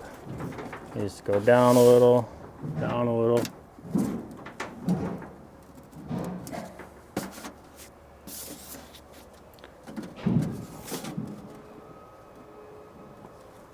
And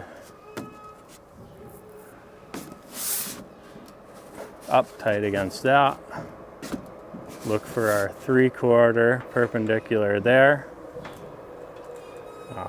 See, this is why I don't like doing this. This actually kind of requires a higher level of skill here. And it looks like I'm not quite square off the wall there, which is kind of a little bit annoying. Actually, I thought it was the other way.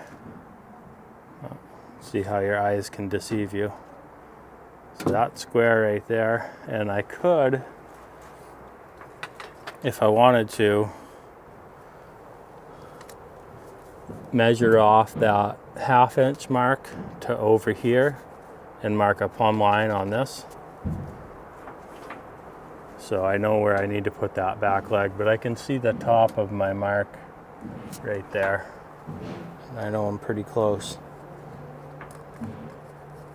And you can see we ended up a little bit. I think that's going to work out okay.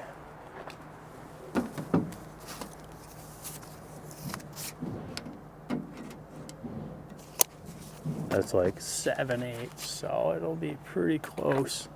I think it actually does need to go in a little.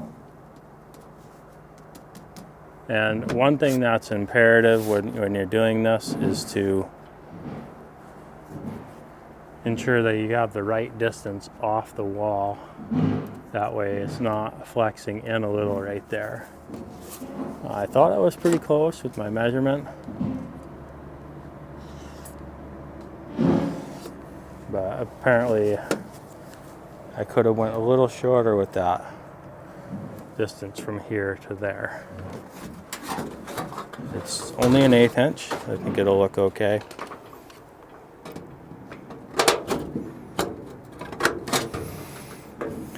And you can see I'm just going a smidgen shy with this cut.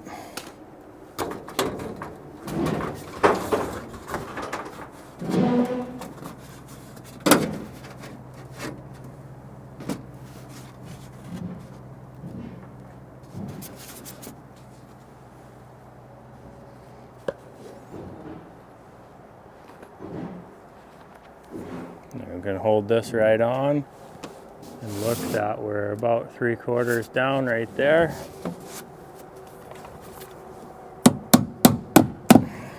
A little tack.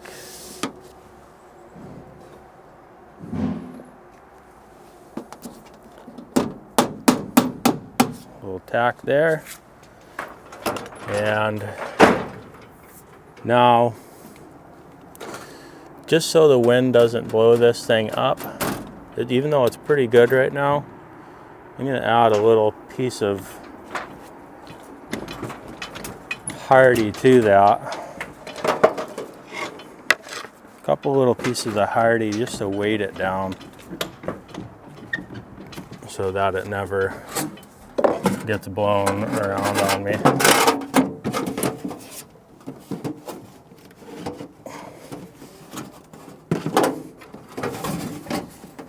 Don't want to add a ton of weight, just enough to hold it down.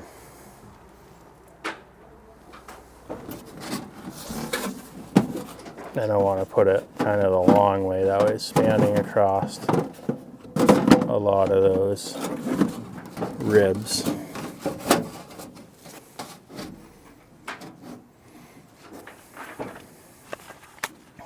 Okay, so I've already done videos on how to do the fascia coming down there, but I'll do that on this one as well. Usually I don't use these big nails. I got a box of white nails right here.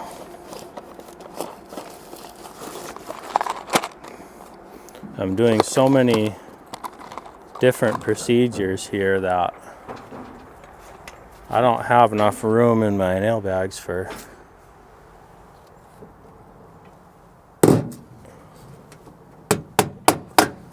every tool that I need. So it's a good idea to just tack this thing in place. You can see I didn't drive my nails home yet.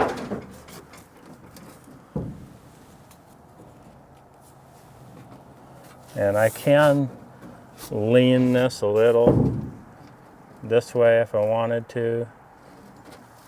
You know, it looks like that line there is a little lower, and there's my plumb line right there.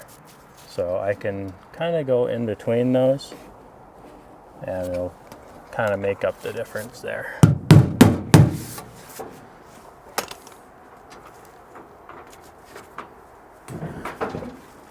Check to see if that's square going in. Yeah, it's looking pretty good.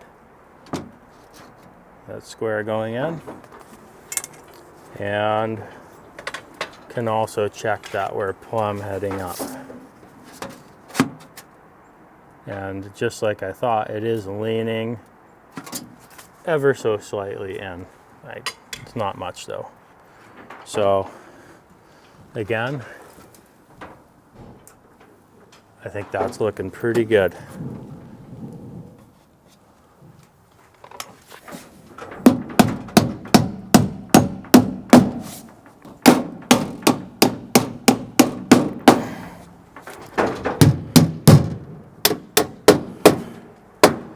And it doesn't take a whole ton of nails to hold this. This thing here is heading a little bit out into fascia territory, so I'm gonna angle that just to get it a little bit out of the way.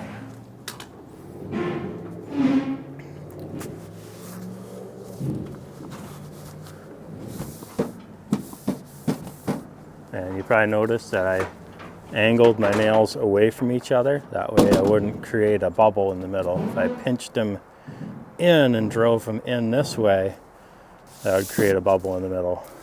So I drove them angled out. That way it pulled this taut in between, just like a string. All right.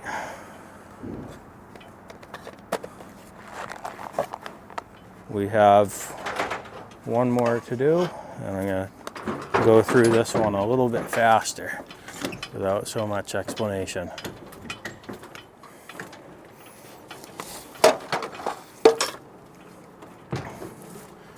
Again, we're going our 1/2 inch over. This one doesn't have the soffit in place yet, so it'll be a little easier to work with probably.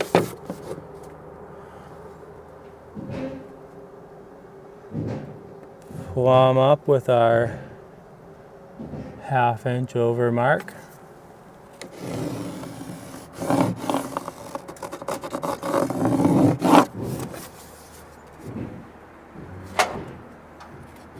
And now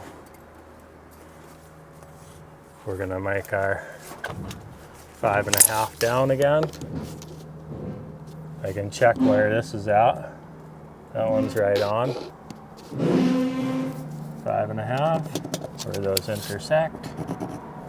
And then our 1 inch down from there.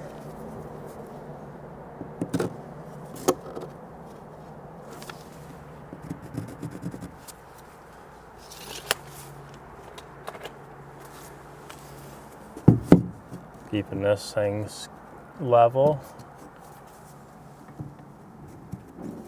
There's a lot of ways to go wrong with this. A lot of ways to get this wrong. One of them is by holding this like that. You'll contact way up there or way down there, depending on which way you're holding it out of level.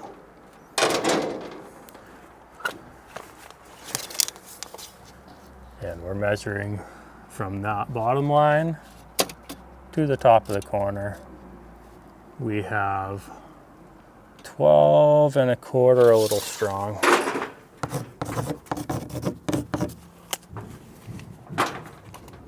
And now this one doesn't have the soffit on, so we need to allow for 3/4 of thickness there and 1 inch of thickness there. So we want to take away 1/4 inch because we have 1 inch here that we're taking away, and then 3/4 we're adding there. So we want to take away, take away only 1/4 inch.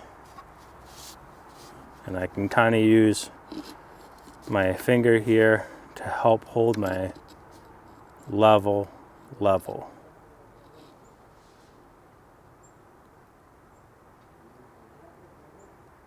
Right there, it's level. So we have 12 1/2. 12 1/2. Take away 1 inch, add 3/4, so we're adding 1/4 inch. So that's 12 and 3, oops, sorry, yeah, 3/4. 12 3/4, so it goes from 12 1/4 on the back to 12 3/4 on the front. And we might see that that's out of square or something is bowed or a little of both. So you have a little gap there, and the plywood is actually bowed. So that plywood being bowed might be kind of the culprit.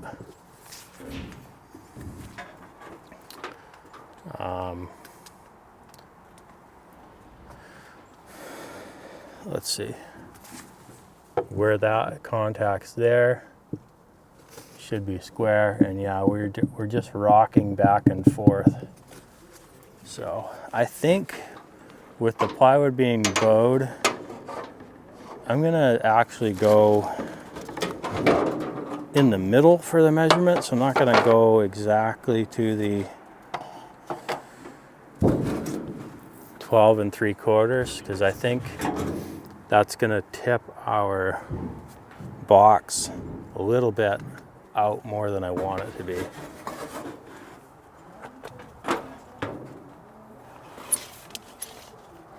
Oh, we had 12 1/4. So we had 12 1/4 to 12 3/4. This was 12 1/2, and we added the 1/4 inch.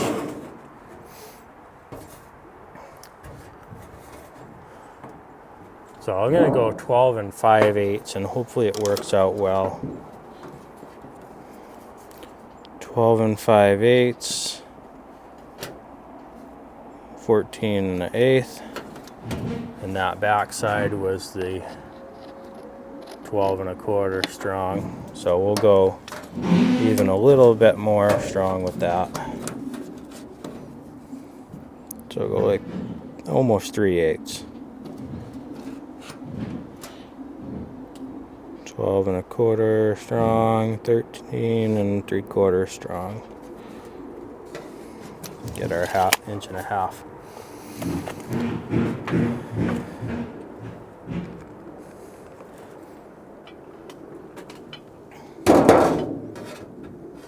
And I was saying before, I can just go right with that mark there.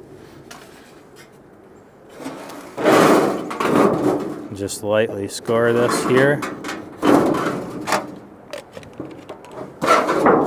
And all you need is one score on that. You don't want to do a bunch because that'll actually, if you make a bunch of scores there, then when you go to snap it, it'll actually go off of where you want it to go. So you just do one nice clean score.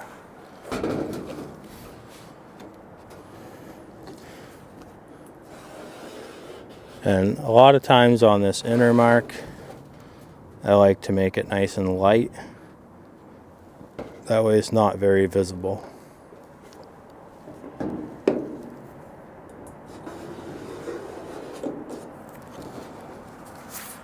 Because I'll just leave that pencil line there.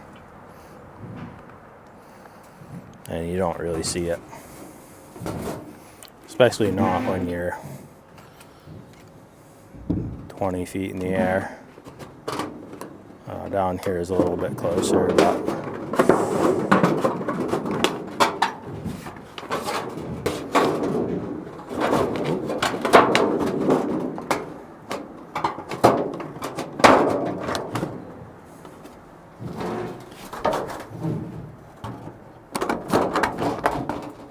and I can start way out here if I wanted to with that snip on that corner, because that's all covered. And then when I get down to the leg, I want to be right on that corner. The advantage of keeping this right on right there is now it helps me to bend this in the correct spot.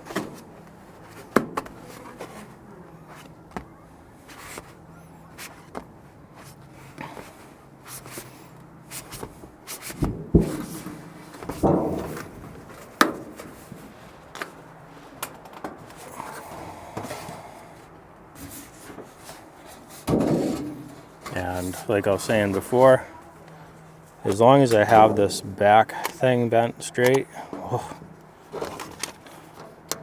I can actually transfer that line out. I got 2 1/4, and then I have 2. So I just gotta remember that. So on the bottom I had 2. So I add 2 inches down here, and then 2 1/4 up here. You'll probably notice I didn't use the end of my tape. It's just a little bit more accurate if you just burn a couple inches or whatever and then just do a little math than trying to hold it on the end of your tape, because it holds it away from the wall, and with your perspective like that, it changes the measurement. Over here it'll be 2 1/4. If you go over here, you're at 1 3/4. So unless you go like this, then you hold the very end on it, making sure that this thing is pushed in. But it's just easier to hold like 4 inches than mark 6.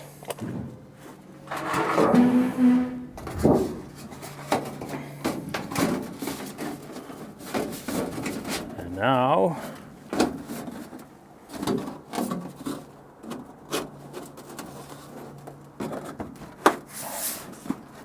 it's kind of bending around all that stuff there. I just want to hold it close and then kind of side up right here, and make sure I'm inside that right there.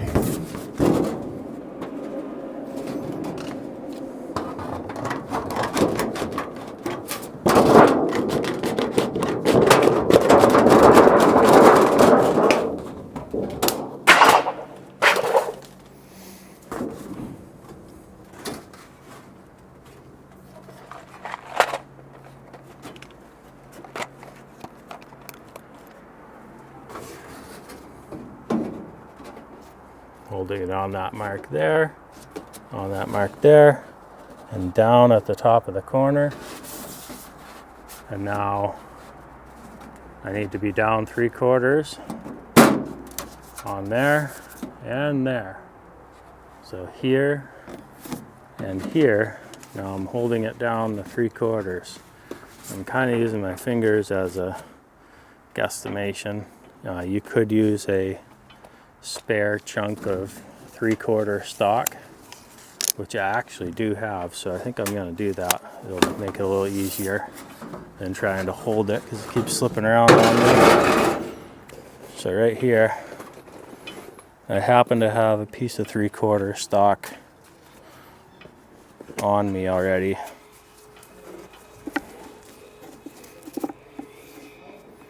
So I'm just going to nail this home right to the bottom here. That'll help out. Be one less thing that can slip around on me.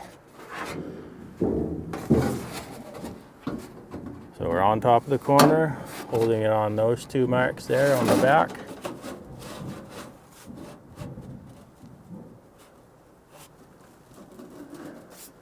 And we're actually right on with that bottom mark, so that's good. And now as long as we're 3/4 down here, which it looks like we are, we should actually be square right here relative to that wall.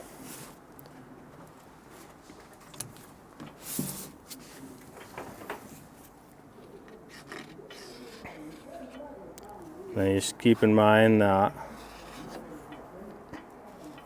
their fascia might not be cut perfectly square here.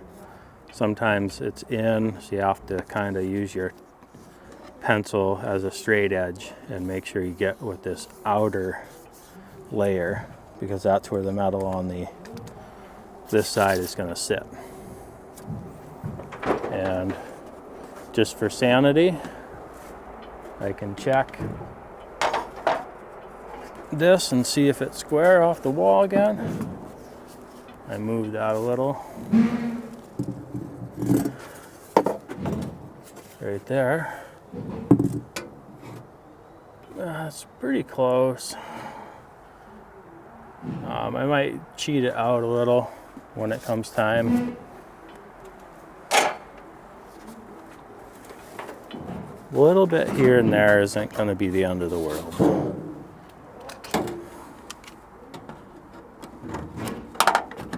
We're aiming for 0.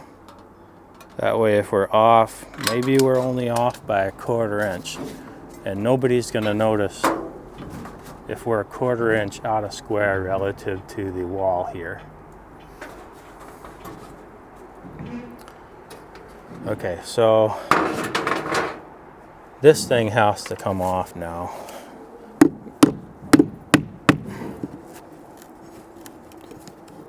At the very least, I should have put the nail on the other side, that way it wouldn't be buried under that box.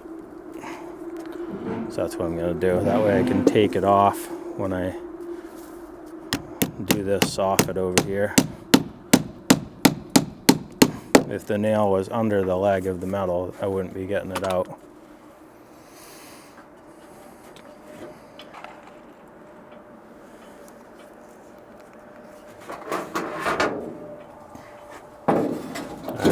Start by putting this back leg right where it's supposed to be, down on top of the corner, and then on my mark there, which is a 1/2 inch away from the corner. And then right up there, and you can't quite see, but there's a top mark there. So moving it out to there is putting it about 3/4 down.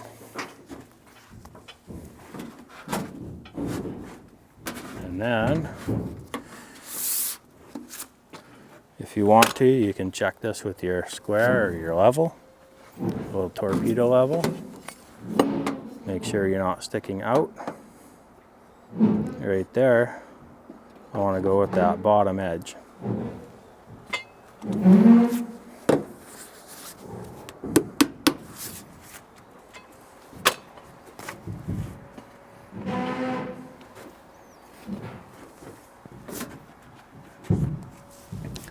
And it's looking like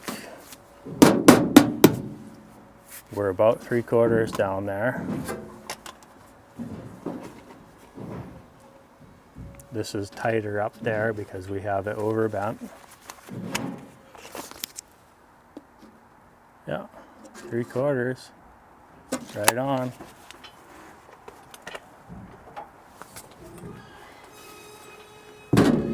And we're about 1/4 inch in, and it's about the same on the bottom. I think I'm gonna run with it. I think that looks okay.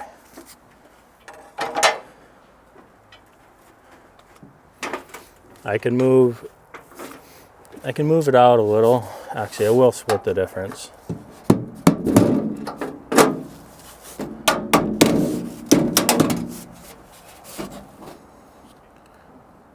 Right there. I don't want to go too much because that's moving this more than 1/2 inch.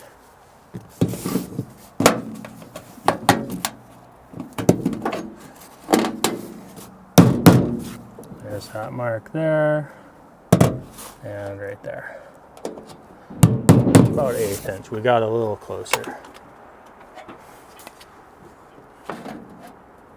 And we're heading really plumb there.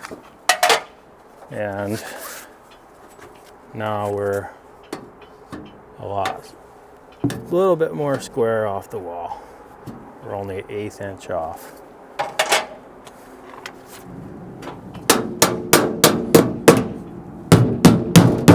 And that's why you want to just tack it to start with.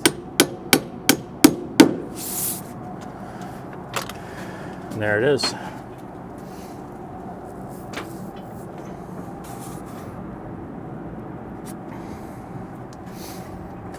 All right, so now we're gonna keep going with the siding.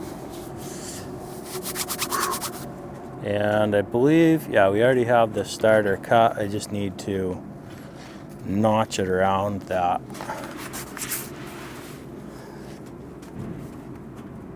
Notch it around the box now.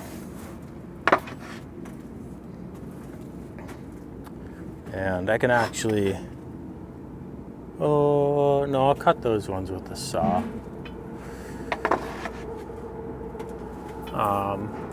Actually, I'm gonna get a ladder and get the F channel up.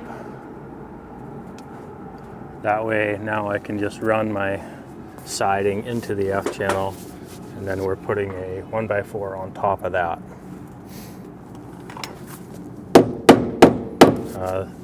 The best practice is to pad out the 1x4 with a piece of strapping or something, and then go underneath it with the siding.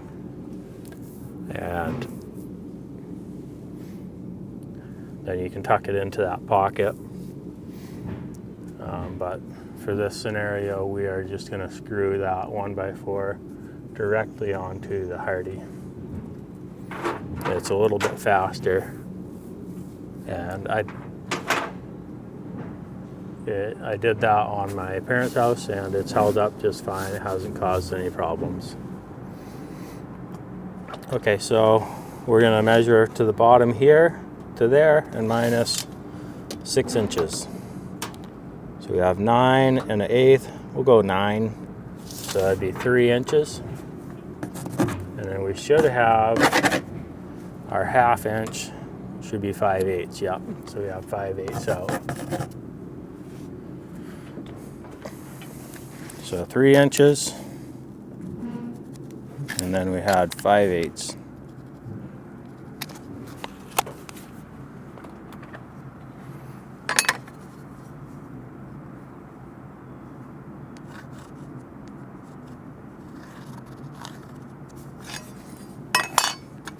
And you might see there's a little bit of moisture on this Hardie, and you really need to be careful from letting it get wet, because like I've said in a previous video, the butt joints where one piece of Hardie touches another can open up if the Hardie is damp.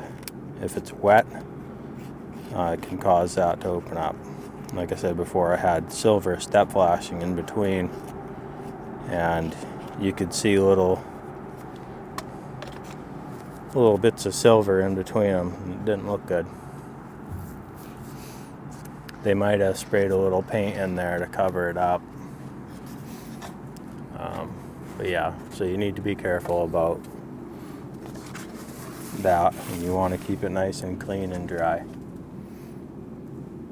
Okay, so we started with, I think, a full, no, it was a 16-inch off one. Almost 16 inches off. So we're gonna go in between them. So it's like 118 or whatever. 115. That'll be the first one. So it's like way up here.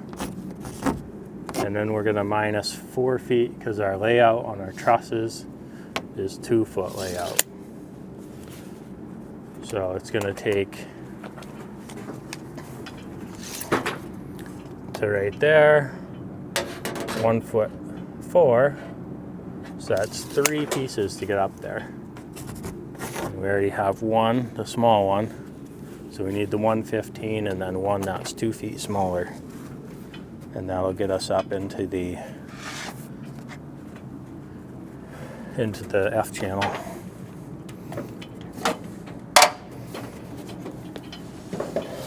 And I'm gonna grab my 6-foot ladder, that way I can set it up and get my F channel on too. I believe that I have the jigsaw down here. Yep.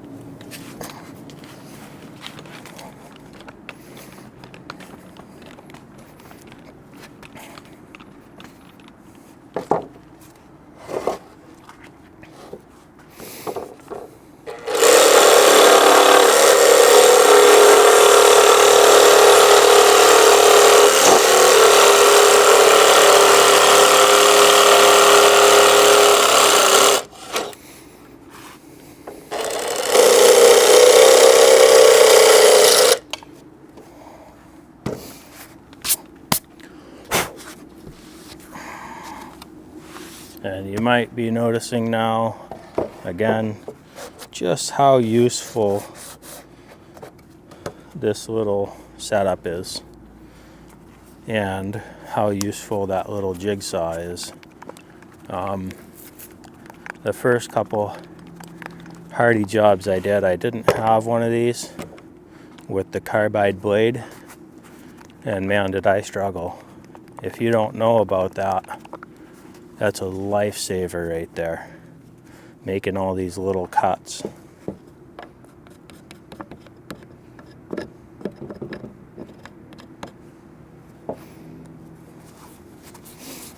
There's some, I guess there's Hardie snips that they make.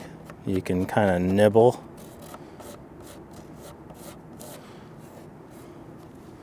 You can nibble this kind of stuff, but you're breaking it. It just makes such an ugly cut. And again, these ends aren't completely hidden. You know, even after you caulk them, you can still see.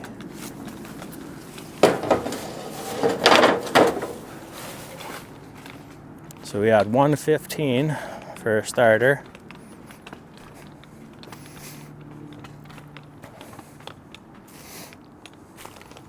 And then we got a minus 2 feet off of that.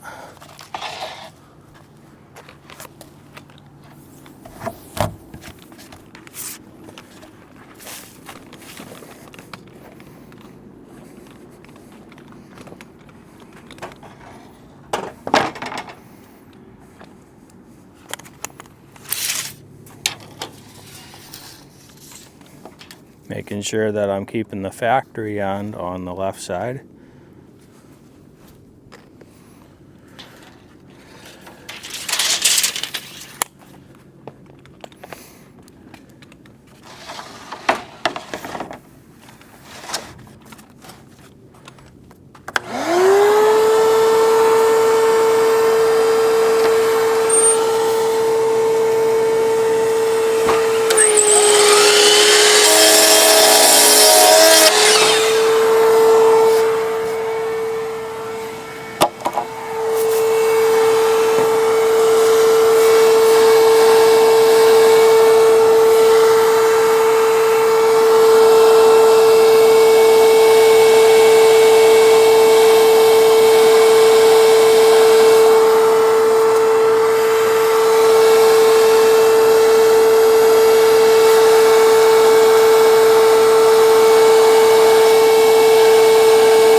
can barely reach that. It took all 5'7" of me.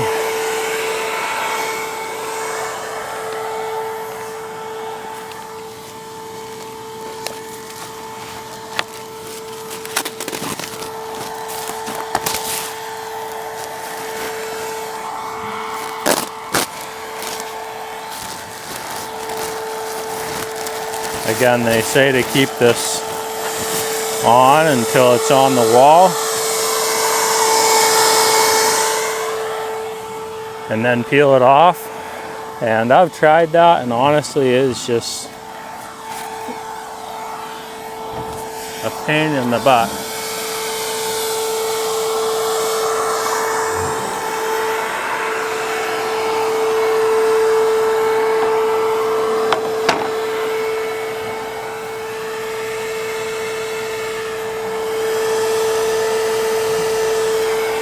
Looks okay. Got 115 minus 24, so that's 111, 101, 91.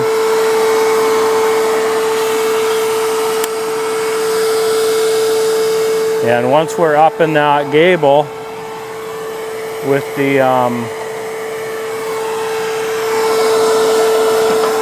the F channel and the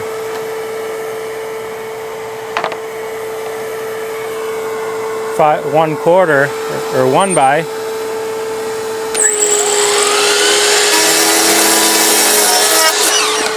I'm going to use my those shears, because the cut doesn't really need to be very good. It's hidden from sight, and it's protected by a 1x4 and an overhang, so I'm not going to bother painting those. I have done that in the past. I've painted them, but it's not going to be exposed to the weather at all because it's under that overhang. It would take a real driving rain to get any water in there. So I'm not going to bother. You could paint it still, and you're probably supposed to, but if it was my own house, I would definitely do that. I wouldn't bother painting it.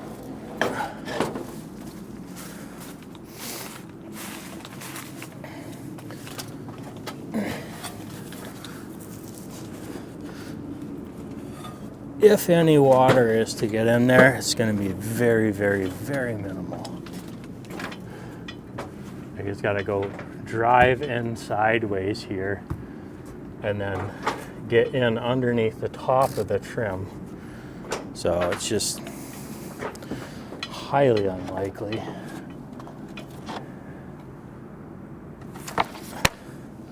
It's nearly impossible, but water can do some funky things.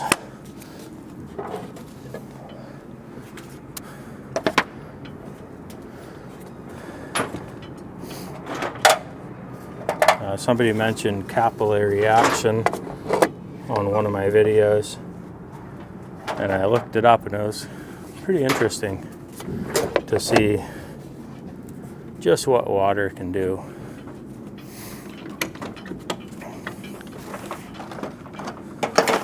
When things are, when they took a small tube and you place it in water, the water just runs right up the tube. A really skinny tube.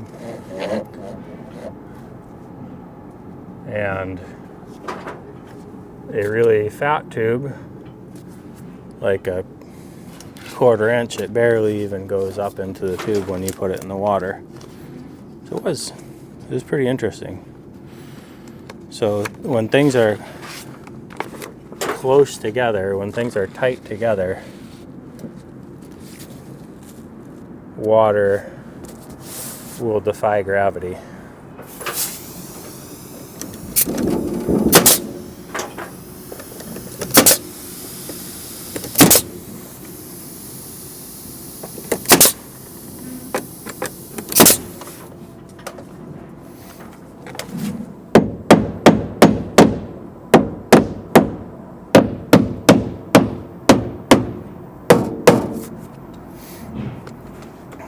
these nails are actually into the top plate or the bottom cord of that truss, so they are hitting solid framing behind.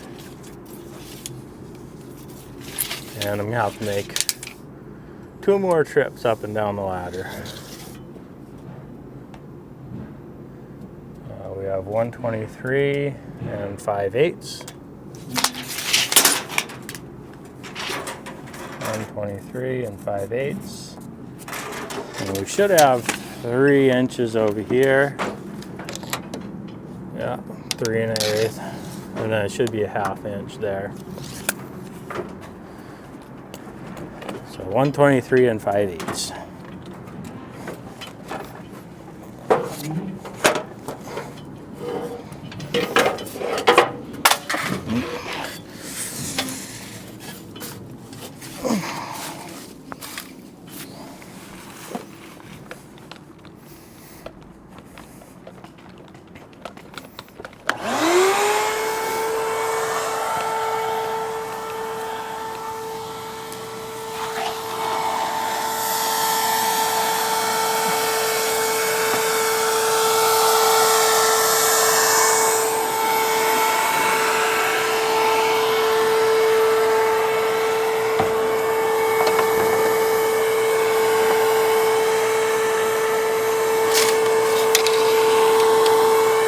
One 23 and 5/8.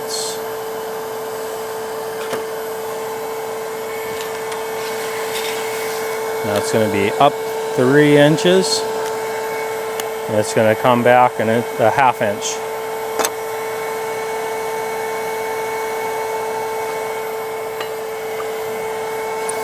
It was actually a tiny bit more than a 1/2 inch.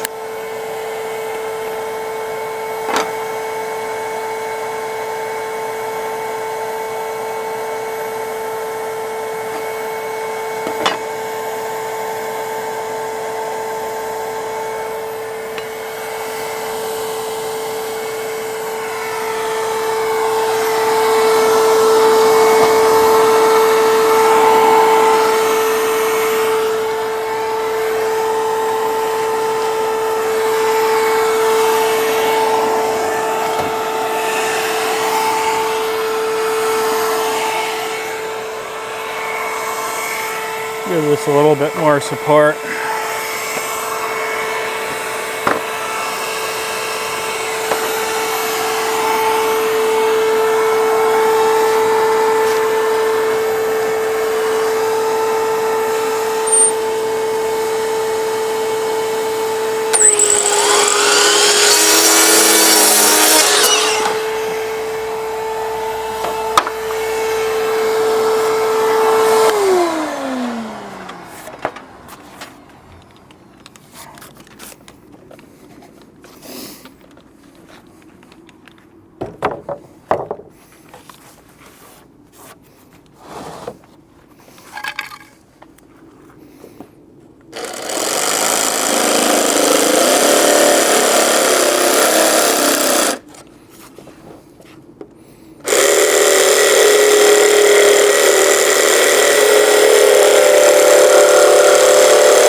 Drywallers are in there hanging drywall.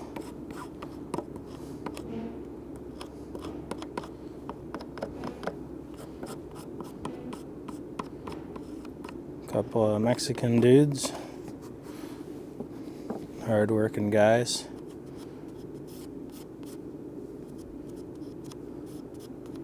Tried to talk to them, but they don't understand English.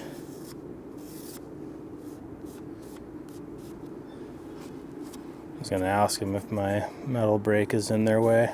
They're gonna hang in the garage.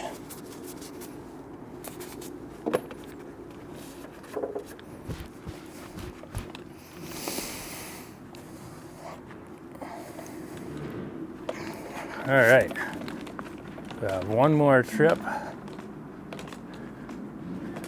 up and down the ladder, and the rest is going to be done from up there. Well, with the exception of the 1x4, because I'm not going to take that up with me.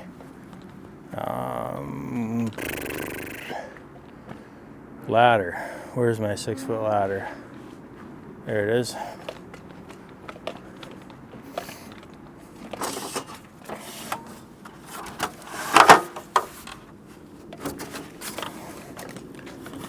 That'll get me high enough to put that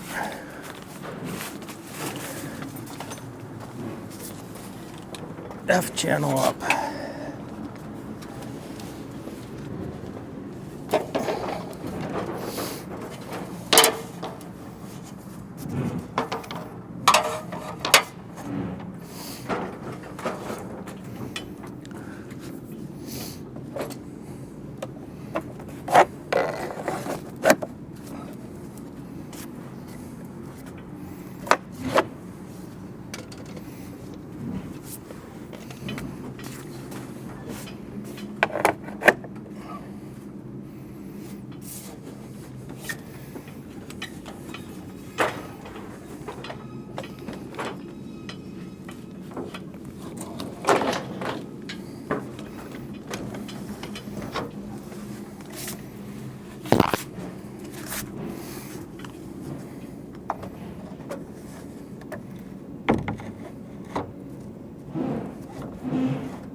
You can see that last nail actually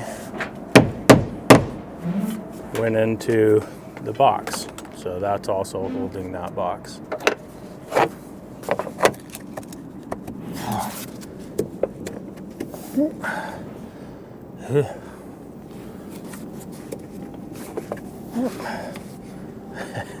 Having a hard time getting this thing under that piece. Try to wedge my hand in there. There we go.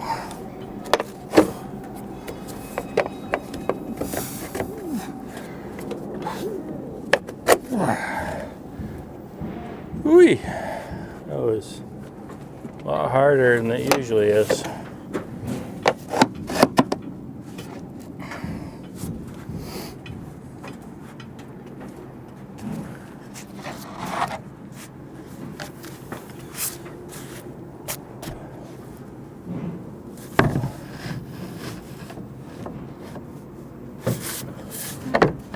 Again, you don't want to come in for a really hard landing because you'll push those things down.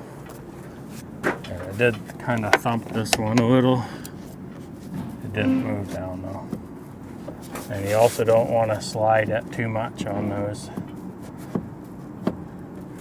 gauges because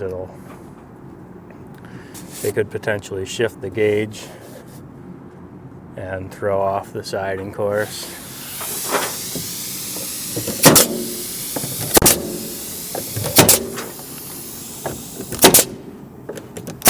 And it can scuff up the piece. Let's see, I have another coil up here somewhere. There it is.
I ran it out.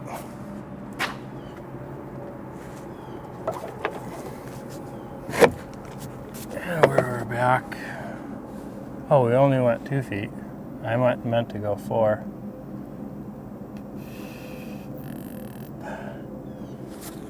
Four feet would be actually back here, which would be in line with this one. I think we'll keep it at. Well, this one really messed things up, because I don't want to put a joint right there above this one.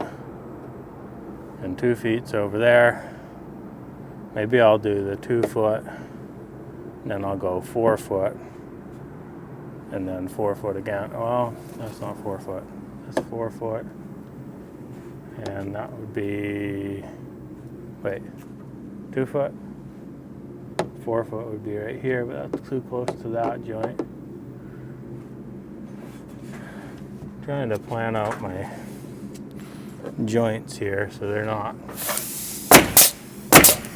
too close together.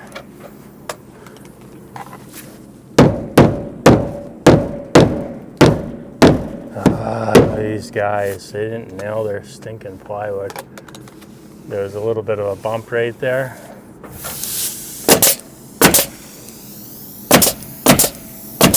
Kind of makes me wonder if they nailed that side either.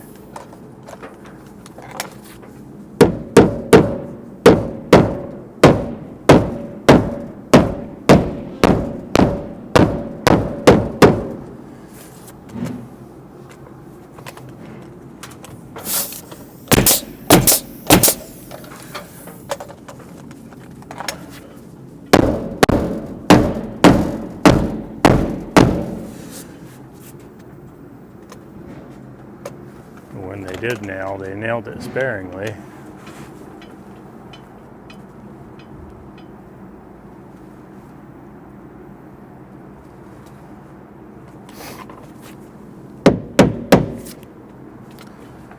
Okay, let's plan these joints out.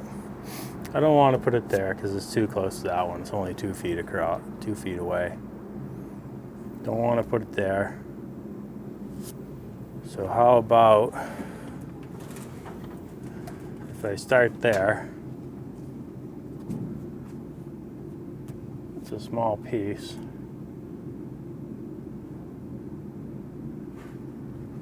And then it won't reach.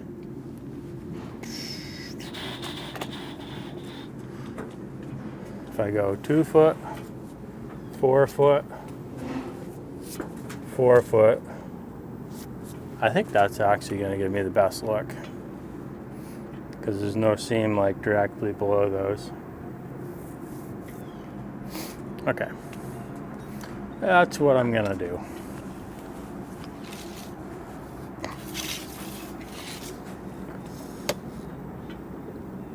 And 43 and 1/8.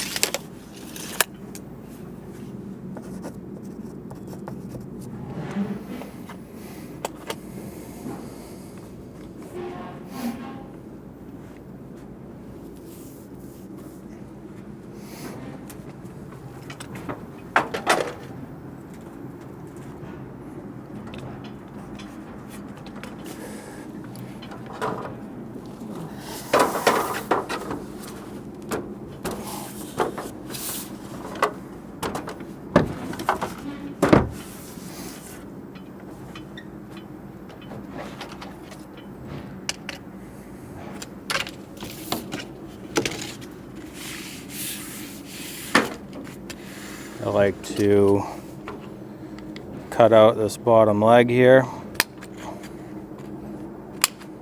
and leave that top a little bit, that way it's white up there.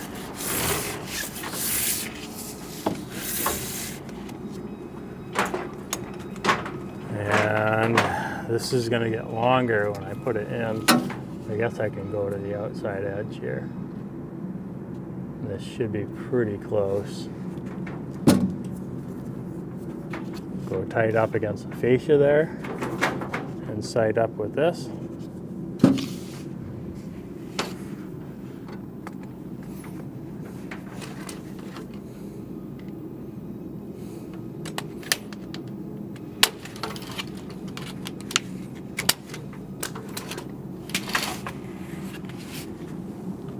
how we did. That's looking pretty good. So it's going to go just like that.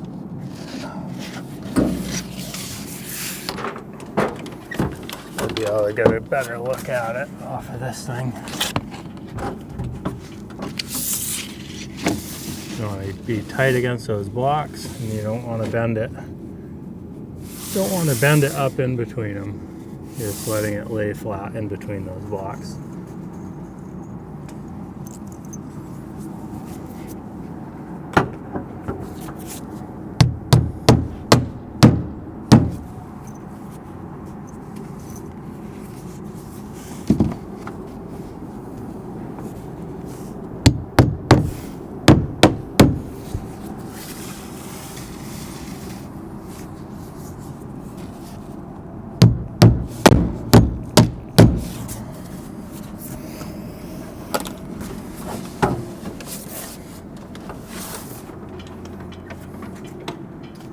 And we wanted this corner to line up perfectly with that, and it did.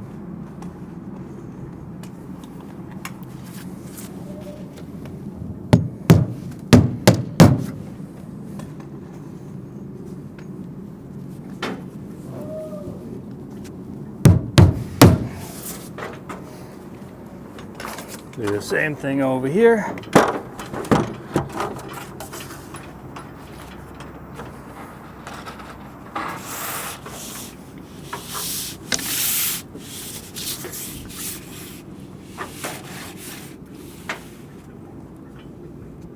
This one will just butt into the other one. And I actually, a lot of times, will just leave these long and then trim them when I get up there. So if I go tight up there, then it'll be long. If I mark it the same way, I can get it to stay. And I'm just going where this hits that. This box hits that bottom leg.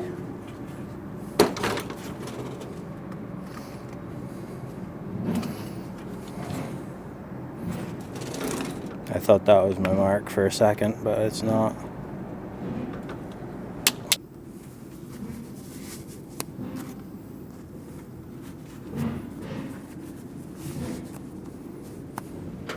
Again, this leg of this, it might be encroaching more right there. If I run my square on that, you can see it's holding it out about 1/8 inch. And it's a little closer down here, I think. So if I trim off this upper part of that leg, it should encroach less on where that fascia metal's got to come down.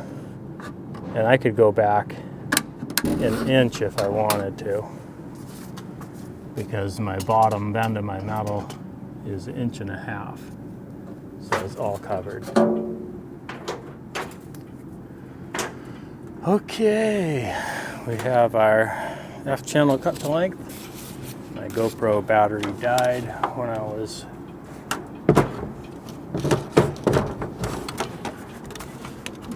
cutting it.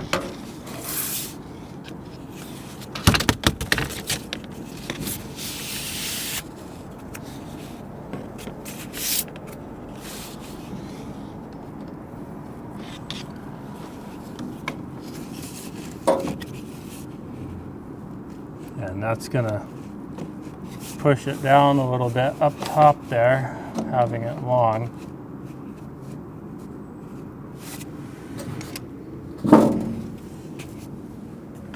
But that's okay. We just need to make sure that what we're doing down here stays nice and straight.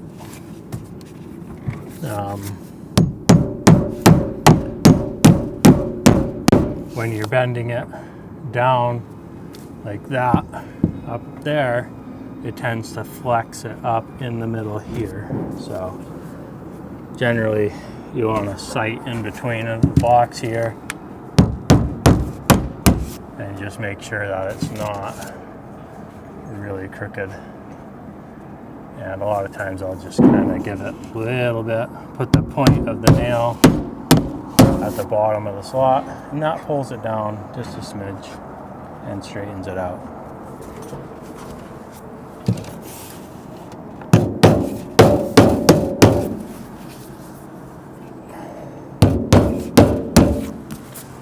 You can also snap a line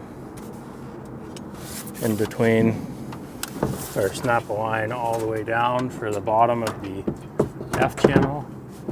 If some of you are working on older houses, it's probably a good idea to chalk a line for your F channel, because these blocks or the bottom of your soffit is not going to be flat.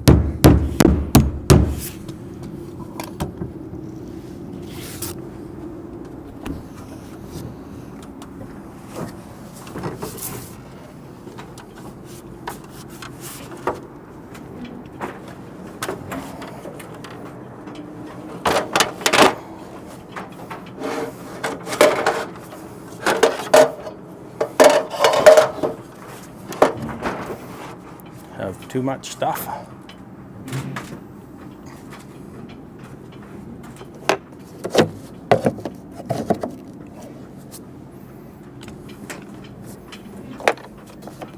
And we want 2 foot back. So I know if I set this here, it's 2 feet to there, it'll catch the end.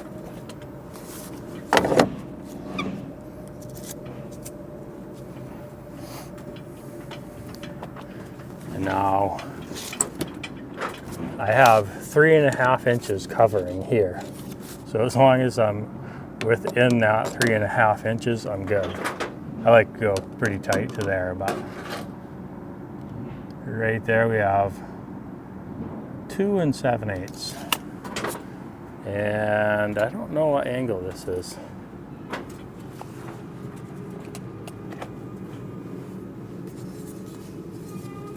Just kind of guesstimate this, just eyeballing it.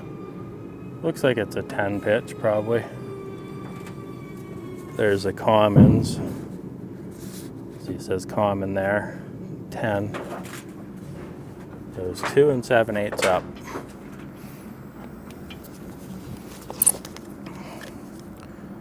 Two and 7/8, and if I hold it on the end, I just need to put it at 10. Or 40 degrees, and if I put it this way, I gotta hold it at 50 degrees.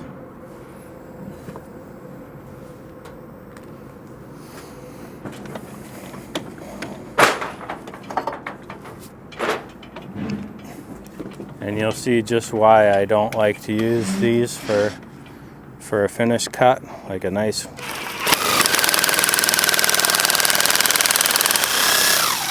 if the cut wants to be good looking. So it just kind of tears it up a bit, and I don't like that. And then if you cut it on the face, it'll always make that like dark line there. So you're supposed to cut it from the back side. And cutting from the back side, it's harder to mark exact because this is kind of a rough material. So it's hard to make an exact cut from the back side. And if you're cutting from the back side, you're putting the face against something and it can get scuffed up more. So that's why I just prefer to use those on cuts that are hidden. I think they're nice, they have their place, they're nice and quick for making cuts that don't have to be exact. But yeah.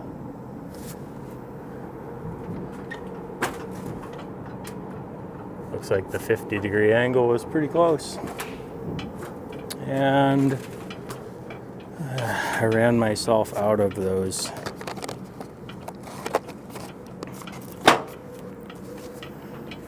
flashing pieces. There it is.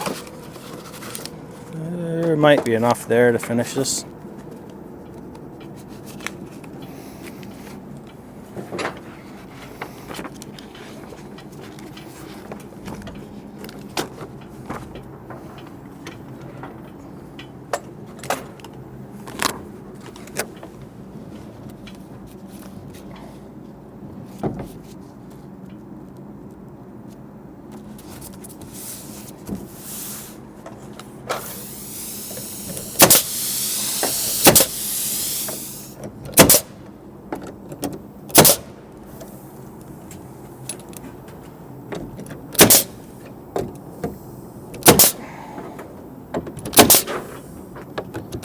Now,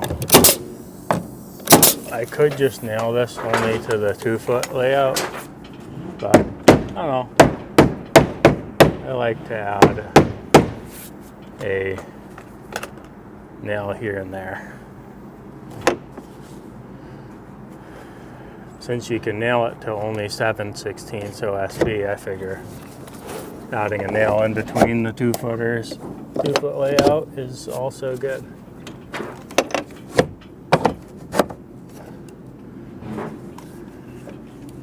And the rest of these, now that I'm up in here, I'll cut with the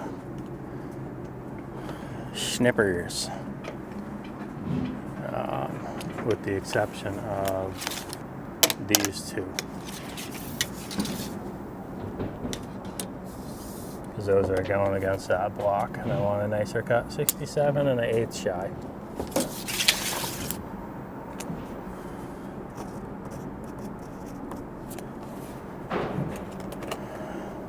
So it's basically plus 24 inches, so 43 and 1/8.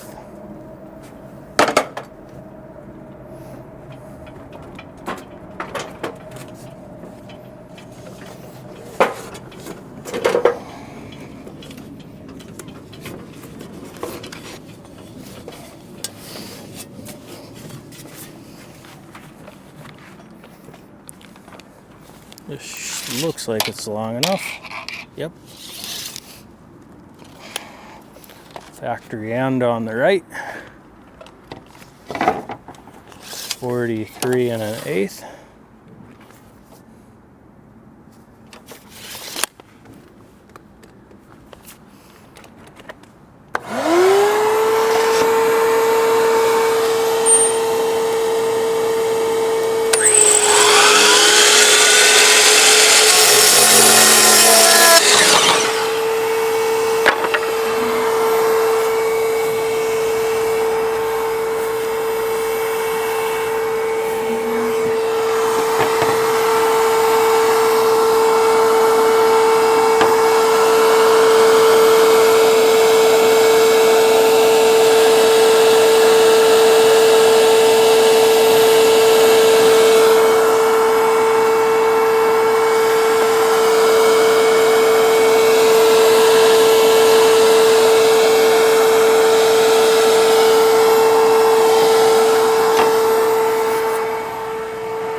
Should be 67 and 1/8. Looking for a good factory end on the right. We got one right there. Try to keep this stuff up off the ground as much as I can.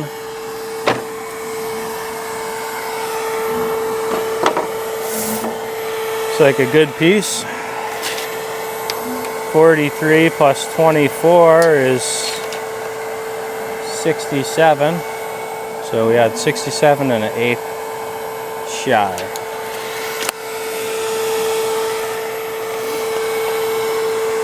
And you probably could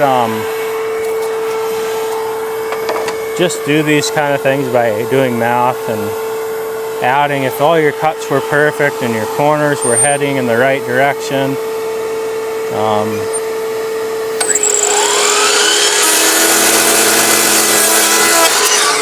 Would be a little quicker.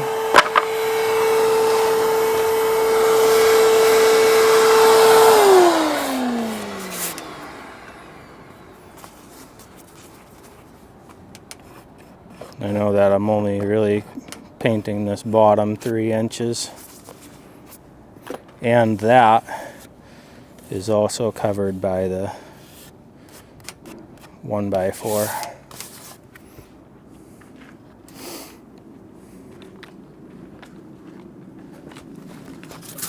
Okay.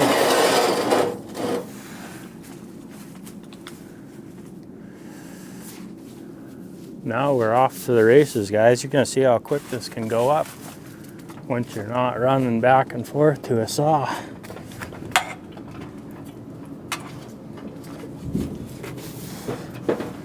not as fast as vinyl. Now I have heard though, in Idaho, there's people that do take all those shortcuts and they use 7-inch reveal Hardie. They say that those guys can Hardie a house faster than the vinyl guys can vinyl it. And yeah, I don't know. I find it hard to believe, but that's what they say.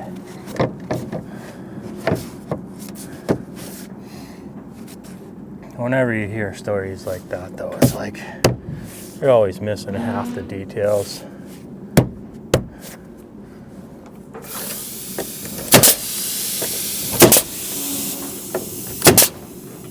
They don't mention that, oh, well, the framer does all the soffit.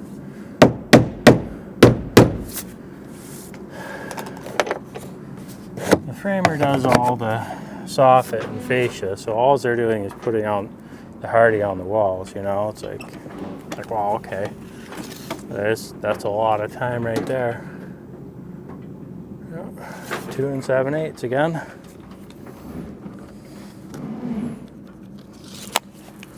2 7/8, and we'll hold this at a 50-degree angle about. Even the angle doesn't have to be exact here because, like I said, it's all hidden. One thing I forgot to do is drill a hole in that block for the wire. The wire coming through there.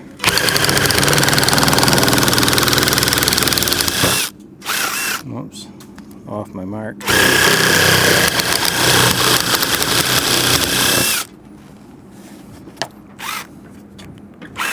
It's a thing of beauty. So I'll have to get the jigsaw so I can cut around that block when the block's up.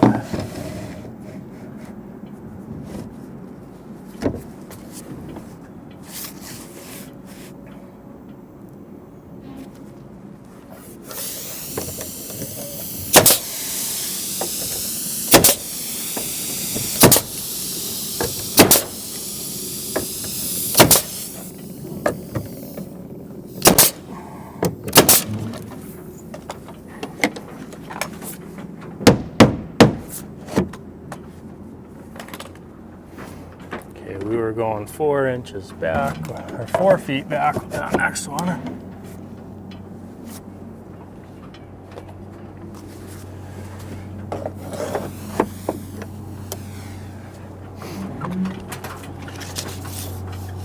That would be right here, 38.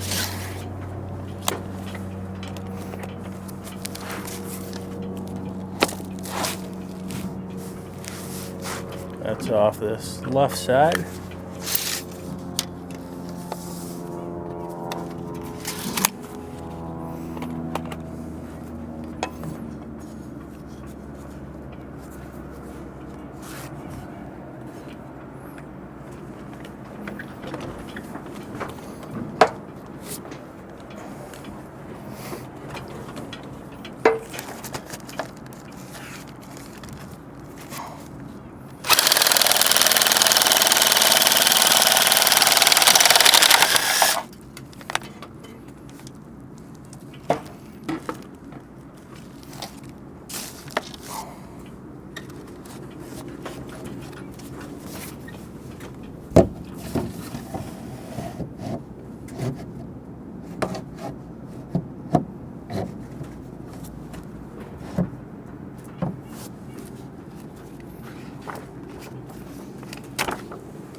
111. Hopefully this isn't long enough. Okay, good. If it was long enough, that would mean that I could have used one piece for that last one.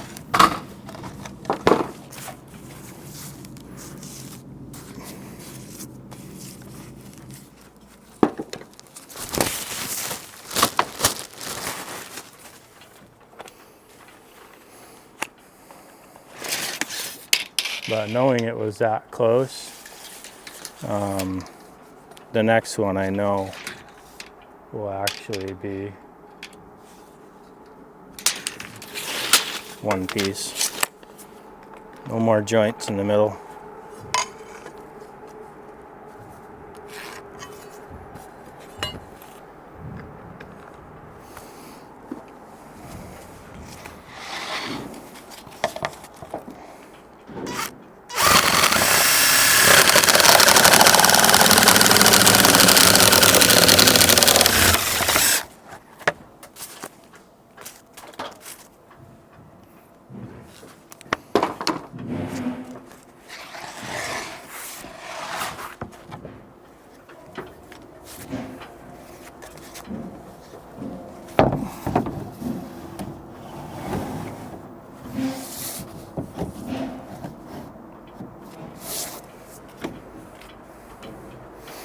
That's a little further down than I wanted it to be, but it's okay.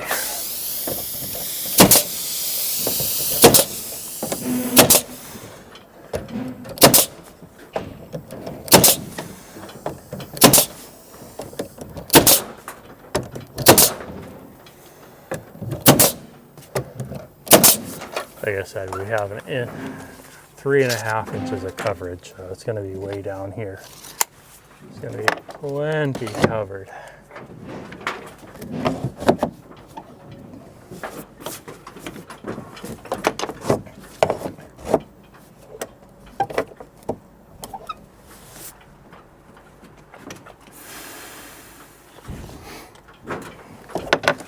What I'll do actually is put this thing right on there and try hook it, see if that works. 134.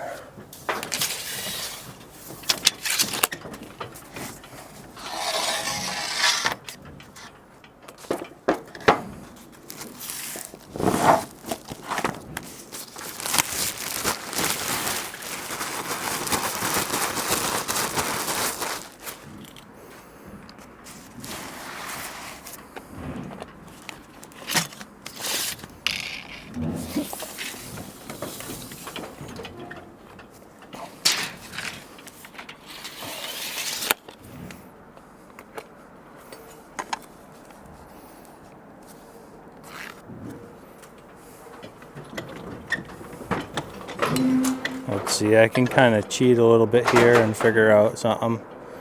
There's a 50-degree angle, and this side of my square is longer, so I know if I hold it at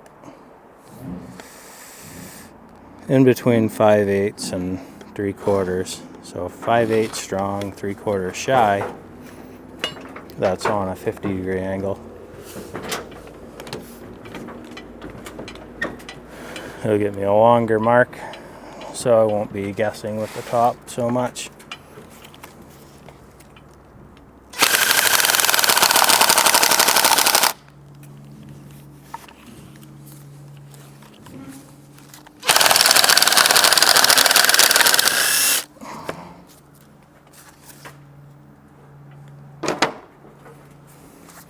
I'll save all my scrap pieces because they'll work at the top.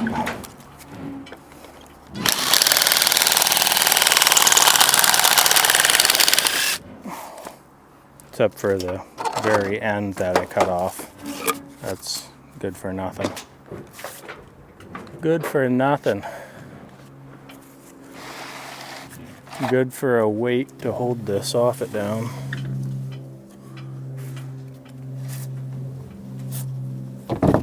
Getting hard to reach. Oh, I almost lost it.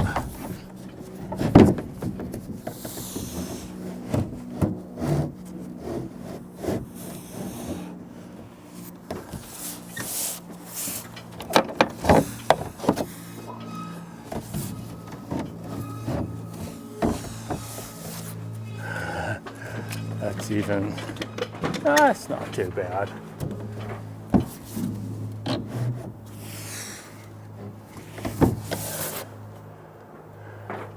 I'll make them a bit longer from here on out, but now I know.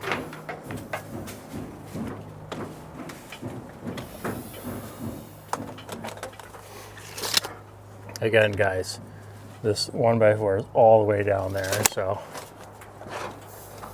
I just don't want to be too far down where that thing's going to start tipping on there.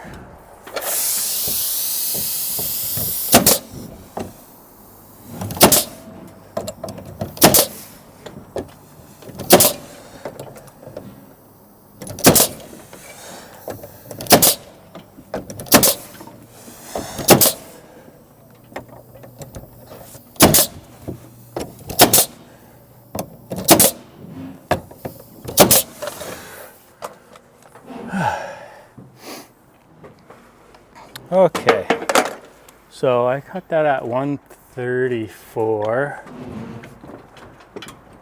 and that could have been 135. So we're going to do some math. 135. And I have the construction calculator app on my phone here. Construction Master Pro. Everybody bought these as a little calculator. You just buy it by itself, but I paid $20 I think for the app, and I've had it on so many phones now. Okay, so we're gonna have 6 inches of rise. That's a reveal on the siding. And we're gonna have a 10-inch pitch. That means it's a 10-12. And now if I just hit run, it's gonna calculate what the run is.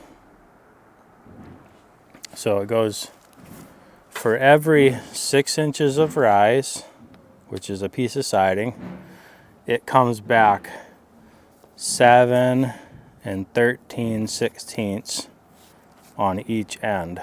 So I need to times that by 2. That equals 14 13 30-seconds. And let's see, what is that? If I go back to 12, that'd be 6/16 or 3/8. So 14 3/8. That's what I'm going to minus off each one. So 135 minus 14 inch and 3/8. 120 5/8. And if I hit equals again, it minuses it again. 106 1/4 equals 91 7/8 equals 77 1/2, 63 1/8. So you probably got the picture now. Let's see if I got something better to write on. Not really. 63 1/8, 48 3/4, 34 3/8, 20, 5 5/8. So if you don't want to measure each piece, that's how you can do it.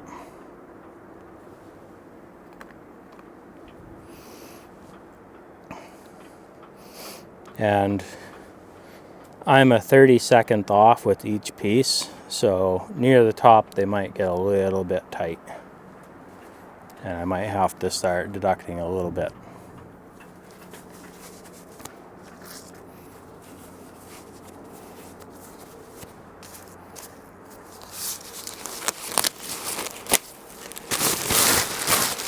having that construction master on your phone is well worth it, in my opinion. So we already had the 135, 120 and 5/8.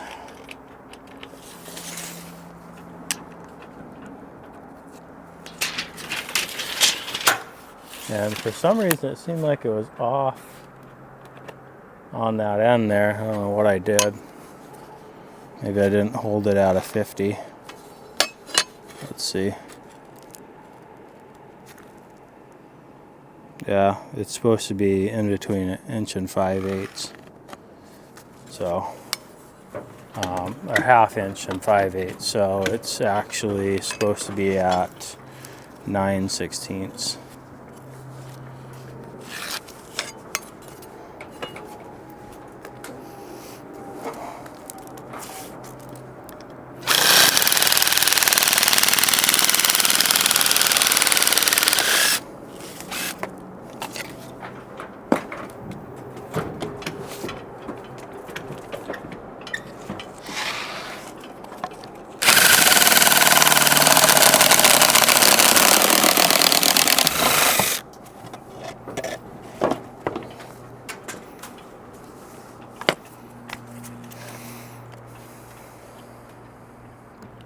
And it is time to go up. Moving up in the world now. Oh, I don't need these anymore.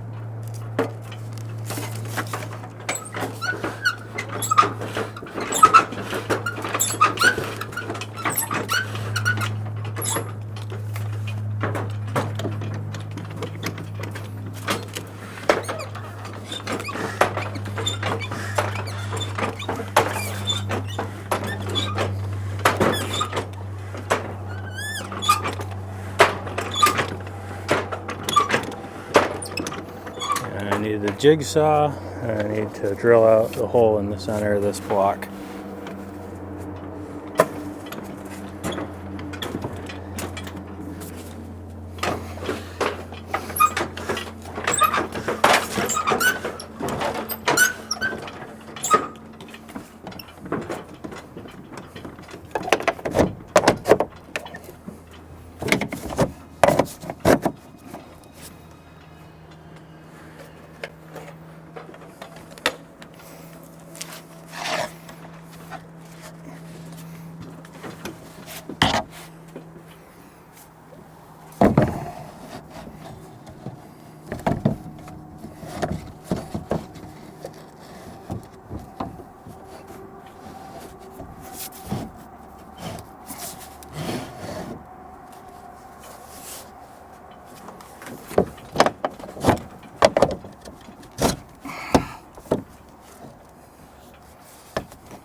There we go, that's a lot better.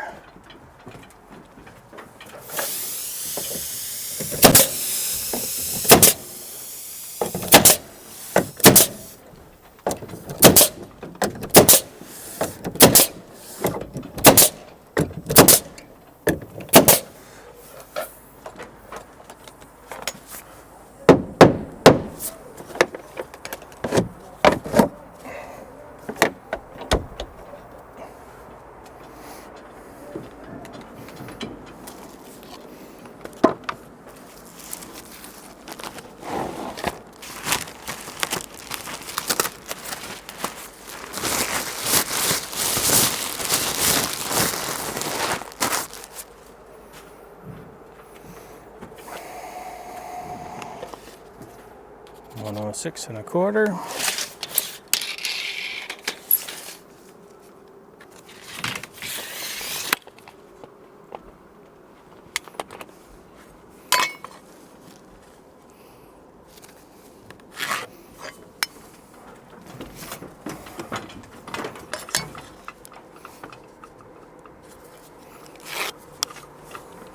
Now, this kind of thing I've definitely just eyeballed before and called it good enough. And really, when you're within 1 inch,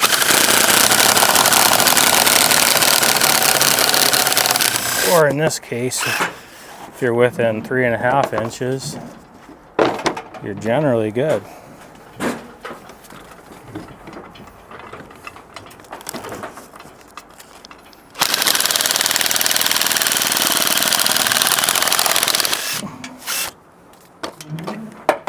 Like I said in the video I did at the beginning of the job, a drill is a little nicer to use because it doesn't hammer it and you do all that ticking.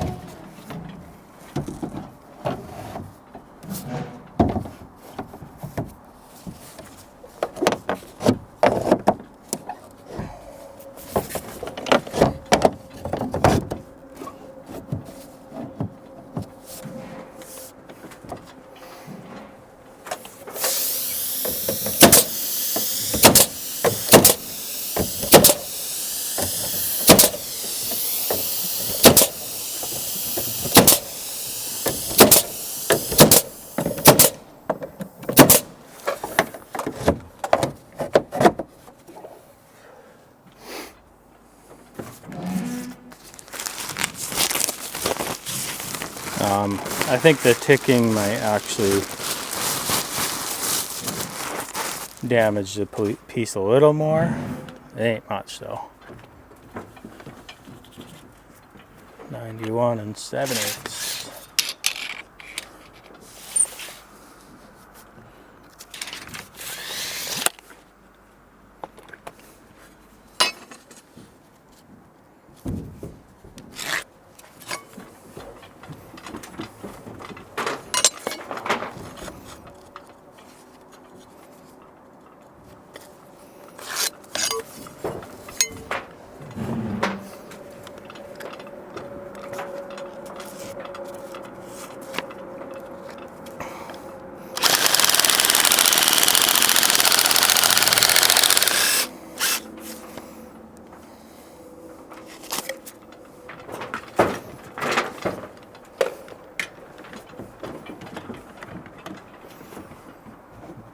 Getting pretty close to the wire now.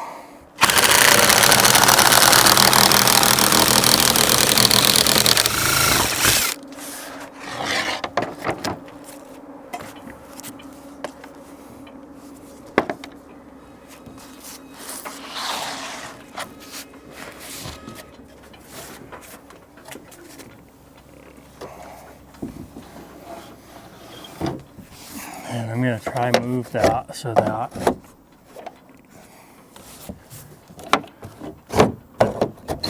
the top of a piece will run over it.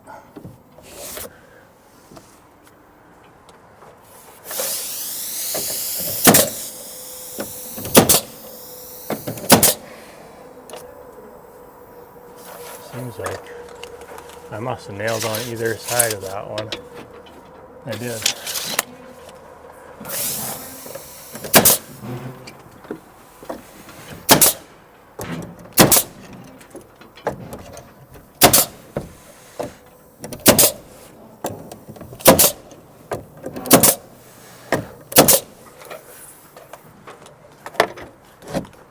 So this one might actually hit the block, so I gotta get that thing all set up now. So jigsaw to cut around it, and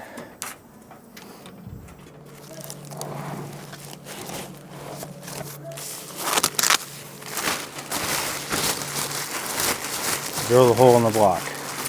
Oh, and I need a piece of flashing too. 77.5.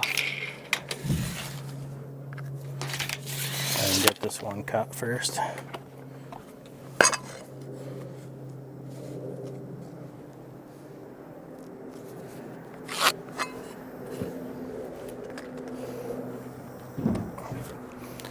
We know once we get smaller than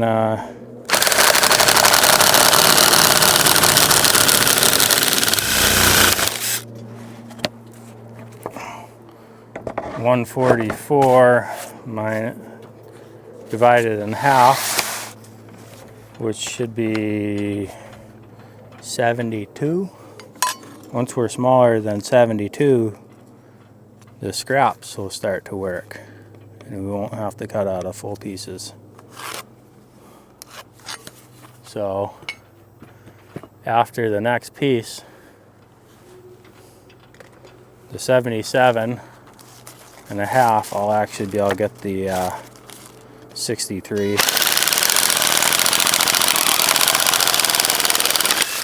or whatever it is, 63 and a something out of the scrap of it,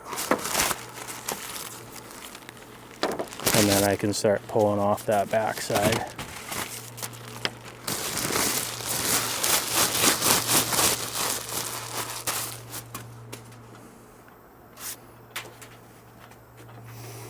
All right, drill a hole and get the jigsaw and a piece of flashing.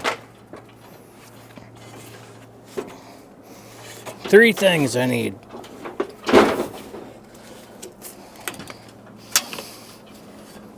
I like to say I need 3 things, that way when I'm on the ground and I can't remember what it is, I sit there for a half hour and scratch my head.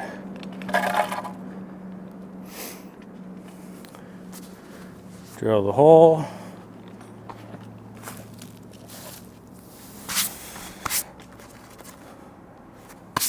This side is a nice side. And a little itty bitty piece of flashing. And I think I have tape up there already. Yep, I do.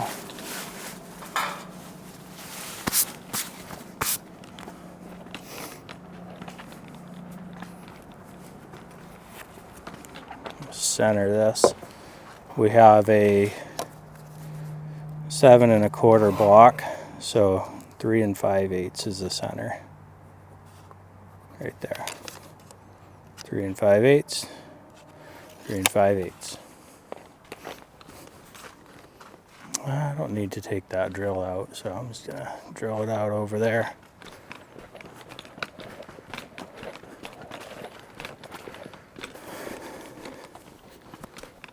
$10.53.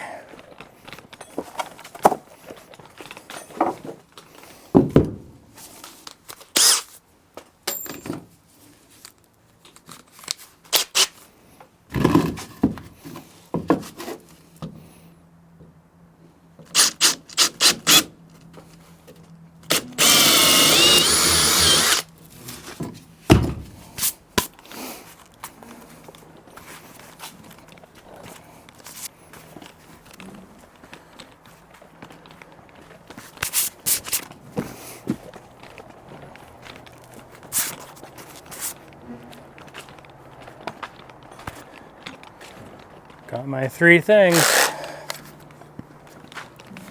2 bars on this guy.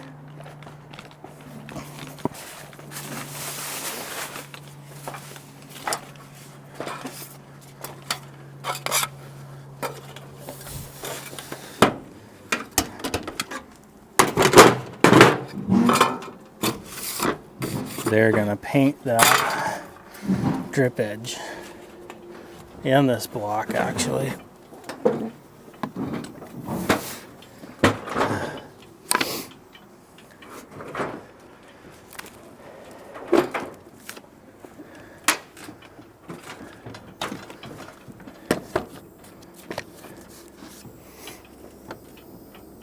And I already have my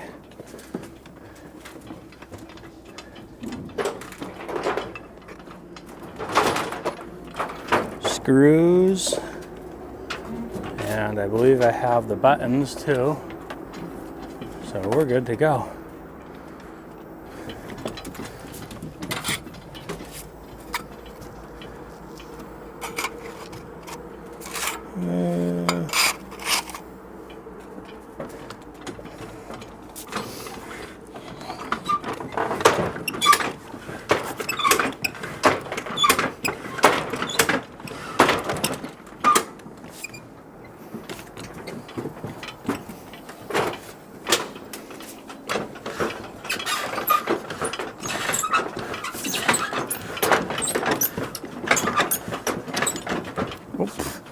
Bumped you guys on the bracket.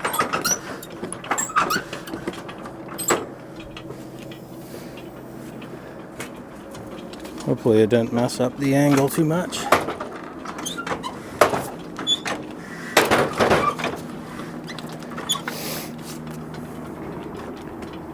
And I'll get the rest off the ladder. And since I'm gonna have the ladder out, I'm actually gonna, no, yes, no, I don't know. This is the problem with getting so many different processes. I don't even know where to start anymore. So I can get all the soffit up. I can do the metal, but the metal's underneath this. So, all right. Block.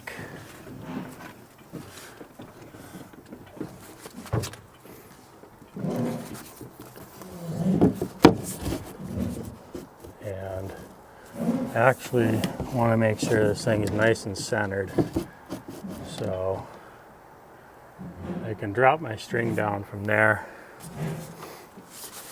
which means that I want to get this F channel all set.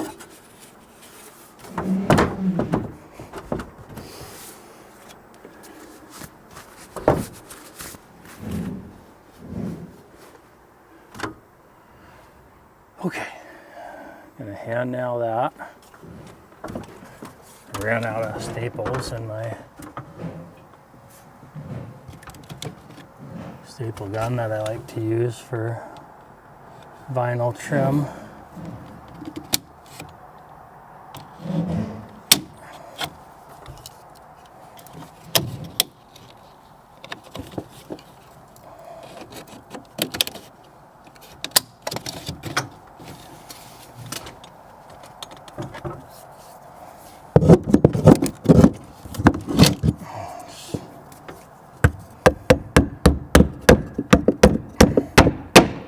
The framers left me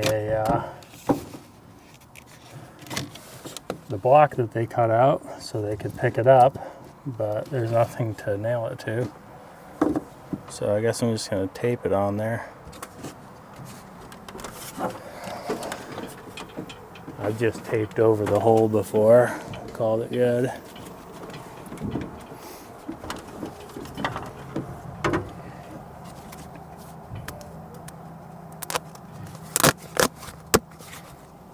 Oh no. This is the tape I was bragging about.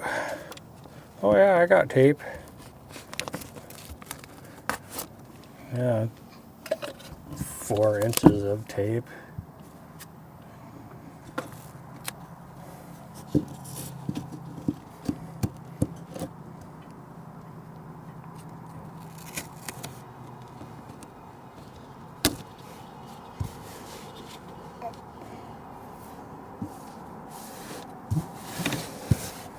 Hopefully I got another roll up here. I feel like I have another one.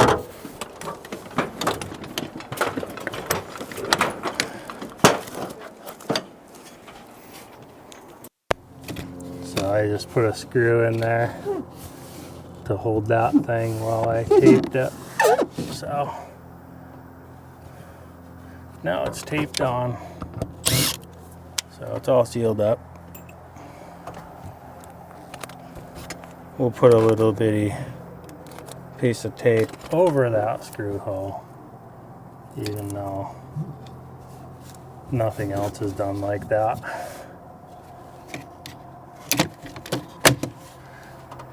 This one ended up a little bit tight on the top. But there we go.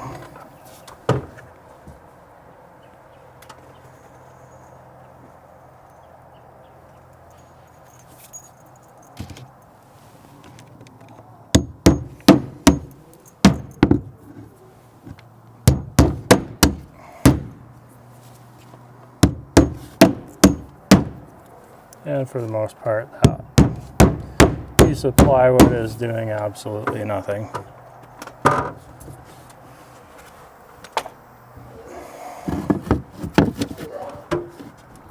Oh, now I gotta decide if I want to go up or down, and also I can either pound a nail there and drape my string down, or I can plumb down with that point. So I have the 2-foot level up here, so that's what I'm going to do.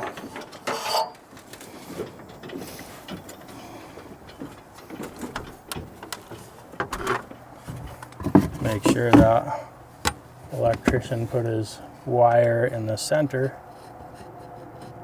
And it's looking pretty good.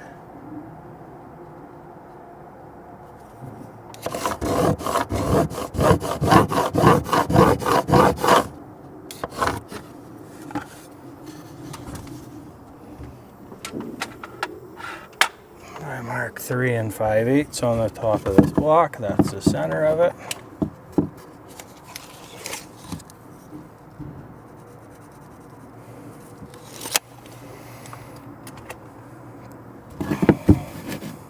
So right there, just got to line up the center mark with that center mark. And now I can check and see where the layout is landing. So I want to hit like 11 3/4 to the top, or 17 3/4 to the top. So that way my top piece can run right over. Looks like, you know, because it's 1'6" minus, actually 3/8 is what I want to minus from it. So I need to give the wire a little bit of room on the bottom.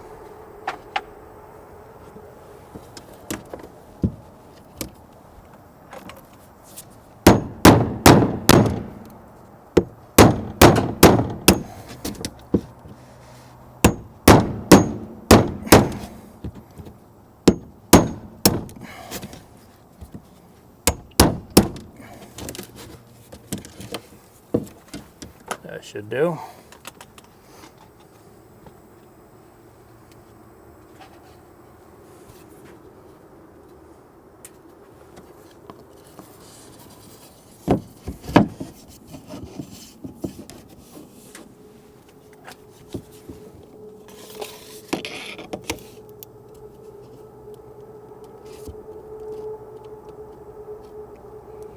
And 5/8. And that's where it's supposed to be, right there. And now I need to level it.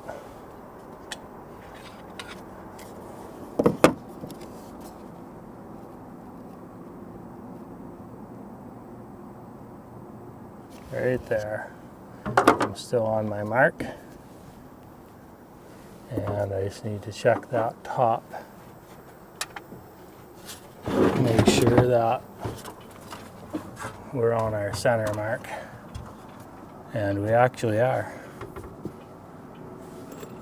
Didn't think we were gonna be.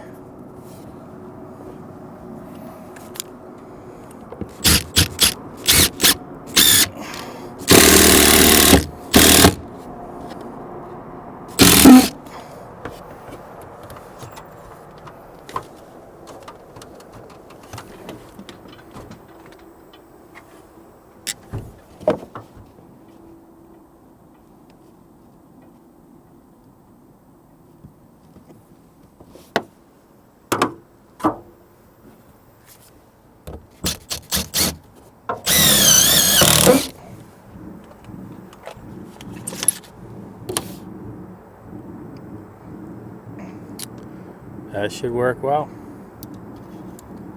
That piece will be right there.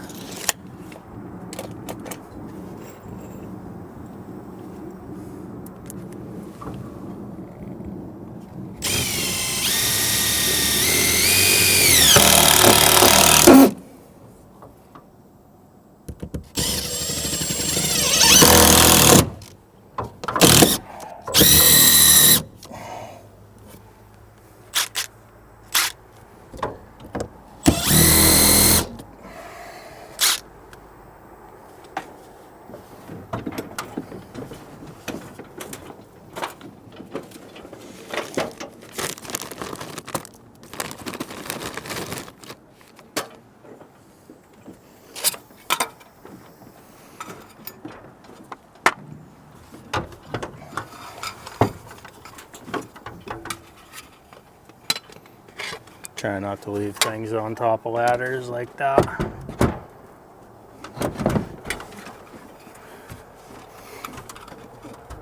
I left my oscillating tool on top of a ladder once, and I moved the ladder and it came down and smacked me on top of the head.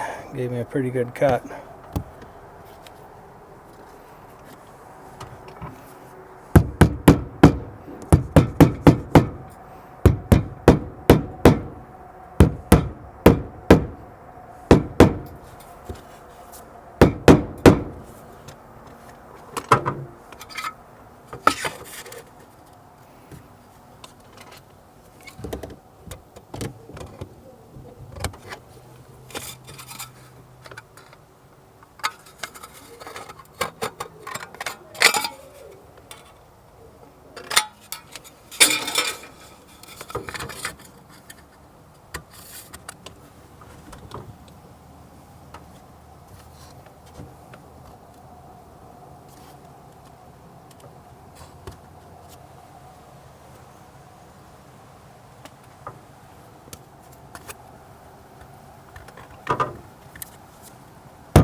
It's gonna be easier to use my nail gun.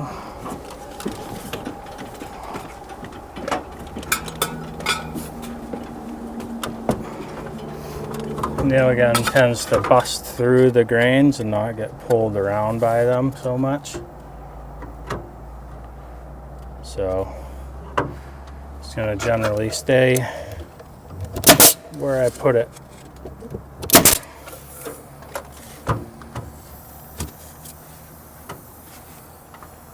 Where did that roll go?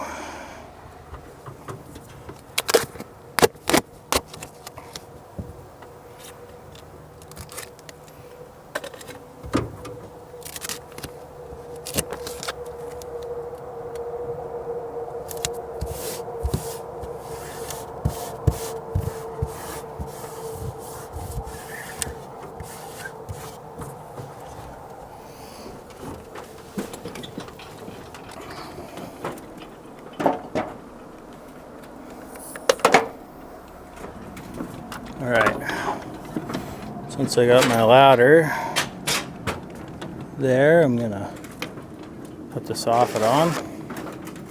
And for this, I like to push it in there, kind of at an angle, and then go so the end goes past that point there. So right about there. Now you can see how over bending it makes it so that the soffit pushing down on it holds it tight across the whole thing.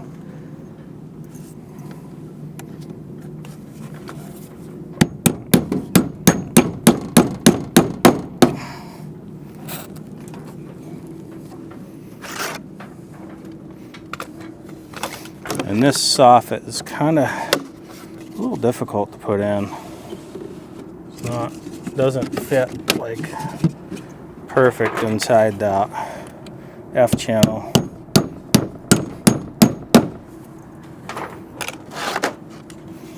So I've been trying to go like this and kind of wedge it in there and then clip it in. And it takes some wiggling, wibble.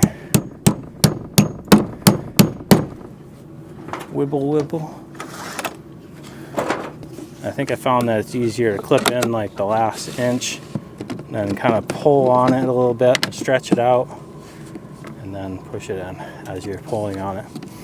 Now, a word of caution with this stuff, you can easily like stretch it out and like start putting weird like dimples, and you can bunch it together and make it bubble the other way. So you just want to kind of get it in there and just let it rest. You don't want to stretch it out and you don't want to bunch it together.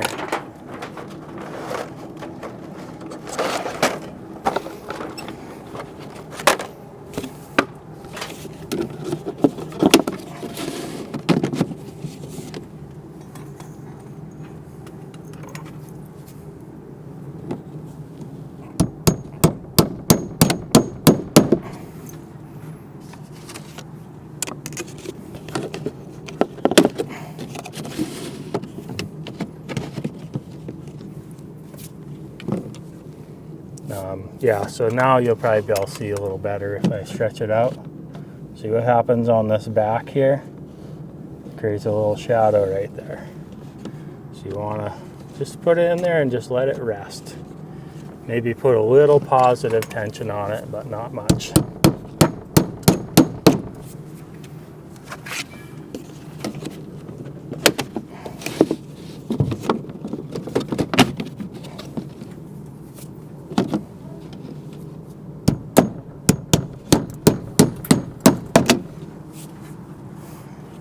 Glanced my finger a little bit on that one.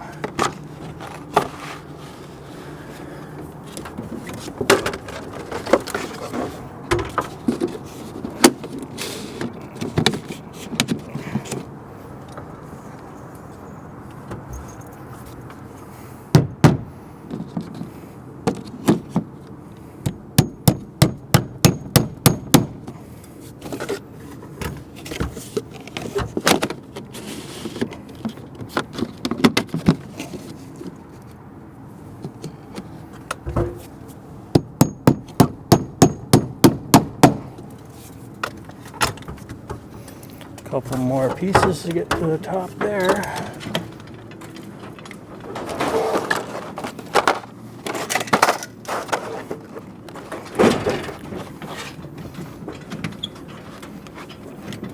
You can see that bottom piece looks pretty crooked, and like I was saying, having that soffit in there like I showed should straighten it out.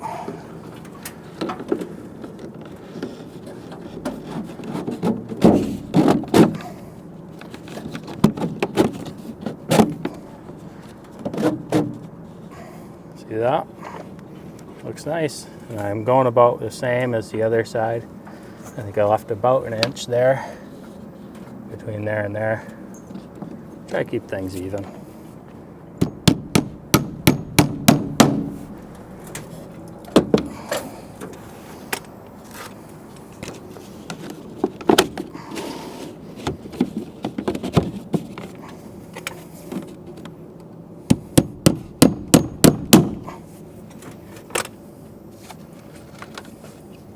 We'll smash her in on that one. All right.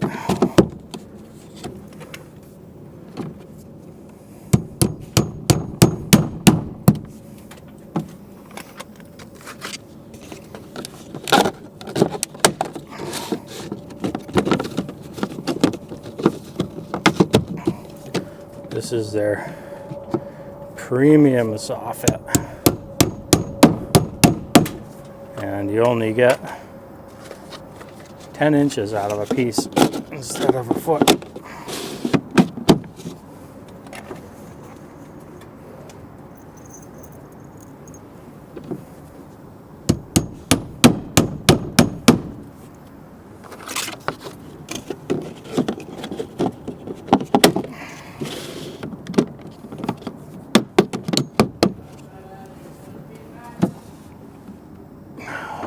Don't like that now.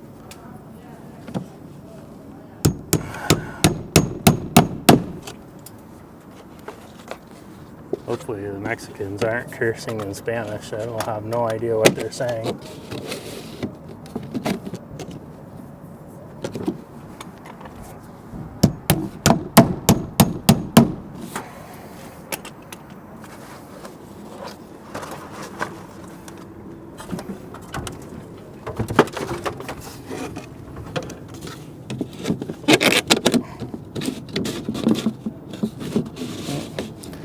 It's not sliding very smoothly, so it just doesn't really feel right.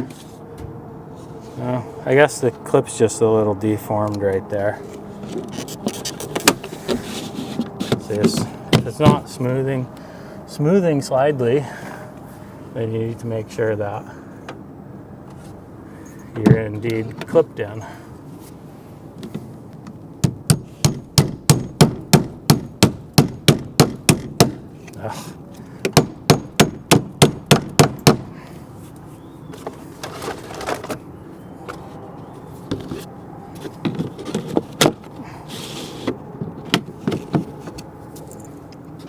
And having these things cut out of square will make it actually pretty hard to have it all the way in and clipped in on this clip right there.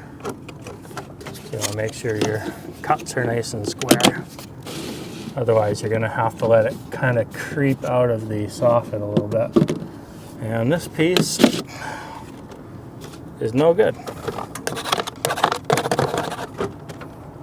It's got a hole straight through it right there, a little pinhole.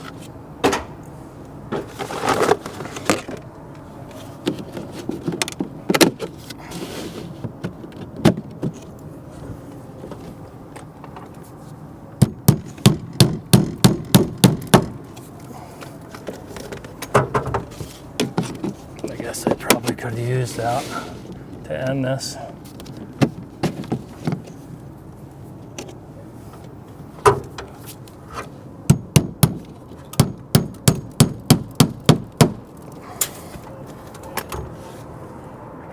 Yeah, a bunch of garbage up inside there. They got rocks.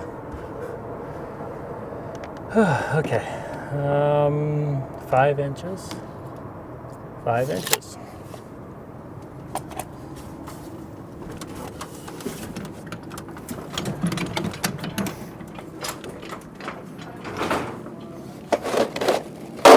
I think I cut enough soffit.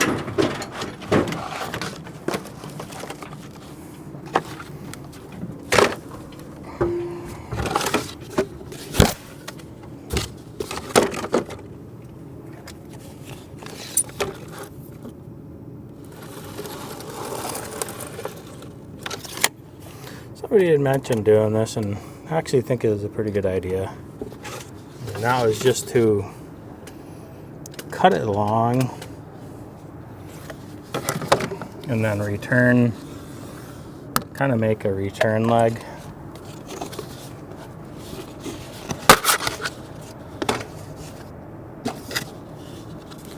So just bend it on the peak there at that 5-inch mark.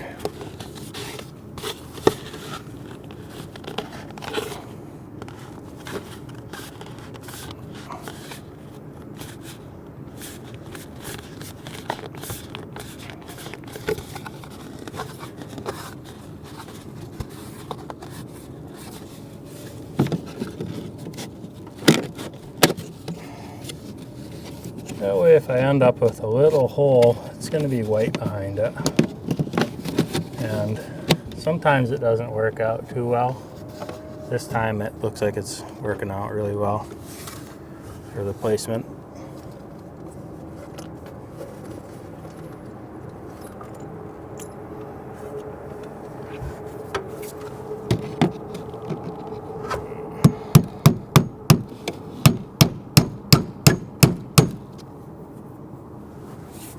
And if you don't want to crack the piece, just drill a hole with your knife,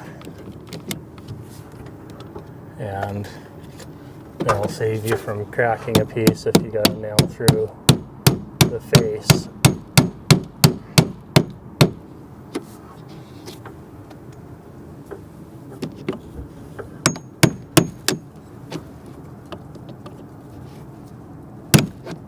I got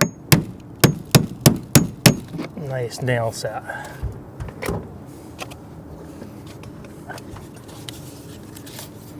Now we're measuring down where it's actually going to contact. 3 3/4. And out here it looks like it's like 4 1/4 maybe. So it's going to kind of taper a little. 4 1/4, we'll go 3 7/8. It's not rocket surgery, you know.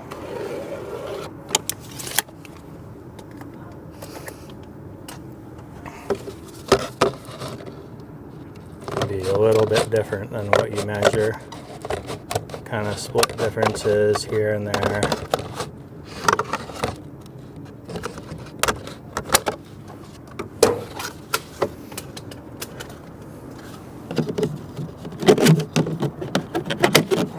if I had to venture a guess, it's a little crooked because they have a space in their fascia here and then the back is tight.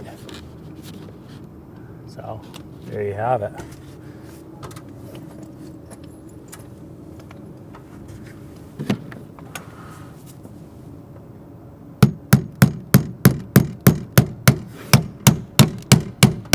I'm putting this nail further out than I know I'll put the other nail through the fascia metal. That way I don't hit the nails together. It gets really annoying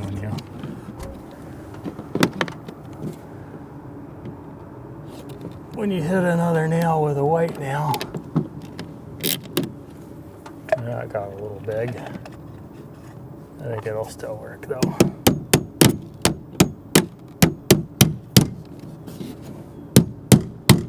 I'm trying to put positive tension that way to stop this from settling down.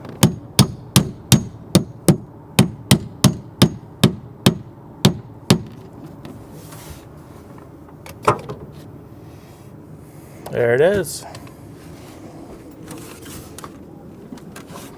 Set this aside for now.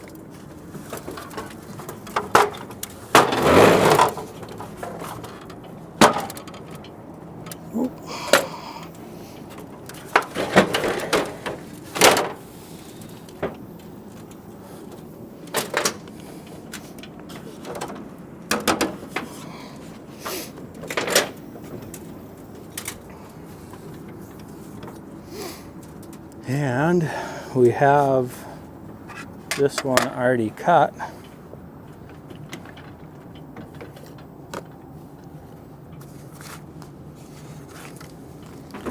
My other gloves wore through in less than a week. Stuff is rough on your hands.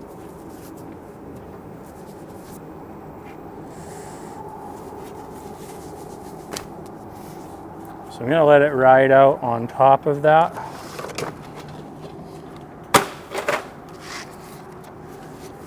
And then I can just mark it. Rather than doing any measuring, I'll measure for the bottom. But other than that, as long as I know I'm up tight,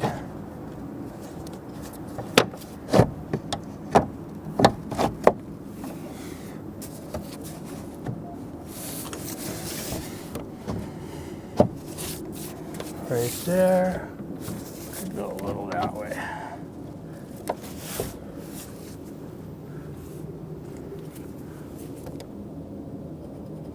Maintain an 1/8 inch. Now I'll measure for the bottom.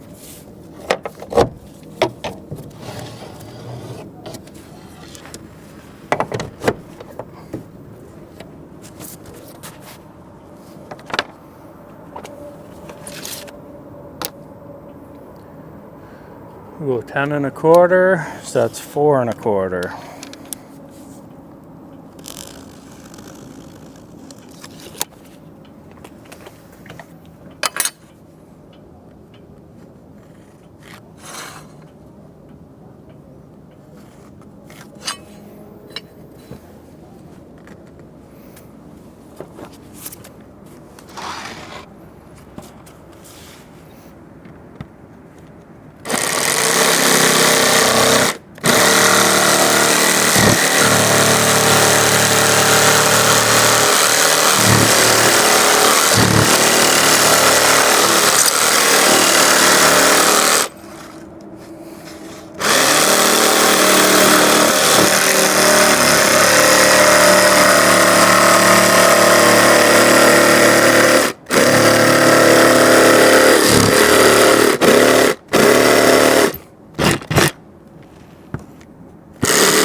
It ain't pretty, but it don't have to be. It do not have to be.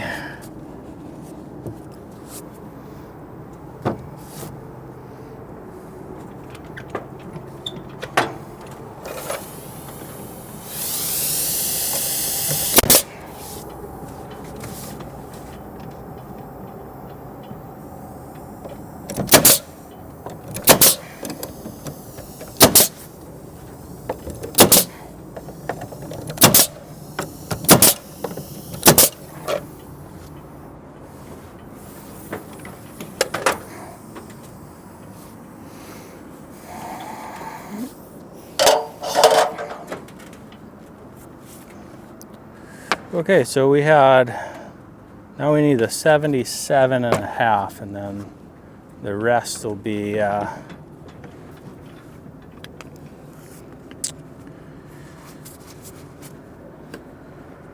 of the scraps.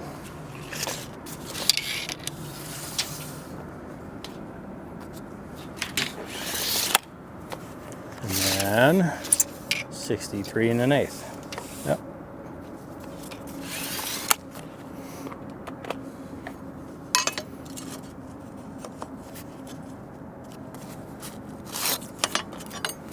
And this thing actually could be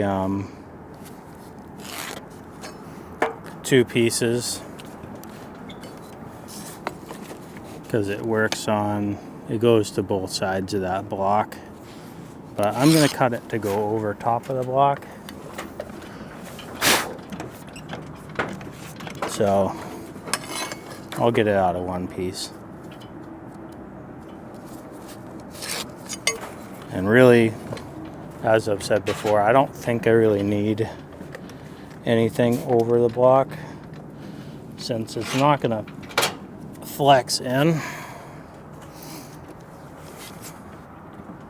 But I'll still do it.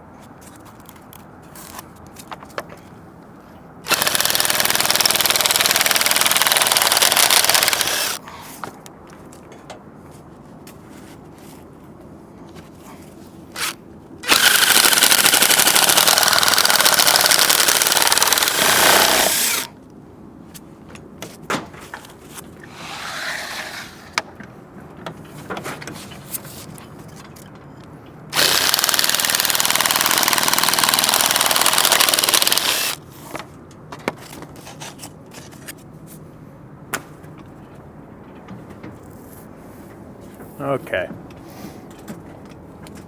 So this one I'm going to measure in. Make a 6-inch mark there.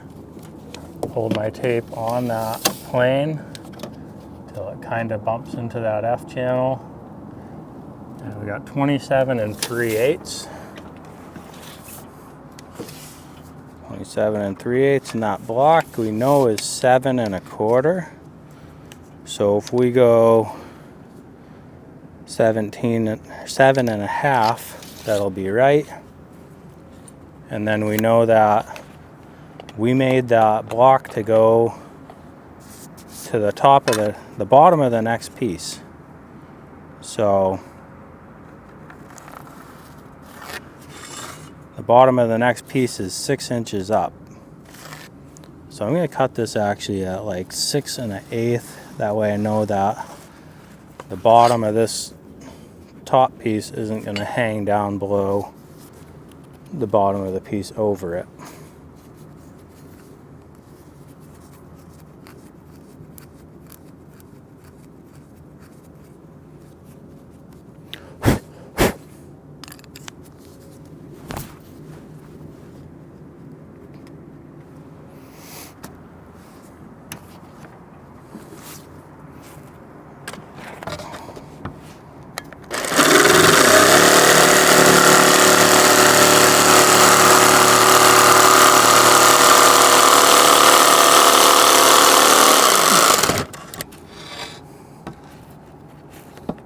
It broke. I'm just going to finish that cut then.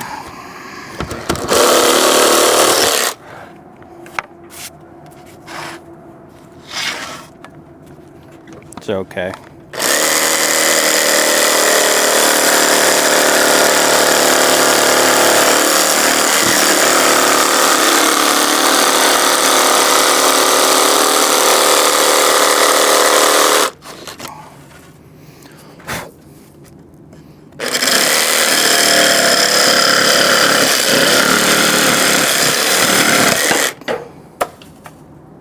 Bye-bye.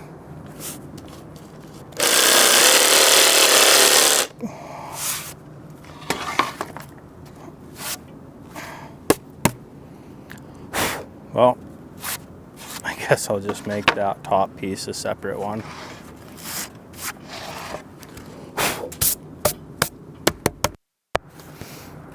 So I guess I forgot that I already cut that 77 one, so.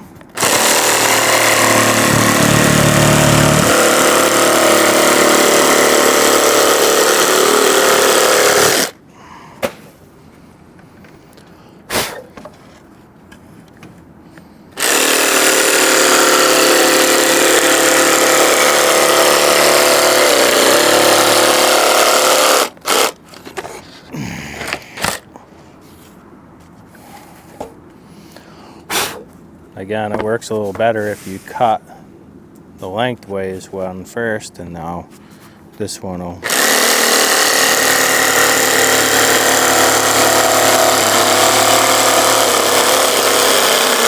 not cause the piece to break.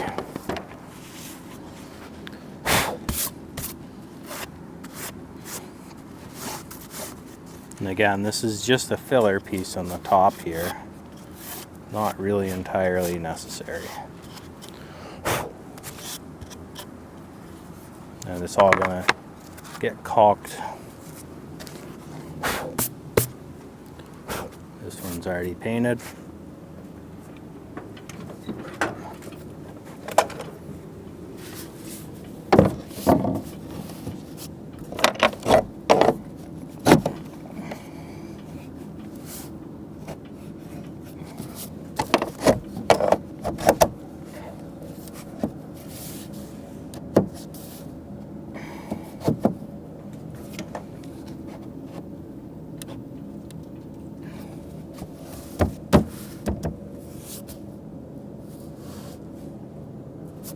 Looking good.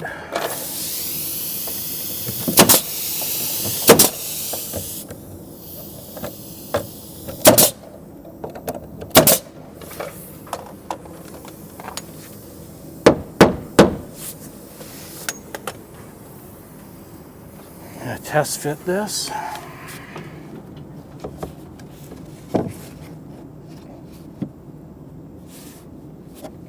Yep. It's looking good too.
All right, so that one is the 46 or whatever, 48 one.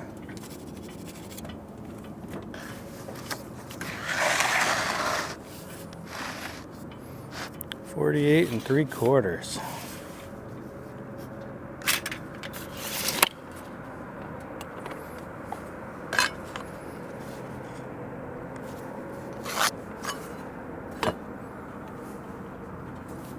Don't need this anymore.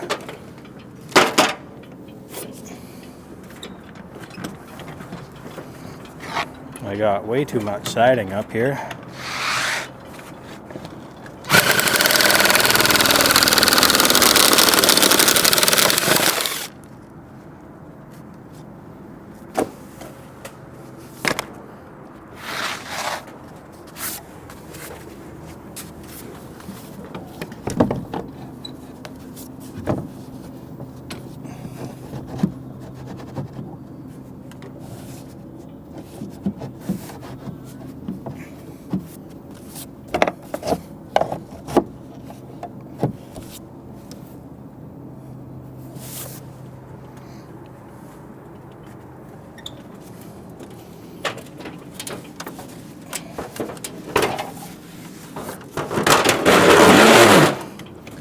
And again, we gotta maintain our 1/4 inch gap over this block.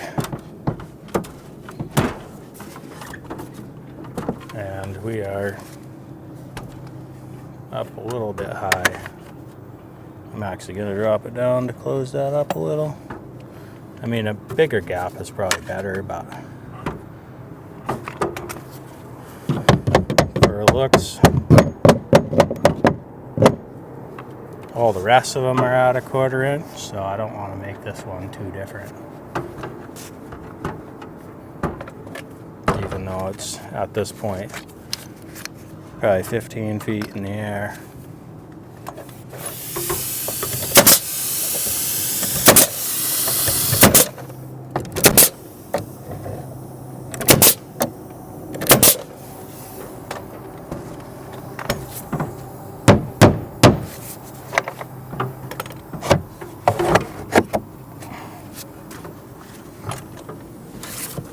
Alright, now I can cut the rest of them and bring them all up.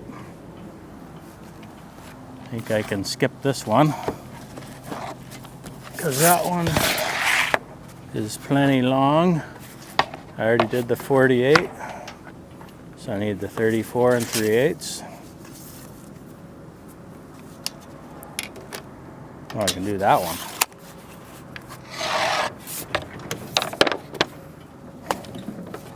Try to use the smallest piece available.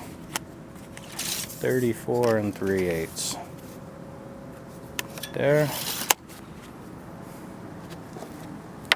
20.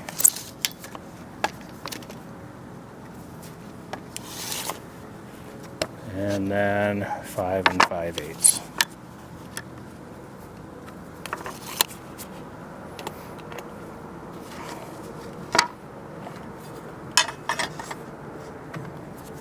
Good old guesstimation on that angle there.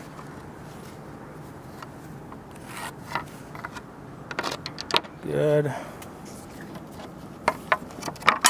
Still trying not to drag this stuff on top of itself, on the faces, even though they're little light pieces.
Be careful you don't get your finger on the bottom side of the board.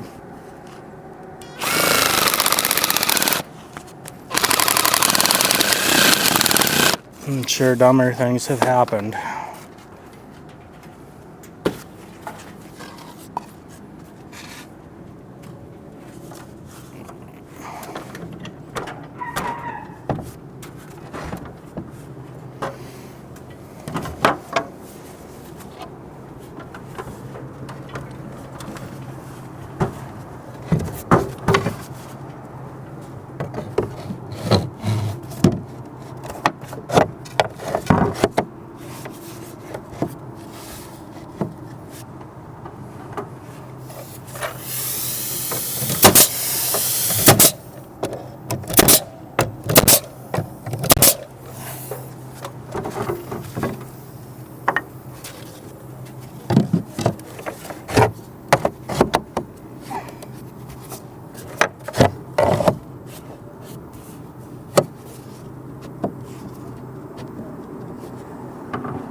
I don't know about that thing. Okay, just gonna have to mark this one out at 6 inches so I don't get way crooked. Try not to get way crooked. Right there, right there. And I don't even think you're gonna see this one at all. It's just there for a spacer.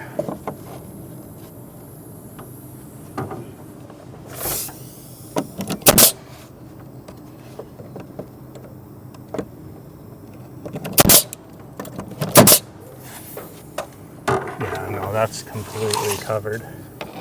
3.5 is way down here.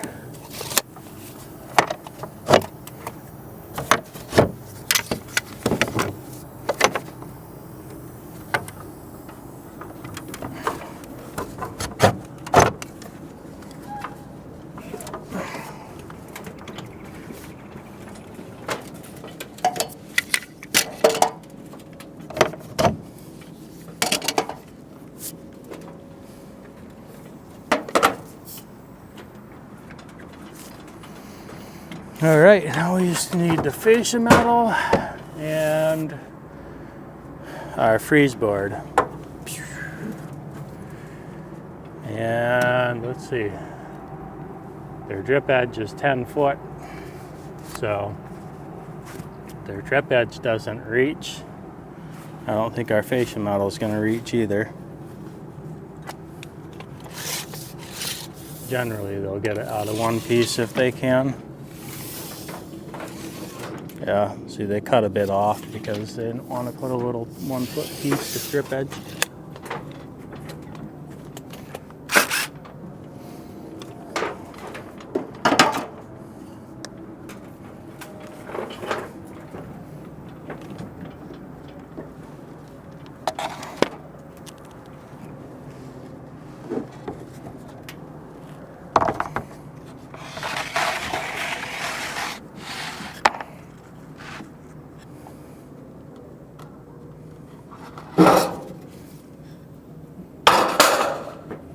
And let's see, we'll probably do about the same thing they did. Go about 7 feet. And we'll cut 2 feet longer than that. So that's 1 foot, 3 foot.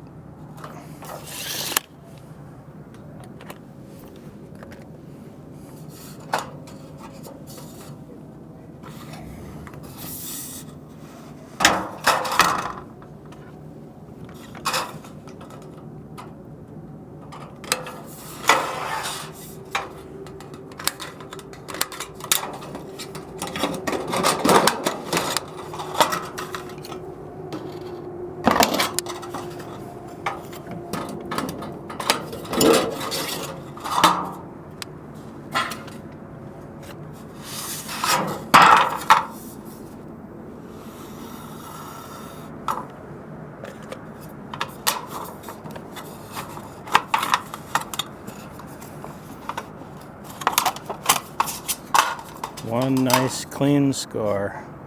That's all you need.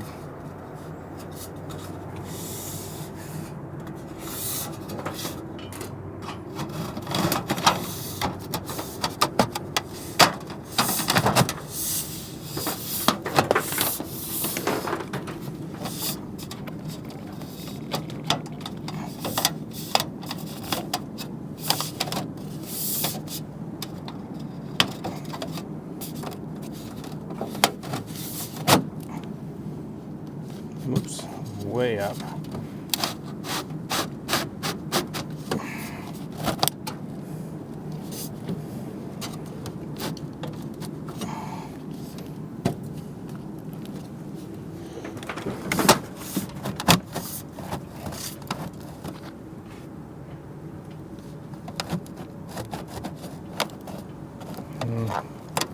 Yeah, it felt like I was hitting something. There's a little teeny piece of wood there.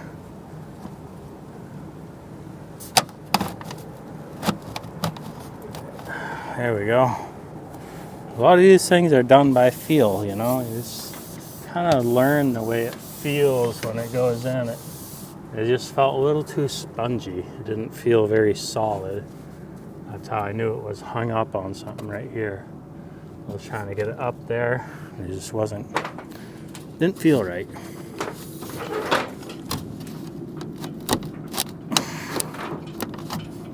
And we are trying to line this up right here, down low, where it bumps into the box.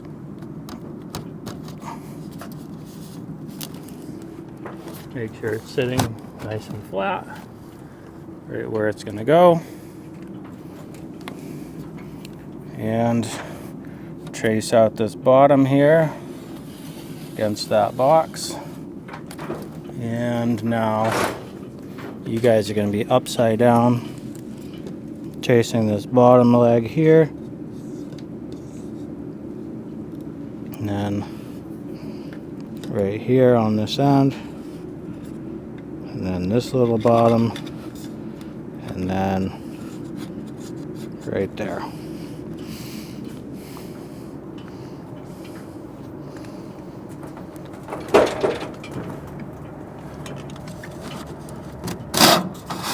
Those are all the marks we need.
Putting about the middle of this 1/2 inch leg on the line there, and then twisting it up so I can see the line and just estimating where it's going to bump into there when it drops down to the same spot. And I just cut these square. I've seen people cut them at the same angle as the box. And I don't know, you still have a little silver edge, so I think that's being a little bit fussy. One of those things is tomato. I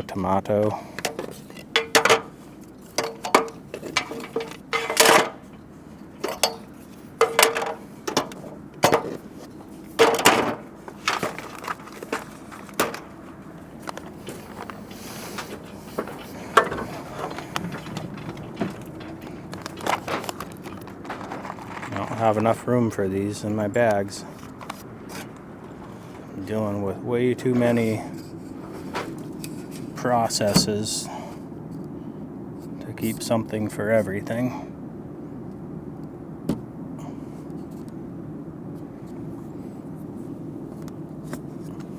And I can only nail it up into that fascia. I can't nail it into anything down below. So I just need to make sure that I'm hitting that fascia with these nails.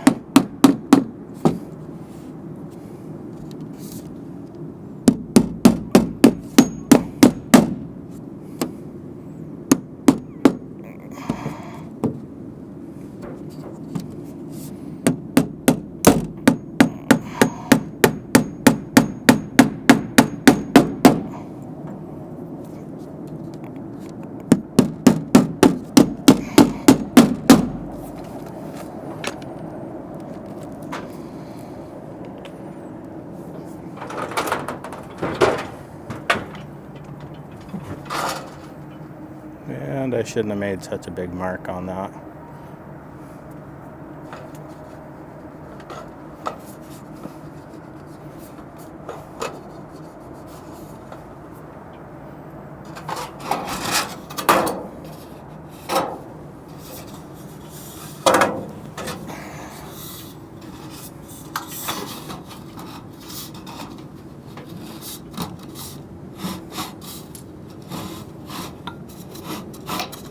Come on.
The sun right now is at the perfect angle for any shadows on this. So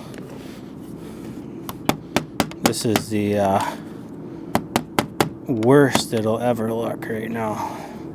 It still looks pretty good. I don't like to nail that top. I can nail way up here maybe, but it just, if you try to nail too low, it just dimples it in. It doesn't look good.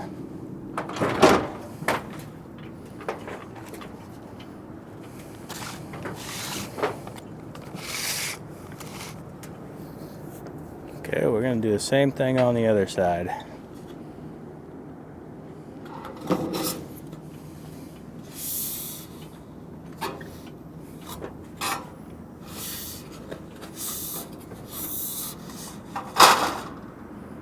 I can't believe how much extra siding I have.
They have a little tail on their drip edge right there. So I'm going on the outside of that tail.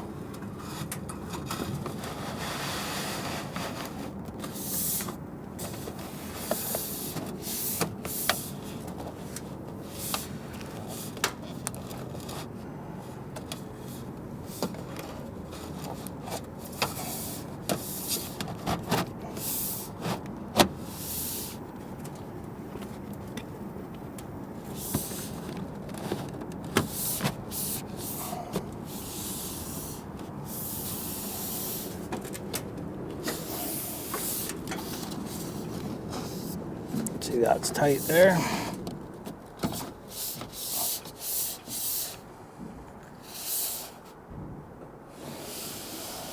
And I've seen people just leave these long and cut them off after, and that is an option.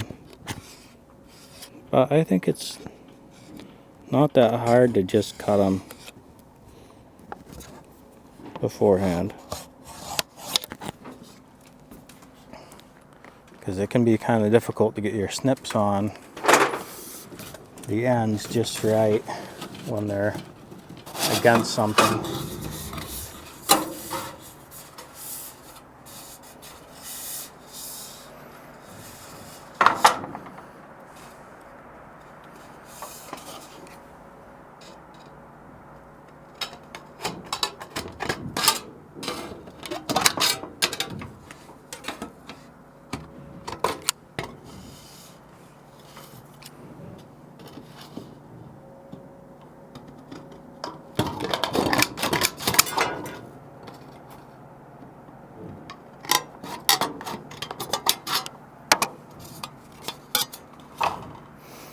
And now, I don't have the flat fascia metal on over there yet, so I'm actually going to match this side here.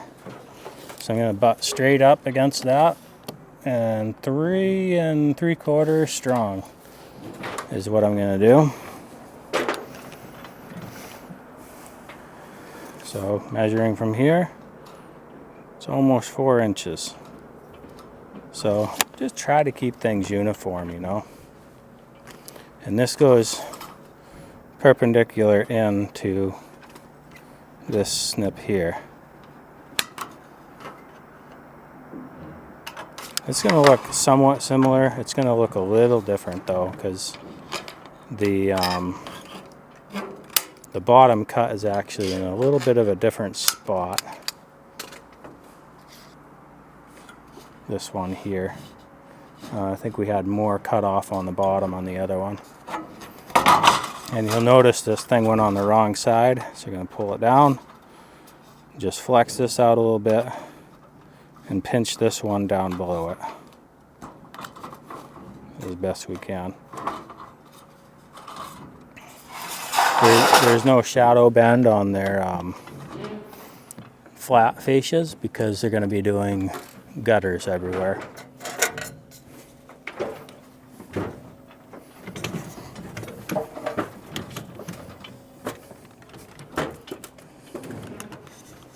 Same thing over here.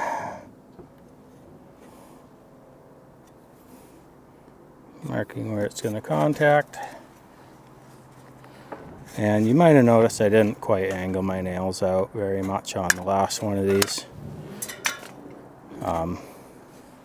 It's a good practice. Not 100% necessary. The main thing that why I say to do it is so that you don't do the opposite and angle the nail in and then end up with bubbles. So if you're accustomed to driving your nail straight in, you'll probably be just fine driving your nail straight in.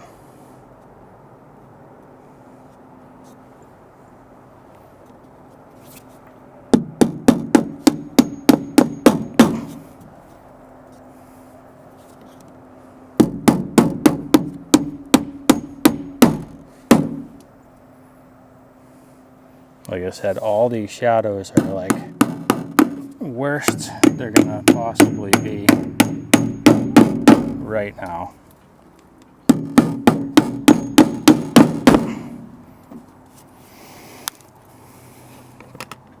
I wish I'd have went a little tighter into the wall with my bend. We're kicked out about an 1/8 inch. But it's gonna look just fine. It's just me being really fussy.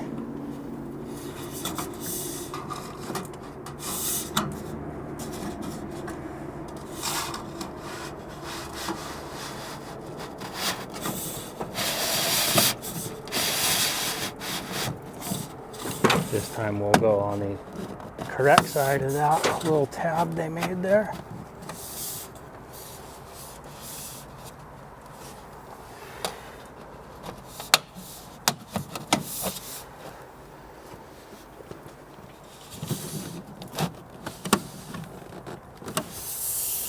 And I don't know what's going on. It must be hooking there somewhere.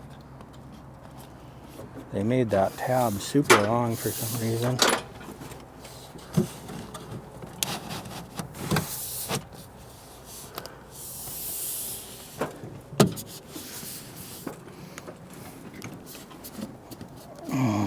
Got a bubble right there.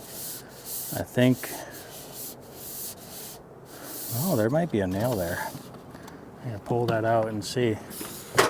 Seems like something is holding it out. You can see it mirroring through. I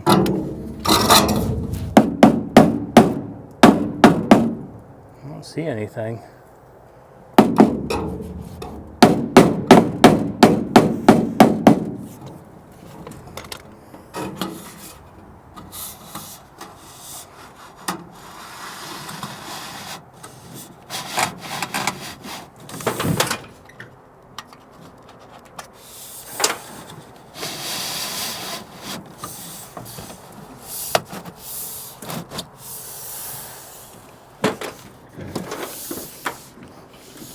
And that in part is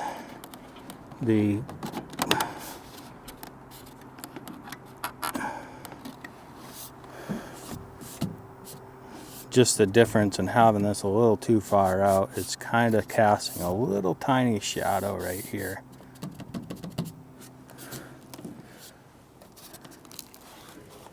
That's why it's super critical to get the distance off the wall perfectly correct. And like I've said 1,000 times, this is like the worst this is ever going to look because of the shadow, the sun's direction. And I'm not going to nail that end because I want to slip my tabs behind that. So I'm going to nail that end when I do that other fascia metal.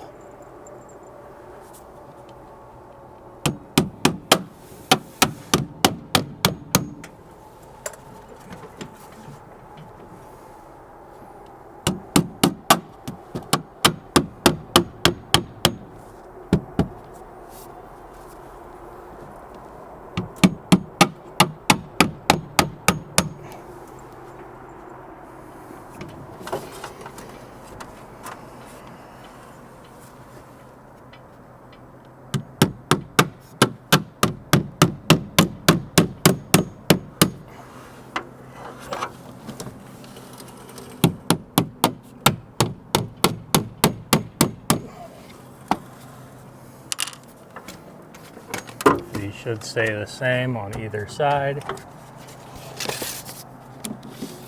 We'll go 21, 21.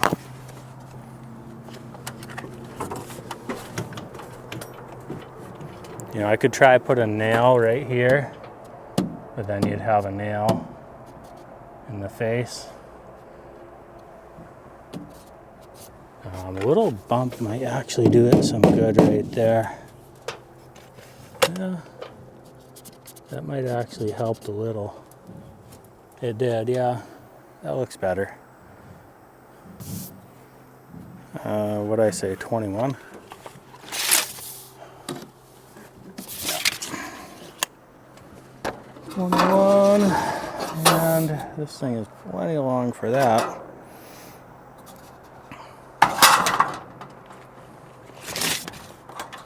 And again, I like to face my seams away from traffic areas. So I'm going to put the seam facing that way, which is away from the deck. So this one here is going to go on that side, so I'm going to cut this one square. Kind of hard to get the right angle on these because it's 3/4 away. Kind of sighting down to my mark there and sighting straight down with this end of the square, and I can kind of just finish that off like that. Now this one is on the wrong side of my snips to be able to snip the whole thing.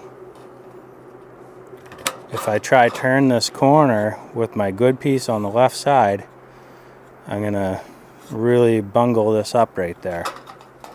So there's bend, cut that over there, bend that up, cut it to there, and then down here.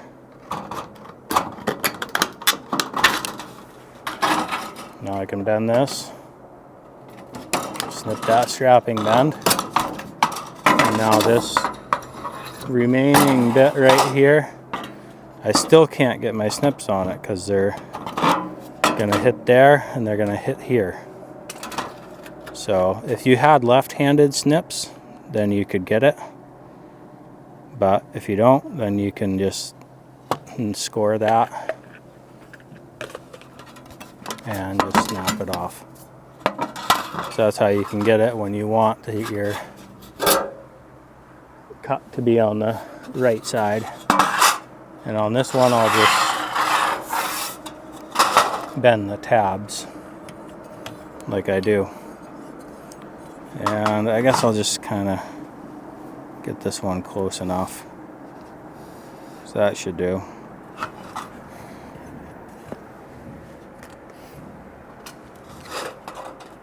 And I'm going to leave about 1 inch on the bottom bend. And I go straight up with this middle mark. Now I'm going over there so I can go straight up with that mark. Come down and meet it.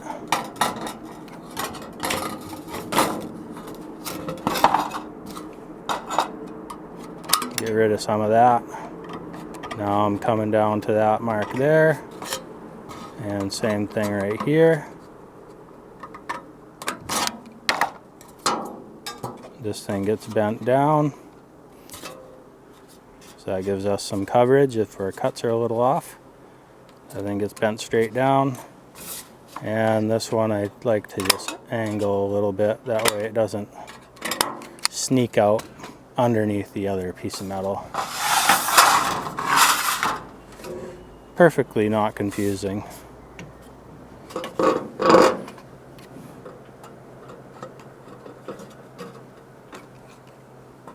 Okay. And now these will meet just like this.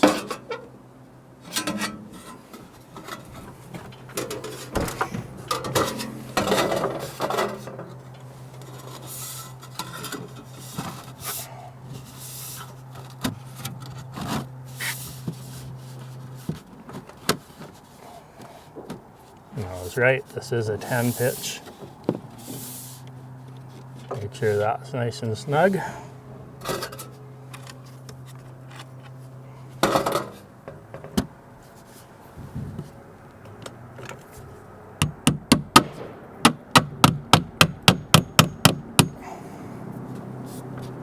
Making sure it's tight against the fascia there. You don't want to crank it in like right there. I can overbend it. So you just want to make sure it's sitting nice and flat. And you don't want to overdrive those bottom nails either, because you'll put a dimple in the metal. And then I'm going to go kind of up close to the shadow bend with that nail, so it's kind of hidden. You definitely want to put a face nail on all your seams. That way the wind can't catch the seam and blow the metal off the house.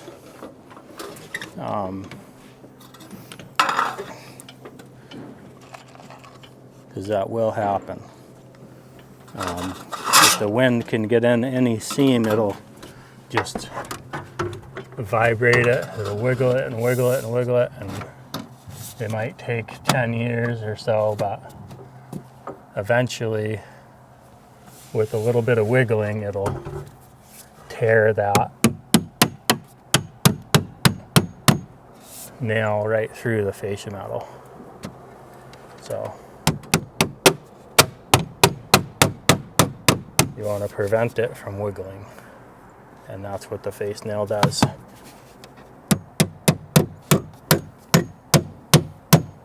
I don't want to go so high that I run the risk of whacking that thing. I remember that there's a hole there in their fascia board, so I'll go a little to the left. And that's the fascia.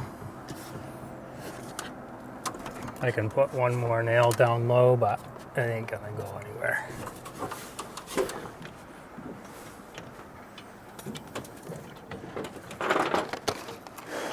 Now the only thing that's left is putting on the 1x4.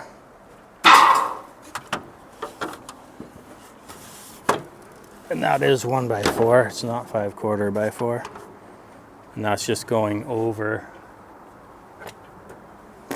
right over everything. And I'm actually gonna put it over the F channel, even though it cocks it a little bit out on the top. I think it looks nicer to have it over it, because then you don't see a hole above the trim.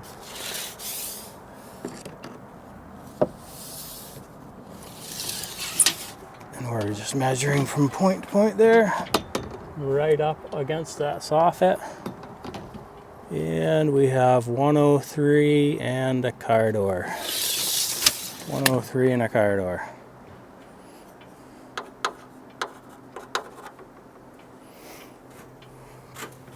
Get this other side, same deal.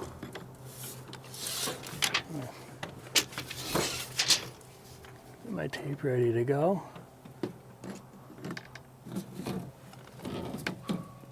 .103 and an eighth, it looks like. They're really close. Okay. And head down and cut those. So a 10 pitch is a 40-degree angle. Thought it would lock in there, but I guess it doesn't lock in at a 40.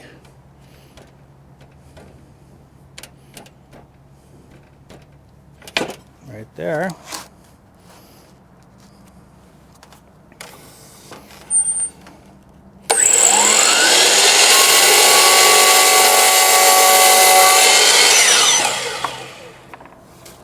And I forgot my measurement. I think it was 103 and a quarter.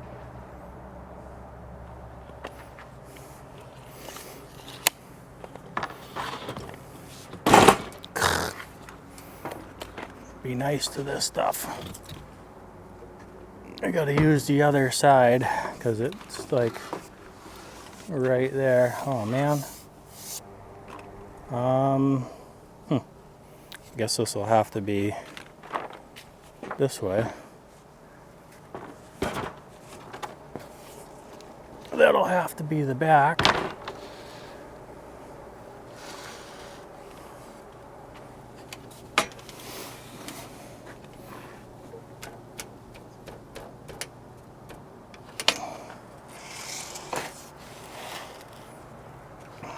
We had 103 1/4.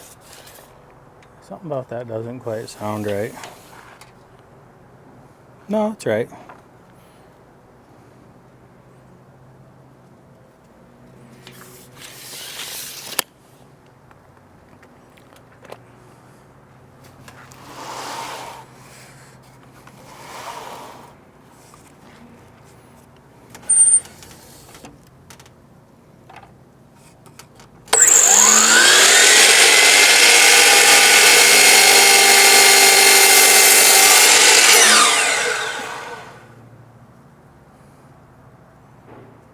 This will do actually for the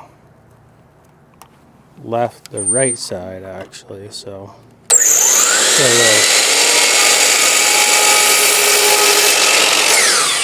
a little bit smaller.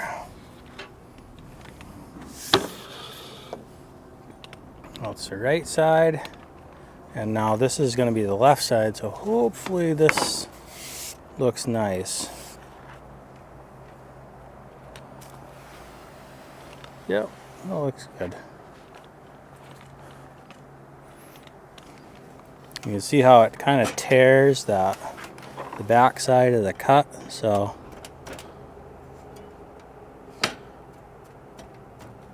I'm going to try to tidy that up a little. This is a Hardie blade, so it's not the best for cutting vinyl.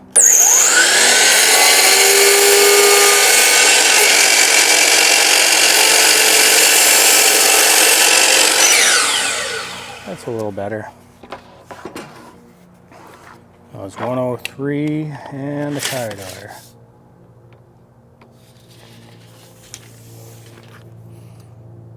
It's from either long to short on the top or long to short on the bottom.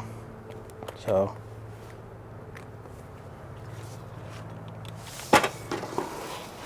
actually, it looks like it would have worked if I spun it around too. So this will be the left side, the other one's the right side.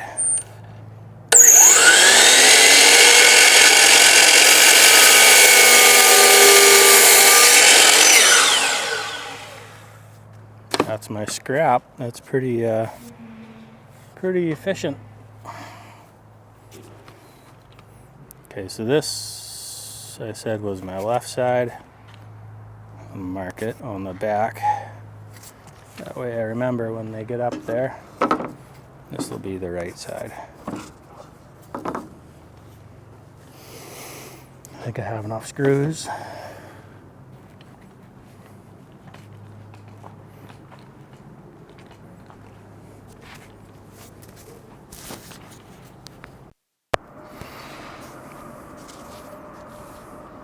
Alrighty.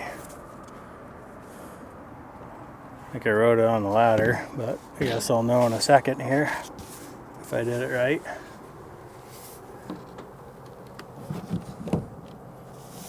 Oh, it's looking good. Looking really good. And there and here maybe. So what I'm aiming for is just below this piece of siding so that the piece doesn't get pulled in too much.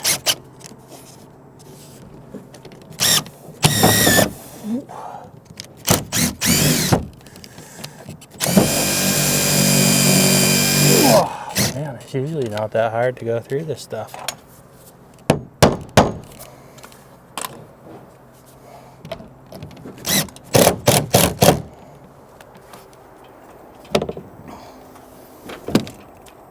That's looking good. And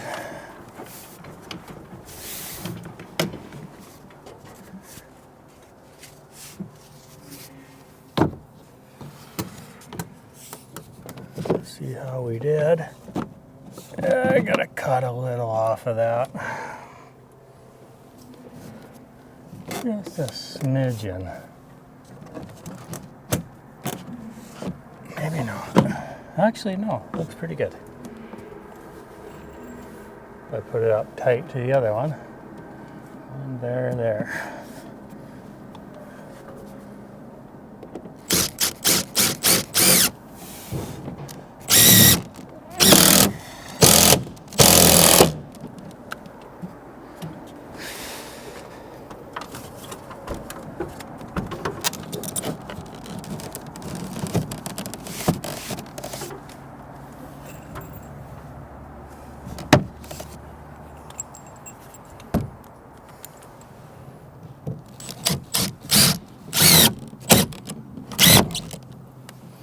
And I'm doing every 2 boards because that actually puts my screws about 16 inches apart.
Perfect.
Again, 2 boards.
cut on my metal could have been an 1/8 inch lower.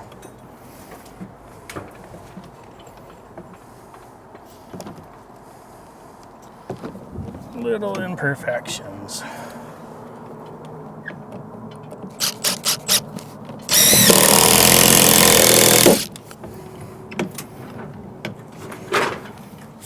This side turned out nicer.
So there you have it.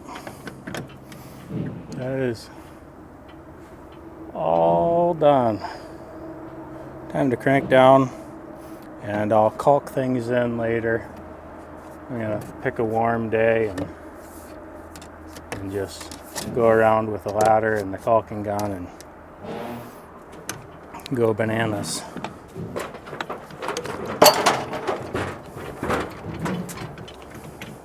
Well, there you have it. It's all done. Painter's gonna come back and paint all those blocks white, and I think even the freeze board as well. So that's what it looks like from the ground, and I think that's a pretty nice job there.